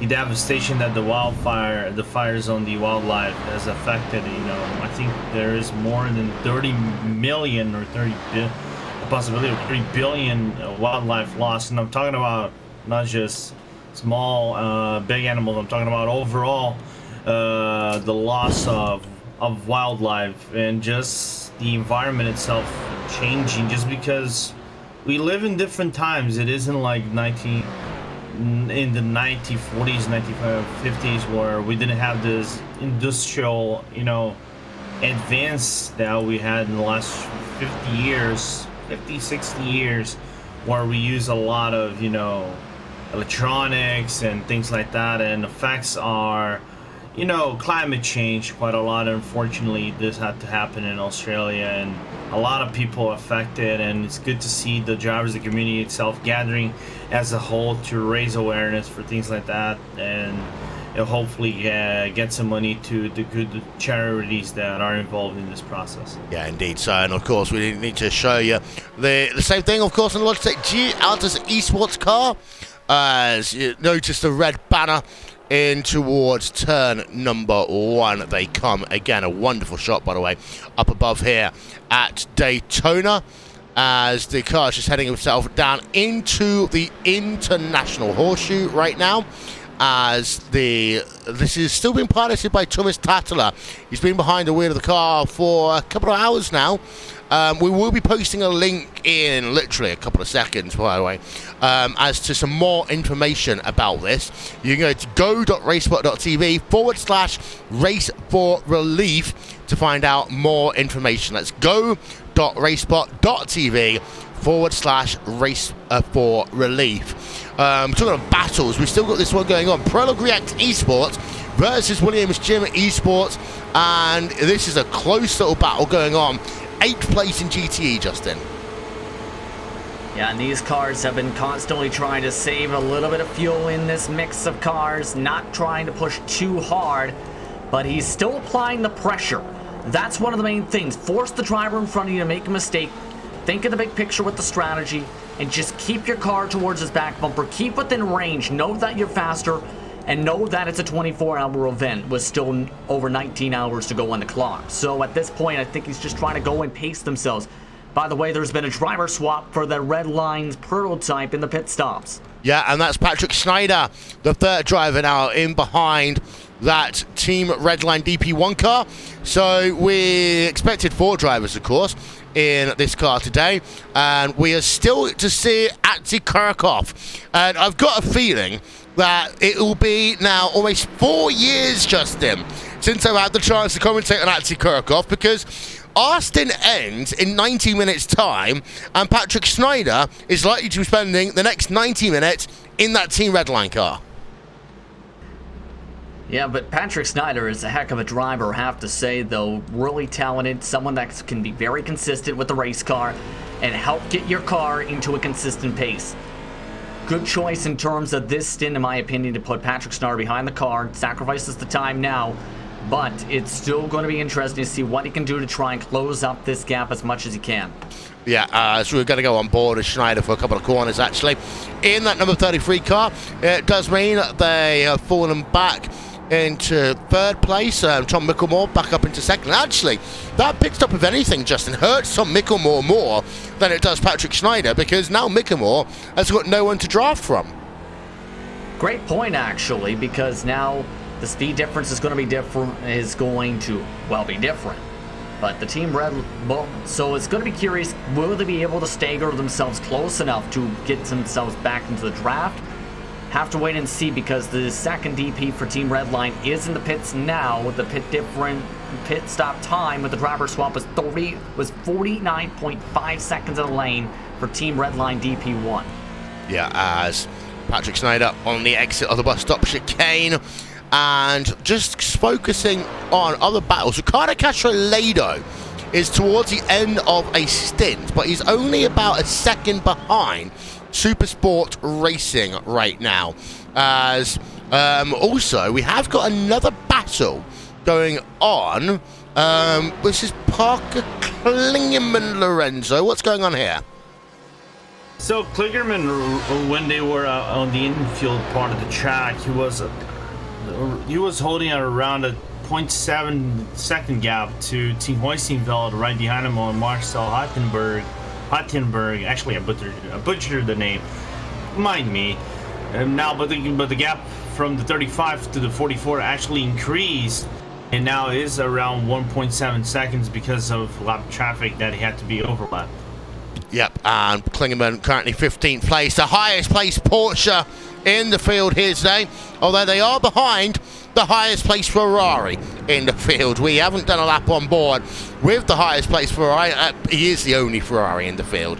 It is the Tetra Rouge Racing 777 car, Christophe Bouquet. Let's do a lap on board as the purple glow emulates from the Ferrari 488.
Wonderful look there at Christophe Bouquet in the 777 car. Of course, he decides that's the time to have some technical gremlins.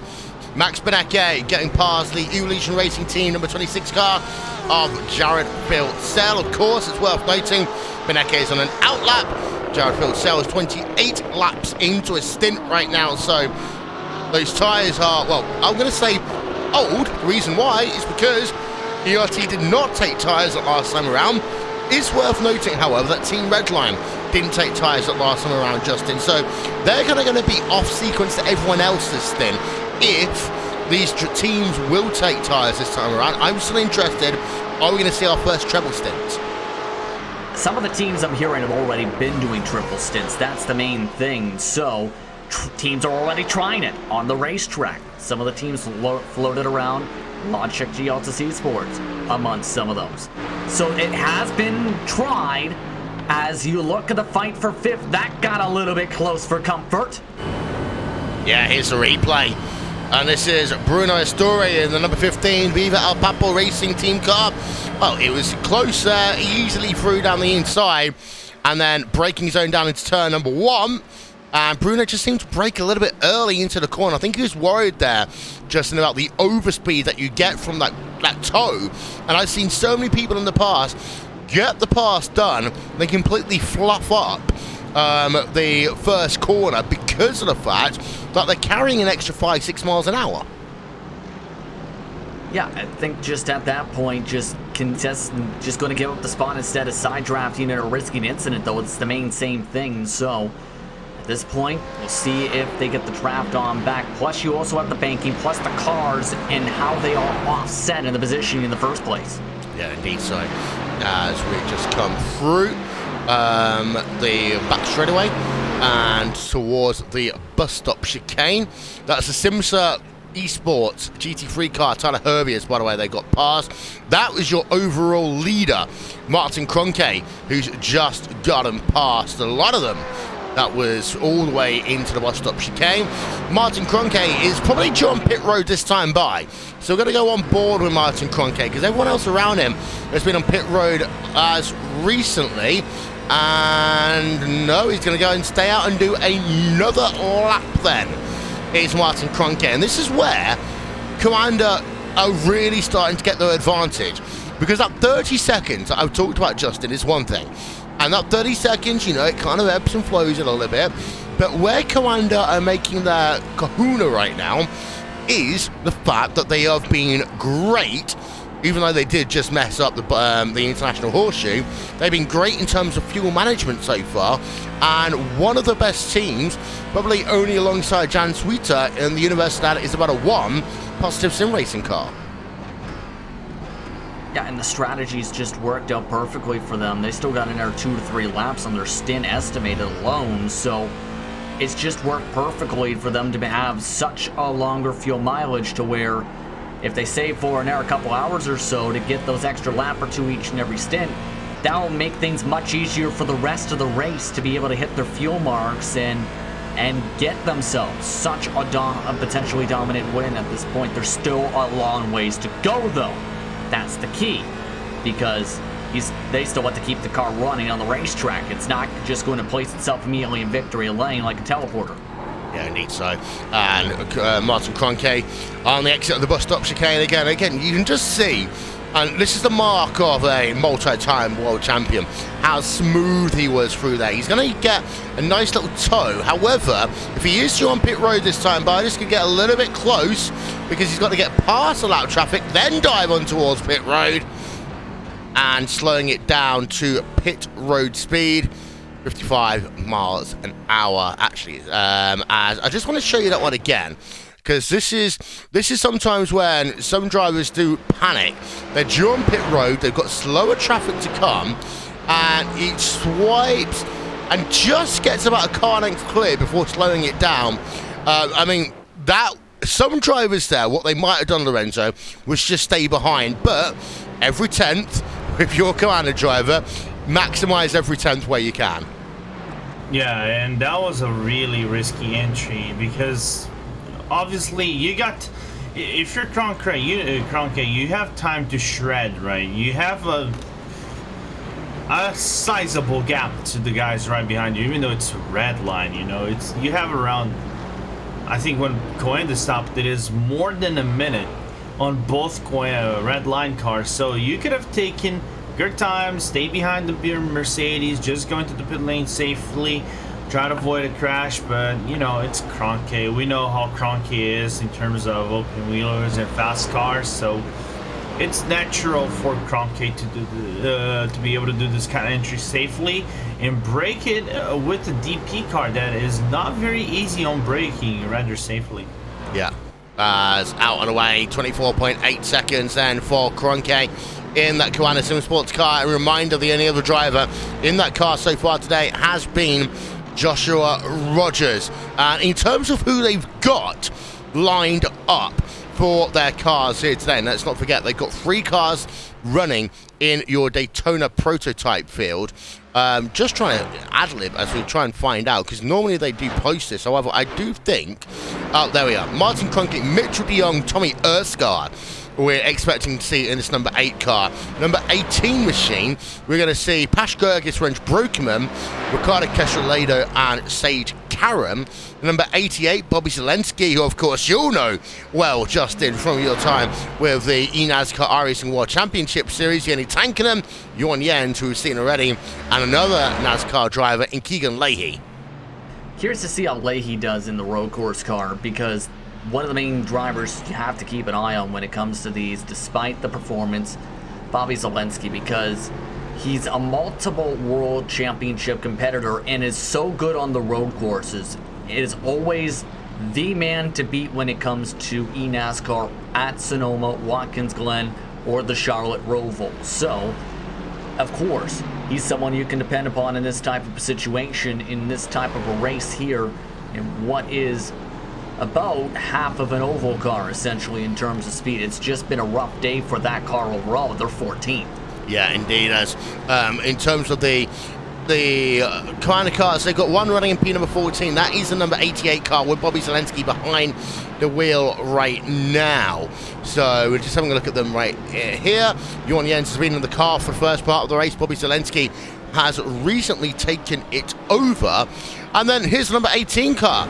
It's Ricardo Castrelado behind the wheel, and it has been Pash Gergis starting this race, and then Ricardo Castrelado has been the second driver to get into it.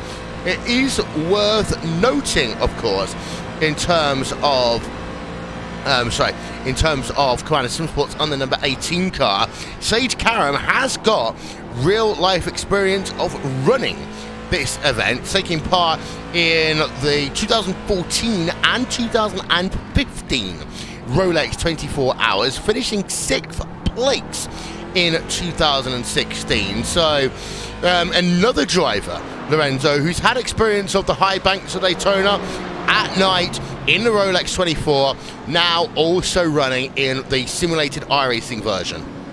Yeah, and I think that it is an actual thing, because it helps, you know, in terms of preparation for this track. It is the updated version of the track. What you see here is close. Oh, talking about Castrelado just coming in close with the core car. The core car just giving a little bit of a bump on the diffuser of Castrelado coming out into the oval section, as you guys are seeing here on the replay. Castrelado just going up for the inside look.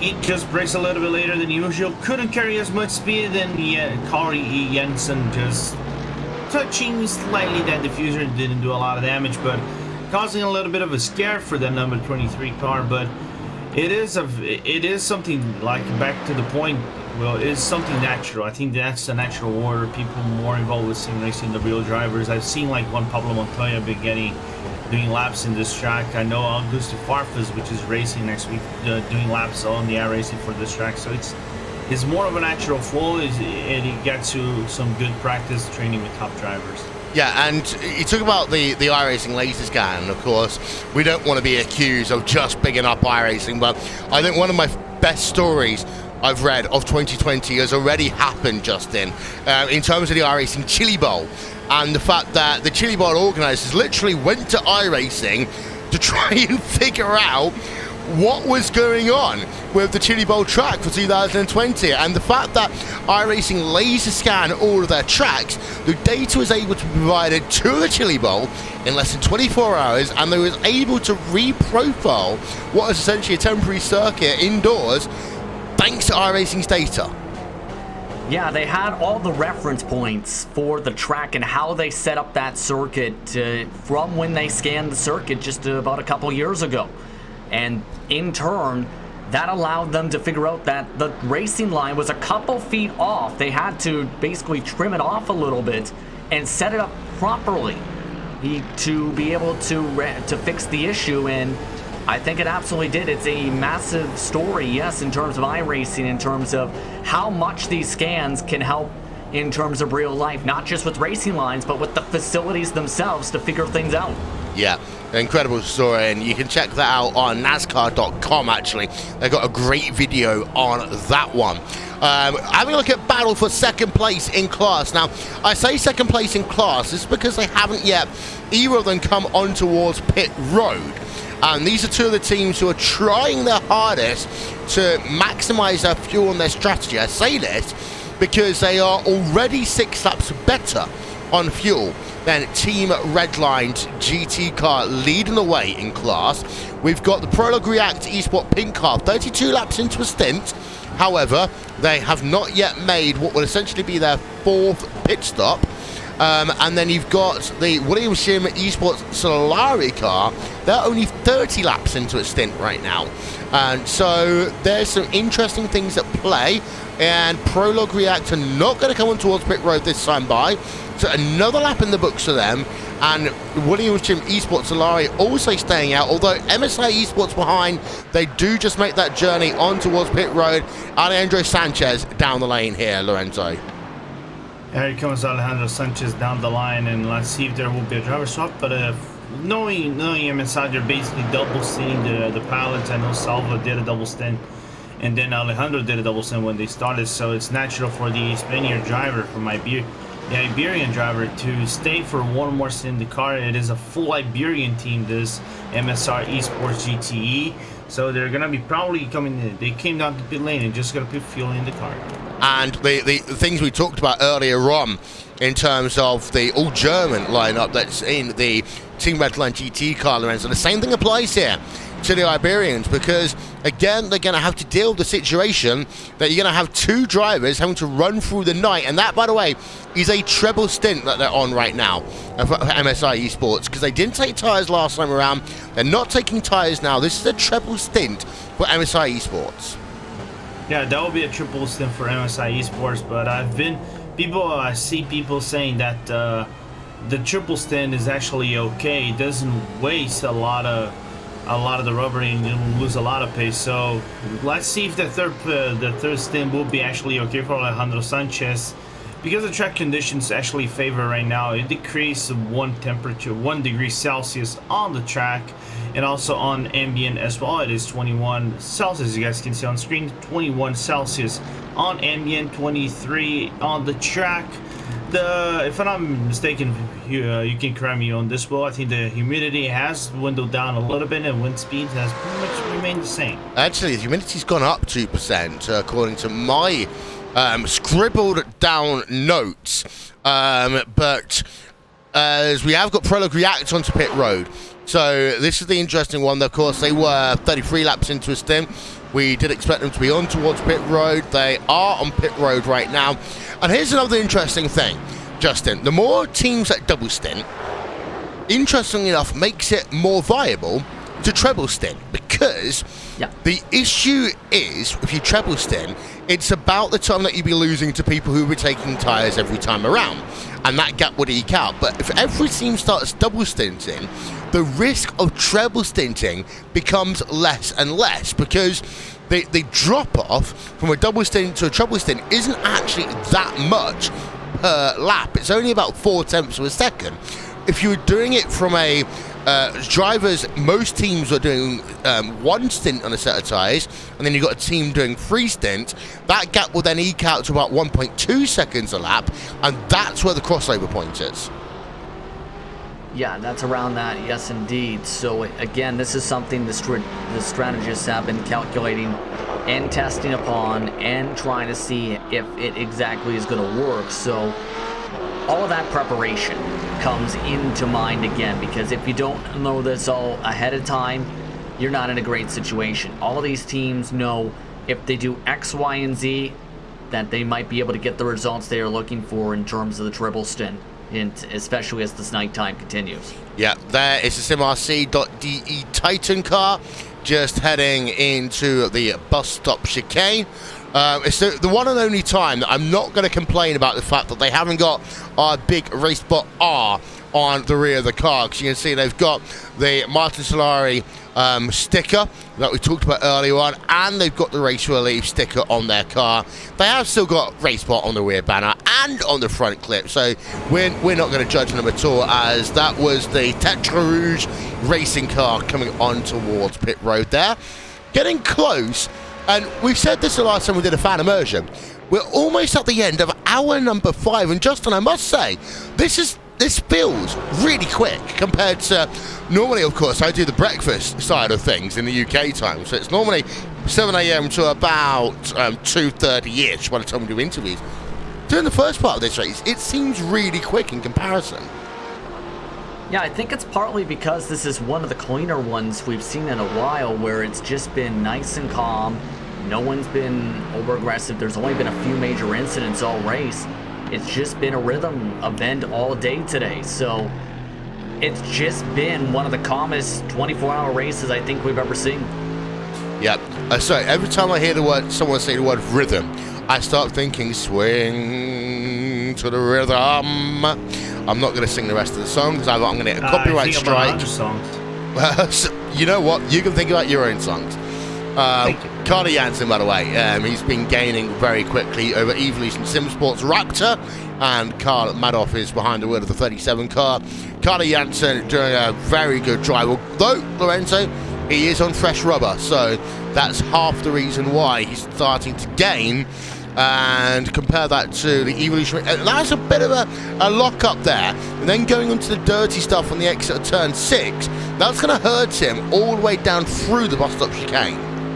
Yeah, it hurts a little bit in terms of grip, but he can cool down those tires if anything, overheat has built into their car, especially on the lower, on the left side, lower and upper left side of the car. On the right side, of course you spend more rubber than usual because you are on the left turn. By going to the left turns, you obviously gonna spend more rubber on the right side as he goes on the inside of Evolution. Easily gonna take third spot from Evolution. No contest done by Evolution Sport Raptor. Yeah, indeed. So that moves course and racing Carter Jansen up a place. Let's get ourselves another quick look at that one, shall we? As it all really started through that momentum through the bus stop chicane, and you just see the final part there, Justin, gets a wonderful launch, and that all comes down to the fresher tyres giving you the what's the word I'm looking for? The confidence to just floor it through that final part of the bus stop as you're changing direction. If you're on old tyres, you sometimes just feather that throttle a little bit more. Yeah, exactly right there, and that extra bit of grip and knowing you have that gives you confidence to be able to get the better corner exit that time. Able to do so was Carl Jensen, and now those fresher tires starting to just run off and away as they get lapped now by the Williams Esports Racer Machine. Yeah, as we are just having a look at the Evolution Sports car, so they're down now into 4th place as Pure Racing Team are on pit road. They're one of the first teams actually on pit road in class. Nicholas Lorbich is behind the wheel of this as I've seen some goldfish with more memory than these commentators. Look, we've been doing this for 5.5 hours now. Yeah. I mean, hold up. I think this is a compliment, to be quite honest. Yeah. I mean, this has been a race with some and exciting battles, yes. It's been a race with some of the incidents early on, yes, especially with Max Verstappen being the most notable of them because, well, it's Max Verstappen, but in terms of overall incidents, you got to remember, a lot of times in the past in endurance races, start of the first 10 minutes of a stint and the last 10 minutes, we usually see a crash or two per section. We haven't seen a major incident in about 40, 50 minutes at least, other than 1 or 2 near misses. So it's been just that type of a race is what I mean. Yeah. I've just seen the funniest message. I've seen some goldfish in more memory than these commentators. Absolutely great. As we look at the Team Wrenchford Online car of Niels Bennett there in the number 117 and scrapping it out with Torque Freak Racing Sunset. This is a scrap for 6th place in your class and prototypes. And, well, very close, the gap between them right now.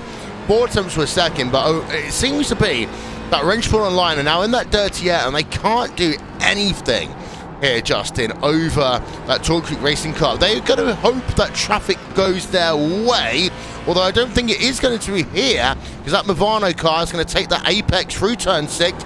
That'll cost Team Wrenchford Online a couple of attempts.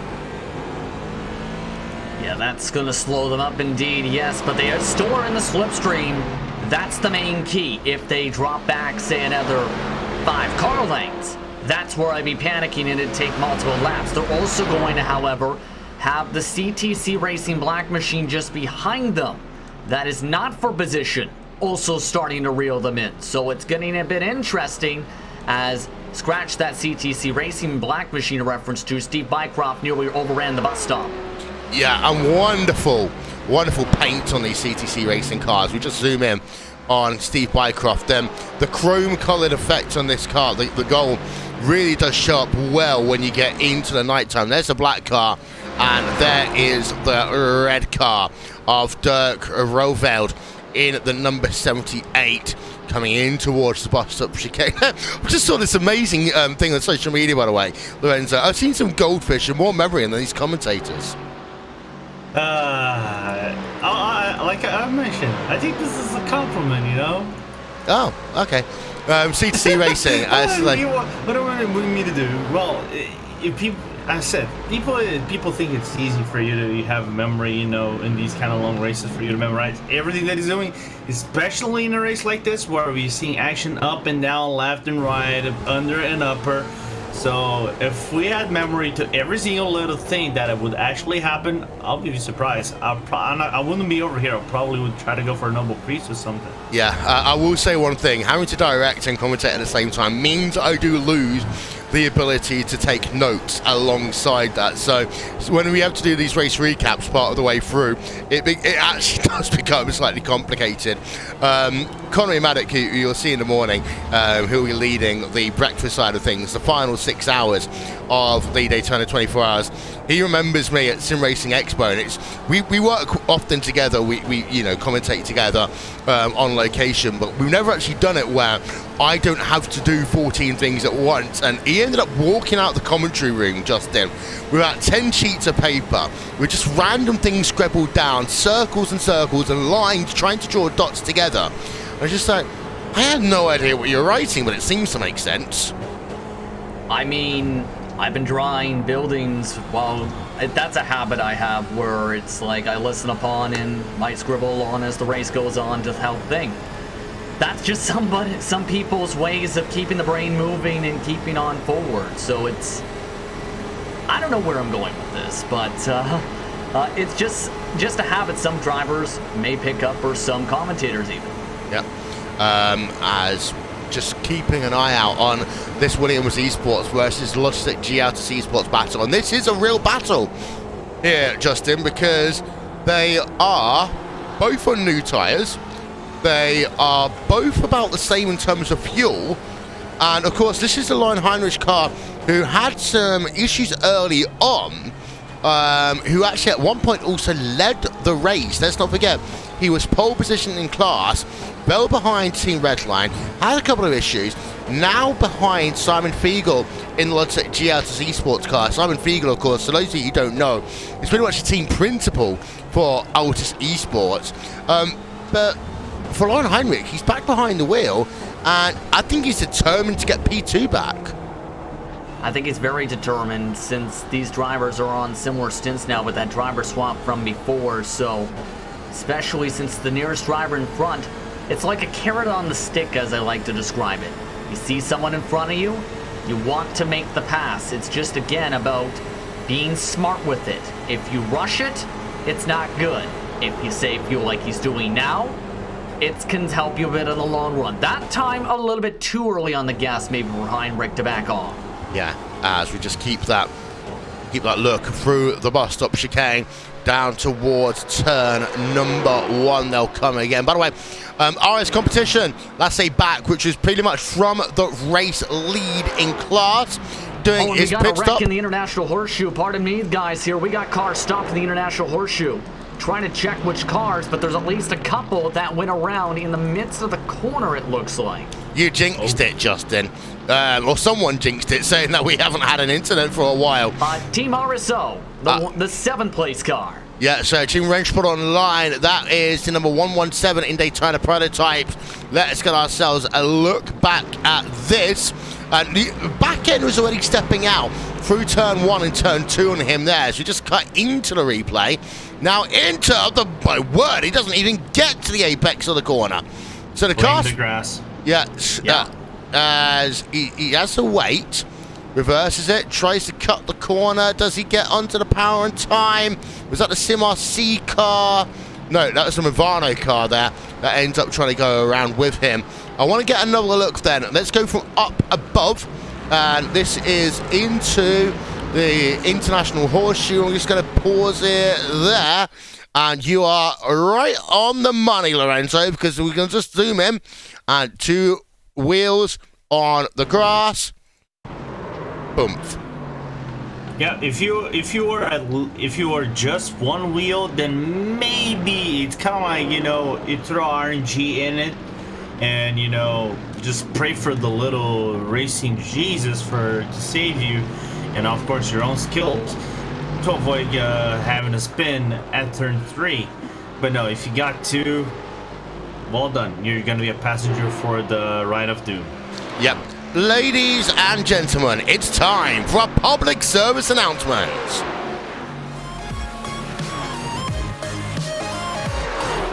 Jimmy's not in the split. Jimmy is not in the split. Jimmy is not in this split. If you do want to check out Jimmy Broadbent, who is one of the biggest personalities on iRacing, go to go.racebot.tv/Jimmy. That's go.racebot.tv/Jimmy. There's a link in the description, and you can go and have all of your Jimmy B wonderfulness. P.S. Max isn't in the car. I think we might have got that one across there. I hope we do. So go back on board with Lion Heinrich in this battle for 2nd place in GTE. We are 5 hours and 5 minutes into this event. We're going to run through your top 8 in each of your classes in just 1 moment's time. But first, let's do a RaceBot TV fan immersion on board with Lion Heinrich.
stoked the fires there, just a little bit too much. 4 tenths per second, Williams Esports, Chill Blast, and Lion Heinrich right now. As just going back across your field, Apex Racing Team. I haven't really talked about these guys for a while in Daytona Prototype, Justin, but they're Peter Berryman, the Berryman can, and he's about half a second behind Jan Schweiter in the Universidad Isabella 1 Positive Sim Racing DP. Yeah, it's been a pretty calm race for him so far, following along in this draft, but he is in the midst of a position battle right behind the overall race leader. So I think there's a chance he could try and reel him in. The pace is there, 4/10 quicker last time by. The thing is that the Universidad Isabel, #1 Positive Sim Racing machine, he will have that tow from Cronke for the next little bit. DRS Wave Italy, number 10 in the pits for the GT3. So this is, and of course, DRS Wave Italy, they've got a Daytona Prototype car and a GT3 machine in here today, as they were leading temporarily in class, where DRS Wave Italy. Filippo Orlandi in the car right now in terms of team drivers. He is the second of the team drivers in that car after Simone Maria Marciano. And it's going to be interesting because everyone else around them didn't take tyres that last time around, especially in the top 4.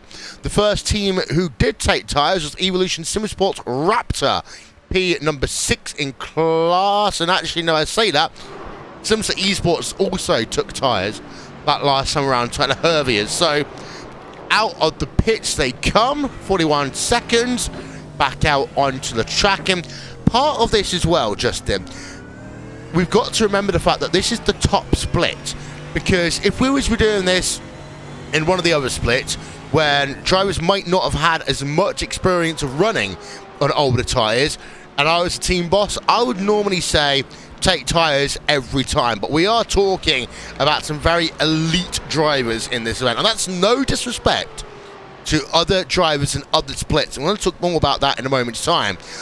But if I was to be running this race, knowing the fact that I'm not as comfortable running 4 hours at a time on deteriorating tyres, I would take tyres every time. But in this stint, there's so much more to play for because the competition level is really high. Exactly, and the competitiveness of a lot of the cars here, and again, this no disrespect, is very close. And any little strategy differential could make a strong difference in terms of where you finish the race overall tonight and throughout the entire 24 hours here. So it's going to get curious to see how this is all going to work out still as this race goes towards the middle stints of the day today, towards the night I should rather say. And as the action continues on the circuit, as you look here at the battle for first. Gap is 8.4 seconds right now, and I need to get my phone out because I'm trying to work out which team it was.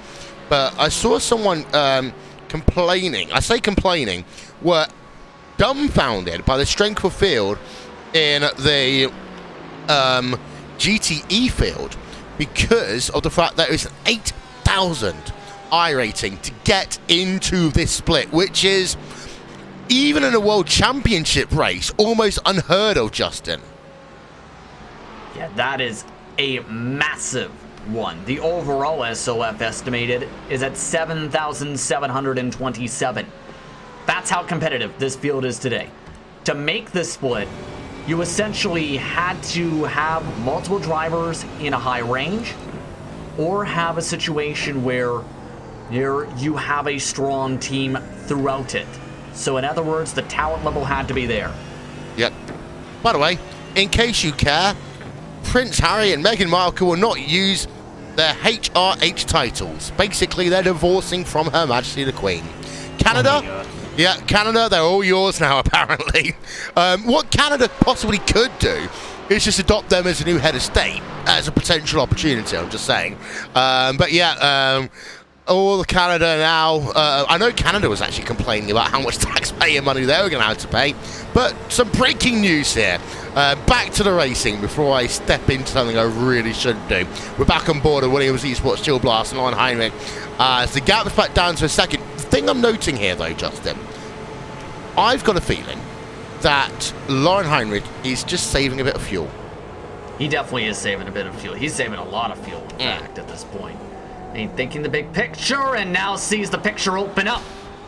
He just did that deliberately. They quite evidently, you've got the Racewhat TV audio at the very least. And actually, part of that might be because there was one of the Coanda cars. I thought it was, it was actually the number 88 Coanda car of Bobby Zelensky. And I think that might have distracted. There was two Coanda cars. And I think that might have distracted Simon Fiegel just the tiniest of amounts. There's a replay down in towards turn number 1. So there's one Coanda car going past, or coming alongside as they come past the start-finish line.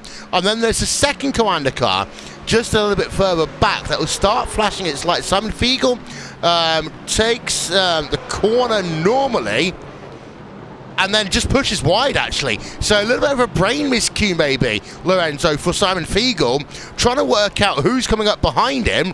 And Simon Fiegel pushes wide, loses P2 in class. Yeah, and even worse, he nearly lost all that what I would say draft field, draft advantage he could work with for that VRS car that actually overtook him. I think that was Bobby Zelensky overtaking him and back again on the International Horseshoe. But fortunately for Fiegel, is still under the second gap between him and Heinrich, so he still wore the draft and saved fuel once again, because Heinrich was doing the understatement of the year, save fuel. I believe Simon Fiegel is going to do the same thing now and just cook him. Yeah, as into one of if you really want to be, and I know there's always going to be car turn around, there's two Coanda cars crashed into each other. Oh my word. Ricardo Castroledo in the number 18 car, and the number 88 of Bobby Zelensky, I hope, are the two cars, and not Martin Kroenke. Major incident. Wow. Down. And yeah, it is the two cars. It's not Martin Kroenke. Confirmation of that. Just for the moment, we can breathe a tiny bit clearer. There's the replay. We're going to show it to you again as they come through turn 2 into the International Horseshoe. This is very un-Coanda-like, and it all starts because of the fact that one of them, that was the number 18 car, gets onto the grass. We saw it a moment ago. We saw it a moment ago with the Team Rennsport Online car having a moment there. Ricardo Castroledo in the number 18 car puts two wheels onto the grass, loops that car around, and his other Coanda teammate ends up going off at the same time. I don't think I've ever seen two Coanda cars have a moment like that in all my years of commentating there, Justin.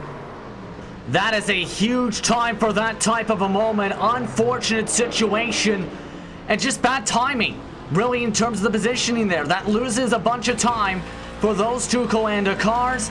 That could have been a lot more worse, but my goodness, what a time for that to happen for those two machines. Wow.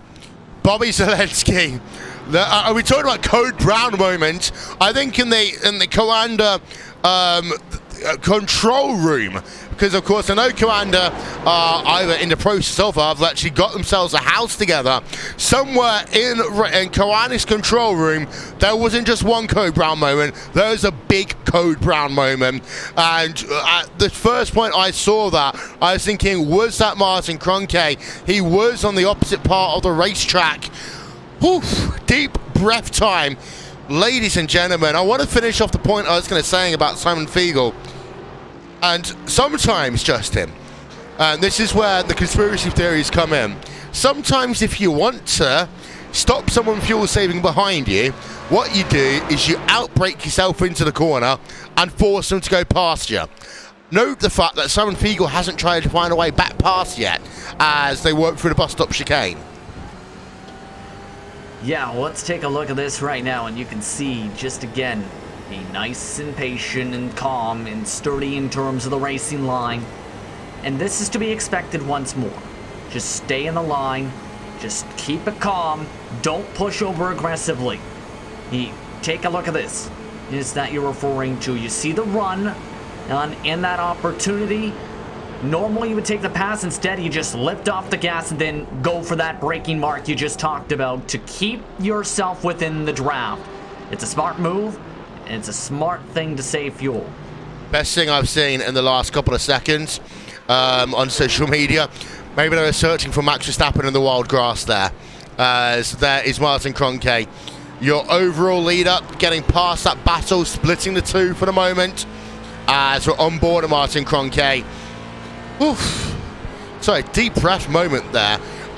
Because, again, Justin, I'm not quite sure how often I have seen kind of drivers have moments like that. Normally, when we talk about 24-hour broadcasts, normally, Coanda always seem to have a lot go their way. On what could have been a 50-50 call, they normally avert disaster. Now, there was only a slight bit of contact, but many people joke that the Chevrolet Daytona prototypes, they are basically made out of milk bottle tops, etc.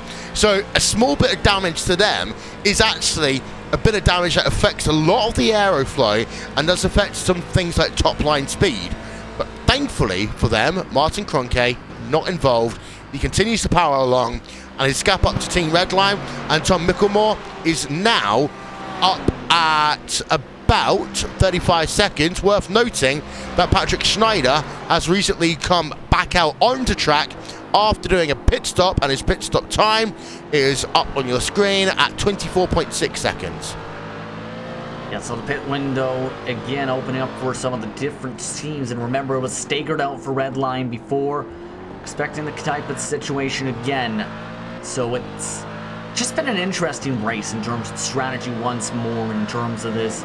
Curious to see again how this will work out for Team Redline. Yeah, as Patrick Schneider then just working himself past the CTC Racing red car for the second of the horseshoes in towards turn number 6, as they'll get past as well the number 37 car on track.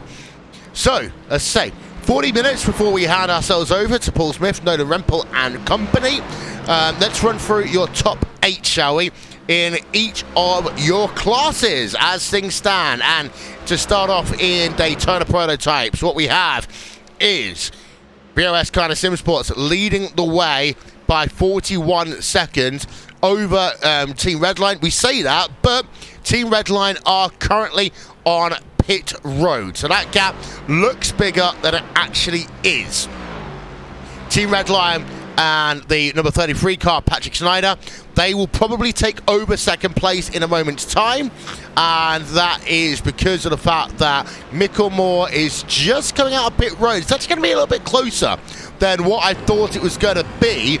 As you'll see, this is Schneider through turn number 2, getting bulked a little bit by the core sim racing car, and actually Tom Micklemore is about 4 seconds ahead, so that bulking didn't really do anything at all to either of them.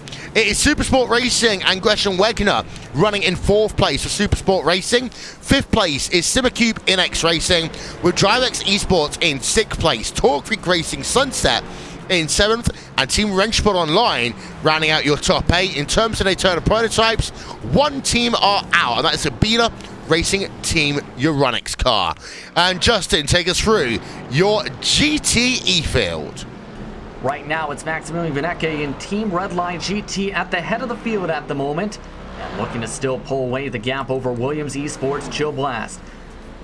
In 3rd position in that class, it is Logitech Gialtas Esports in the GTEs, but AAA Esports Black in the 4th position. Red Bull Racing Esports, they just came down the pit lane, were scored 5th last time by. SimRC.de Titan is in the 6th spot.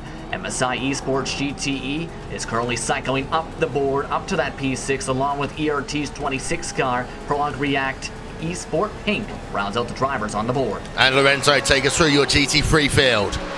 All right, here we go. We got Lassie back in the RS competition, enjoying a pretty comfortable gap to DRS Wave Italy and Filippo Orlandi with 11 seconds.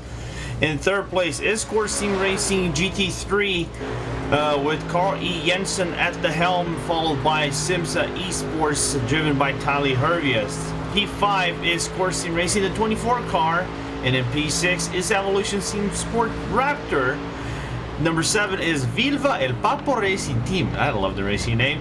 In 7th place, and rounding out your top 8 is S2V Esports with your top 8 for the GT3s here at Daytona, Will. Yeah, and it's worth noting the biggest number of retirees we've had so far today.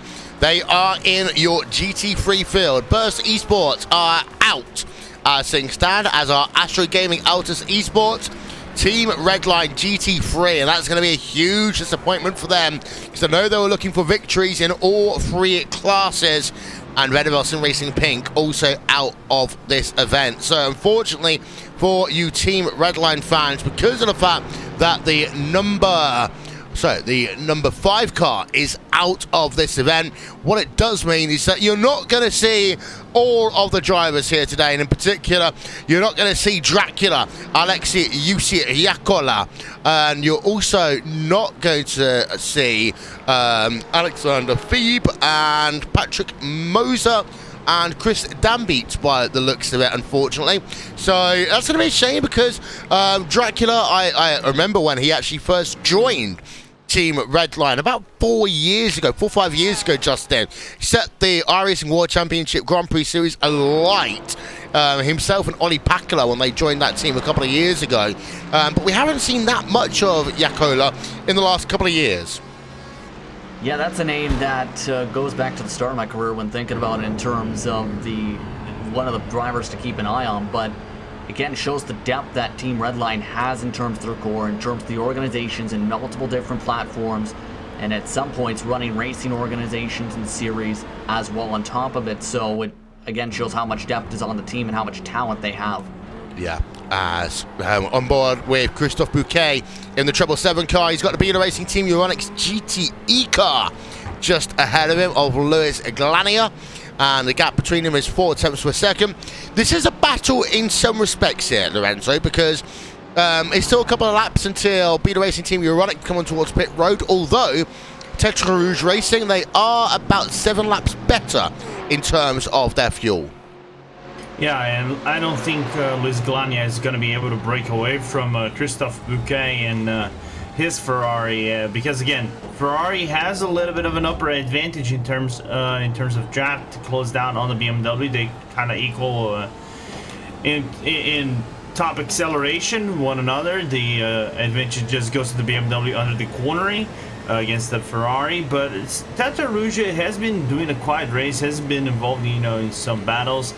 And with a few drivers with a few other teams like Evolution and maybe Williams, if I recall correctly, but still a good outing out of this team, grabbing a top 10 spot. Not grabbing a top 10 spot, but being around the top 10. It's worth noting that iRacing have a team running in this event themselves today. Looking at on my other screen, Alexander Horn is currently in their car.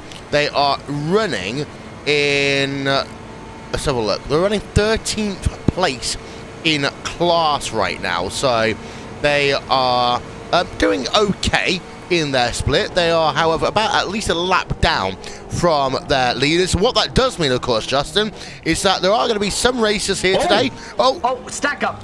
Yeah. And we got a stack up. MB Esport Racing spun around along with Viva El Papo Racing Team. They went around right on your screen a bit there in turn 1. Yeah, let's get a replay of that one as they'll head themselves down on the... Oh, yeah, okay, let's go back a little bit further. This is the number 15 car. And was that a Koana car just getting past them? Were they involved? They were past them in towards turn number 1. So that is a useful thing. Into turn 2. Oh, Viva Papo, they're turning around.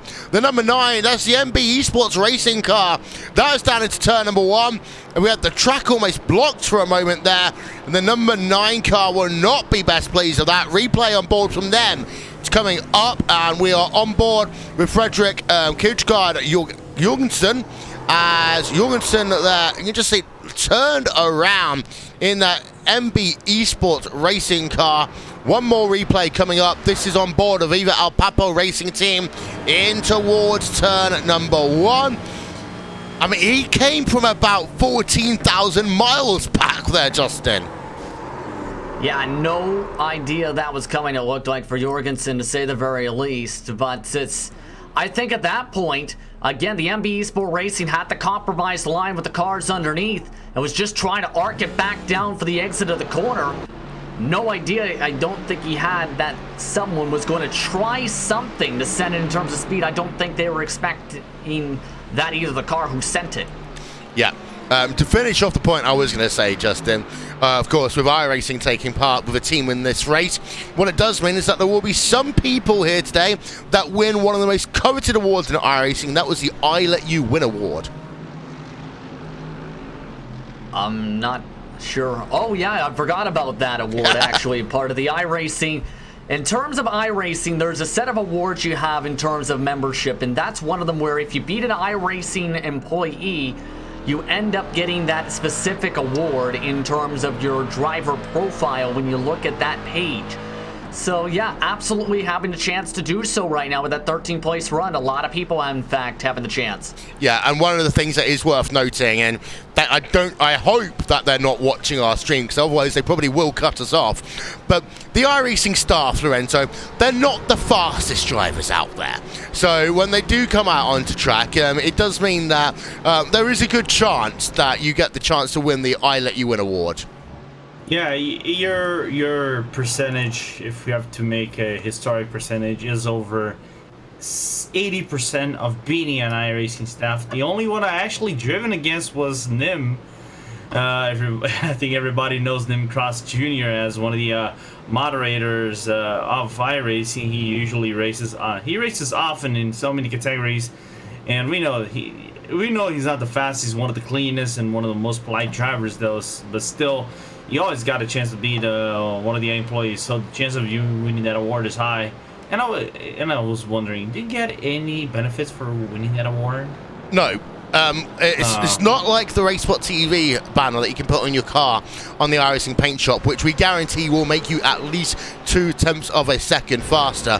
But yeah, my phone's vibrating already. I'm rather scared that iRacing are listening to this and they do cut us off. So if we do, we would like to apologise here, ladies and gentlemen. We thank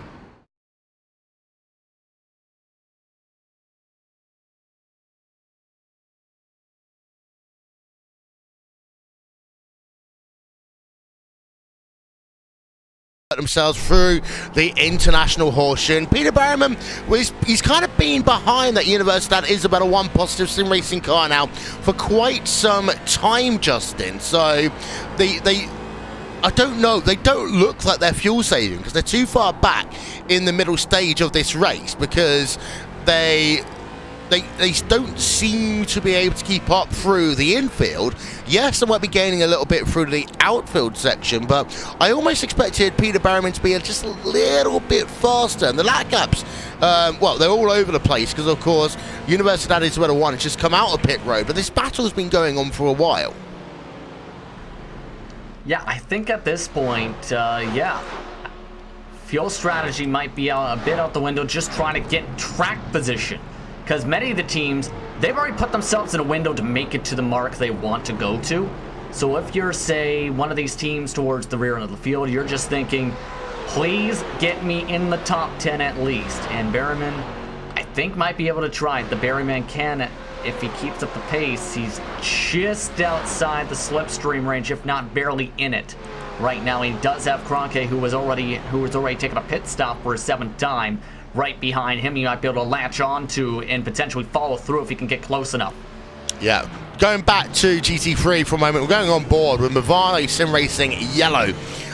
They are just behind the Viva El Papo car, down the inside of Viva El Papo, as they work for the International Horseshoe. And, well, they've got the position, but the number 15 car has the inside line into the kink, although they dropped back, and part of that there, Justin, was because of the fact that you got the number 18 VOS Commander Sim Sports car, which has got Pash Gergish behind the wheel of it, who I think just really is thinking, okay, I'm going to let him through, because having all of these cars going too wide and close together through the kink never really is a good idea. Yeah, that is a part where, again, you do not want to be side by side because the risk of door damage and the risk of the different apexes and difference in the time, of course, where do you have to get on the banking? So it makes it all very dicey, and difficult. You don't want to do that. And now there's a ton of traffic in this mix of the battle for the top 10. Yeah, look at this. We're going to zoom this one out a little bit, and you can have a look. You've got lots of traffic all in the same piece of real estate, as hopefully we can do that. There we are, and show that one to you now. There's a lot bunched up around NASCAR turn 3 all the way down to the start finish line in turn number 1. Team Redline, by the way, Max Benecke just coming out of pit road. He's going to be right in the middle of this as he completes his service in a time of 34.8. And that is going to be at least a double stint for him now on these tyres. Out and away. And he will retake the lead in class after the cars of Williams Esports and Logitech G Autos Esports come on towards pit road. It is worth noting that something's recently happened to Simon Fiegel on that Logitech G Autos Esports car, because he has dropped back by a couple of seconds over Lauren Heinrich, and I think that might be Lorenzo down to the traffic. Yeah, the traffic played a little bit in effect against Fiegel to lose. They were around it was around 1.5 seconds to 1.1 seconds. The advantage that he had to, there's a vintage of, if you say so, to Heinrich. But the traffic south DP's overtaking in the wrong spots. You know, you kind of have to lose a little bit of time. Like he's going right now to the bus stop. You're gonna get prejudiced quite heavily, and now you have to alternate your mindset to, you know, just go full pedal to the metal as Movano just overtakes S2V heading into the bus stop. Yep, as we're on board with Simon Fiegel then. 26 minutes before we hand ourselves over to part 2 of this event. We want to give a shout out to everyone that's been watching on the iRacing Esports Network and across social media here today. And if you like what you see, then don't forget to visit the iRacing Esports Network. And if I can find the button, I will be able to hit the button and I would be able to actually put up something, but I can't actually find it. There we are. It's not that one either. So there we are. I found it finally. You can go to youtube.com/iRacing Esports Network. That's youtube.com/iRacing Esports Network. Hit that like button, hit that subscribe button, and of course you can find yourself content by ourselves at RaceSpot TV, Podium Esports, LSR TV, the Global Sim Racing channel, and so many more. And again, if you're watching on Twitch, don't forget to share the love on that one as well, and like iRacing on Facebook for all the latest news and information, including sneak peeks of content. We got there eventually, Justin. Indeed, and this car you're following along with, having to dice through some more traffic. That's the core sim racing machine, but that gap is still around, if I'm reading that correctly, about 2 or so seconds, give or take. So it's still a bit of a distance to catch back up there with the traffic, the risk of slowdowns. Any little mistake, you potentially could lose time. Yeah, so I was just having a look through social media. Someone complaining about the "I am not a robot" sign. As we've got both cars on board pit road, then we've got ourselves. So we got Logitech G Autos Esports on pit road. They come in. It's not actually Williams Esports that's on pit road. That was another car coming on towards the lane. As there is a look at Lauren Heinrich right now. He's coming into the International Horseshoe. That was his last pit stop time, and you'll note the fact he's 32 laps right now into his stint, Lorenzo. He will be not taking tyres this time around. The reason why I say that is because of the fact that they took tyres on their last pit stop. I think that Max Benecke is triple stinting these tyres. And if Benecke is triple stinting, right now it would be basically I'm trying to find the proper word. Benchmark is the proper word for this night stint. You can triple stint, not lose a lot of time. The rubber won't be too much affected. Again, Daytona doesn't consume a lot of the tire rubber, like for example Nürburgring would. Well, Nürburgring's a tire killer of sorts, so they have to manage it. Here in Daytona, you don't have to think about that too much. So yeah, why not triple stunning? You're not gonna lose a lot of time. You're gonna be able to save fuel still, and your pit strategy doesn't change one bit, to be quite honest. Yeah, as we just turn our attention. Oh, actually, no, we're going to stay with them, see whether they come on towards pit road. And you'll notice the speed going in 175 miles an hour. So you'll get a little bit of a tow there, up to 180. I will just notice up to 181 miles an hour. Some of these cars, and this is the interesting point, Justin. When you do a race like this, you've also got to think about, do you want your car to work better in clean air, or do you want your car to work better in the draft? Now, I've seen a number of different theories on this one over the years, but in a 24-hour race, you generally want your car to work a little bit better in clean air compared to what you would have experienced last week in the 2.4 hours at Daytona, part of the Majors series. What I experienced last week in the BMW 120, where running in the pack was basically the order of the game, and you needed that opportunity to be able to draft past drivers. Yeah, and it comes down in part to the level of downforce, how they set up the springs, the tires, or in terms of the pressures, and all of those different things. Honestly, yeah, I would prefer to get a car that's good in clean air, because if you can break away, that can be absolutely huge, and that's what many of these teams have been doing or preparing in terms of race for today.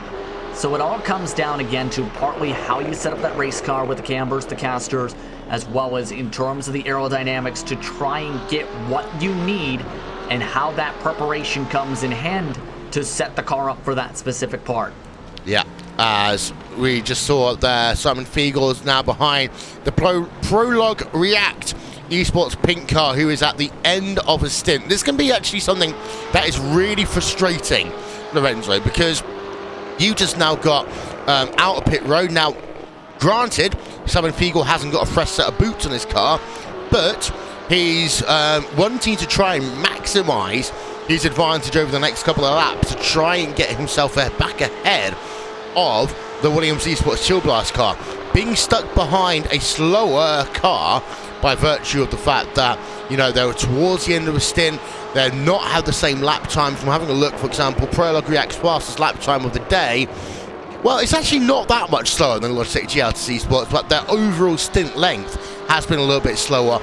This is where the mind games come in. This is when you've got to remember you will always lose time in an endurance race. It's about minimizing the amount of time that you lose.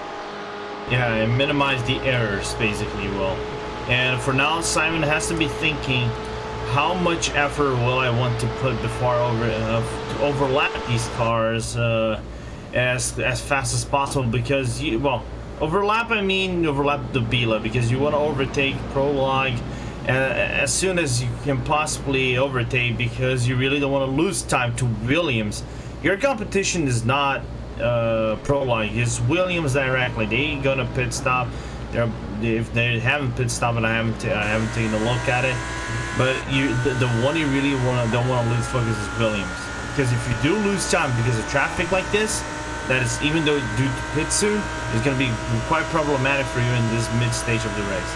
Yeah, as we're looking at Pure Racing Team number 73, Nicholas Lorbich right now in towards the bus stop chicane. Nicely through the bus stop chicane, running 8th place in class in your GT3 field right now. This is a team that came on towards pit road really, really early in that first hour. That confused us quite a bit, actually, Justin. As a consequence, they've done one pit stop more than anyone else in that GT3 class, even though they are on the same number of laps this stint. Yeah, that's actually pretty interesting, and how this is all working out. I don't know how it's going to work out in the end. That's the main thing in terms of positioning. But it's been a good recovery drive for them after the rough start. Nicholas Lorbich is definitely wheeling that machine. He was the man who started this race. He's definitely doing a good job to get them back into contention for the race. Yeah, as we stay on board Nicholas Lorbich for a moment. Just going to turn our attention actually to your class leader. We haven't really had the chance to see your class leader. So let's give a little bit of a RaceWhat TV fan immersion, and let's go on board with Lashley back in the RS competition car, who's currently 17 seconds clear in GT3.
to Paul Smith and Nolan Rempel, we hope. Anyway, as just going back to this, I'm going to say battle, but you've got two teammates at this stage, so it's never really a quote-unquote pure battle just yet. But Patrick Schneider in the Team Redline DP1 car versus Team Redline DPT2. Gap is 2.8 seconds right now. They are almost the same in terms of where they are in stint. But last time by lap number 209, 1.3 seconds faster was Patrick Schneider over Tom Micklemore. And Micklemore's last couple of laps, he's at 2 laps in the 138.5 plus range. I think that partly comes down to aerodynamics maybe there here, Will, because remember that 33 machine, or should I rather correct myself, the 33 machine's been able to fix that damage as the race has gone on to get the aerodynamics. I think it's more so down in terms of how well the drivers are doing at this point, in terms of skill level, because there's, in some cases, it was discussed in many races, bronze, silver, gold, platinum types of drivers. You have different types too. You have drivers as well who just be in the car to help maintain as well as to have fun, and others who will be there to try and gain time back. And right now it also helps that the Redline machine is stuck in this traffic jam with other machines. Yeah, indeed. So just going to ride on board quickly for a moment with Tom Micklemore. And we did talk earlier on, Lorenzo, the fact that there has been a little bit of damage to that number 6 car. Yeah, there has, because Verstappen got himself involved with Charlie Gerges at the start of the race, and the front left of Verstappen's it's his team, he's driving, but it's not him in the car right now. People, it's not Verstappen, he's not driving. Not now. Maybe later. Yeah, maybe a little bit later. But if you look at the front left of that number 6 car, it's slightly bent because of contact with Gerges. But believe it or not, they haven't lost a lot of time, in relative pace. So they're still keeping it close in terms of pace relation to the first place, but they're not being able to actually get the traffic on their way in a proper fashion. Yeah, indeed. So as the thing that's worth noting though, as we show your top 8 in that Daytona prototype class here though, Justin, it's the fact that that's not the top 8 in your prototype class, that's the top 8 in your prototype class. It's that the partnership of Josh Rogers and Martin Kroenke has just been absolutely outstanding since the drop of the green flag.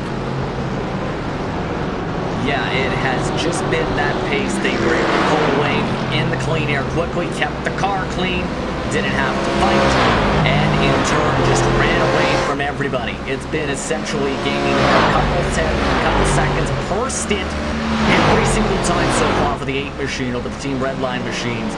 Don't forget, you have some good performances too from DriveX Esports, who is the first car of lap down already, who started 9th and is in 4th position. Torque Freak Racing Sunset, they got hit in the door at one point. They're in the top 5. And Super Sport Racing too in that 6th position. They scrambled up the strategy a little bit, trying to go a little bit earlier in terms of fuel. They're still in the mix for a top 5 in the 6th position, so there are some different storylines that will be absolutely key to watch for in the middle stints. Yeah, indeed. So as the top 8, again, I'm going to show that now the pit stops have separated themselves out here. Team Redline in their GT car here, Justin, they have been, again, sensational all day long. But again, the partnership here is a big part of this. It's 2 Maxes, Beneke and Venning. These are the 2 drivers who have been phenomenal over the last couple of years. 2018, arguably the most dominant year that Pure Racing team have had, one of the most dominant years any team have had in iRacing special events. And now 2020, with that partnership with Team Redline, the merging of Redline into NPRT into big one thing, I think that there's a lot of good that's already come. And actually, if I'm going to be frank, it's kind of lifted up Team Redline a little bit. It's definitely lifted them up to be extremely competitive this past year or so, especially, and more so this fall. all their cars have been, this win rush rather, say all their cars have been stellar today in the 24 hours of Daytona, and stellar in all other regards in the series they competed in.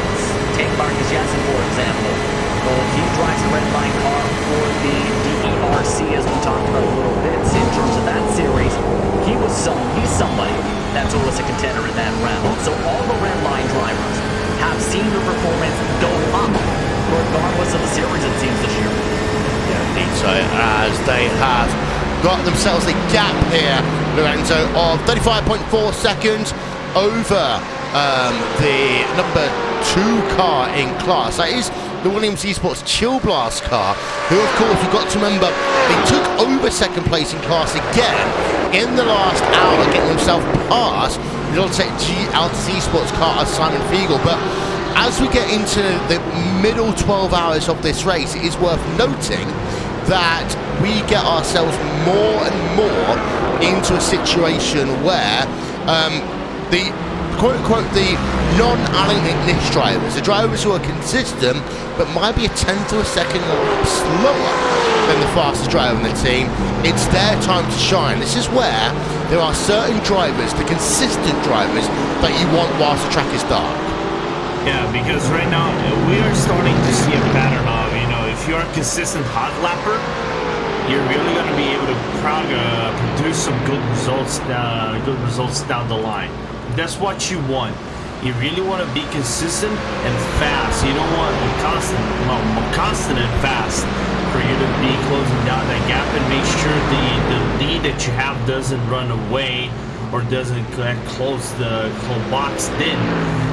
When you come into the later second quarter of this race, when you come down to the end of the first half of the race, and then you start second half of the race with something like, oh, the guy's getting closer, he's getting faster, I'm not being able to put my laps in, I need to be more focused, I need to do power out, everything. So you want to settle yourself in a rhythm that is not only comfortable to you, but can outpace the field. It doesn't have to be by much, but if it is just a little bit, that makes a whole lot of difference. Yeah, apologies there for the slight audio issues. We're just trying to multitask, shall we say. That's fixed now, apologies. This is why they're getting rid of me in about 4 minutes' time. Apex Racing Team, Peter Berriman, still battling it out with the Universidad Isabella 1. Positive Sim Racing car. We go on board with them as they work through the high banks. The 31 degrees of banking here at Daytona, and hopefully, if I do this in the right way, they realize I'm going to come and say hello to them, and I can say good evening, Paul Smith. Hello there, Will. And well, you are doing the kind of dinner segment, as we like to call it, American dinner segment. Prime time is actually, I think, what we can call it for this race, and the first 6 hours have been entertaining.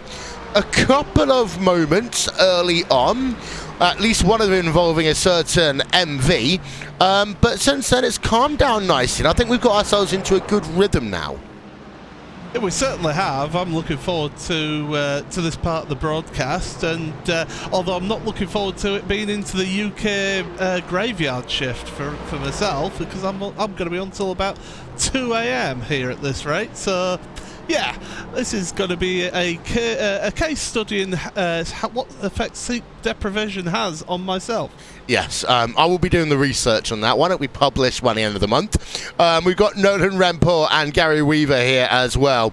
They are going to be joining Paul Smith on part 2 of our coverage here, live on the iRacing Esports Network, on Twitch, on YouTube, and on Facebook. For the first time ever, all 3 platforms, all 24 hours long. And Nolan, 24-hour race so far. We've still got ourselves a total of 49 drivers in this race, only 6 retirees.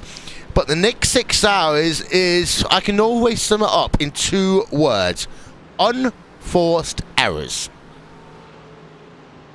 So it'll be very interesting, I think, to see how things develop. Like you said, we've seen, it's been an entertaining first few hours. It's definitely been one of the more calmer races, as we've heard Justin saying as well.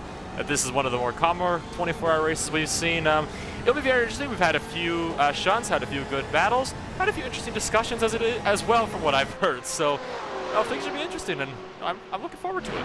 Yeah, and Gary, one of the big factors of the day is that we saw a number of star names in this race at the start of the event. Of course, we've had ourselves Aichen Guven, we've had ourselves Max Verstappen, we've actually currently got Parker Klingerman in the car. He's going to be joining you guys for some guest commentary after his stint in the car in the Burton Klingerman Esports car. But now, as I said a moment ago, this is a time when you want your most consistent drivers, those that can basically do 200 laps, be it even more, and just turn them off within a second of each other. Be consistent, negotiate traffic, and not necessarily set the world on light, but more importantly, get that car to the next driver in one piece.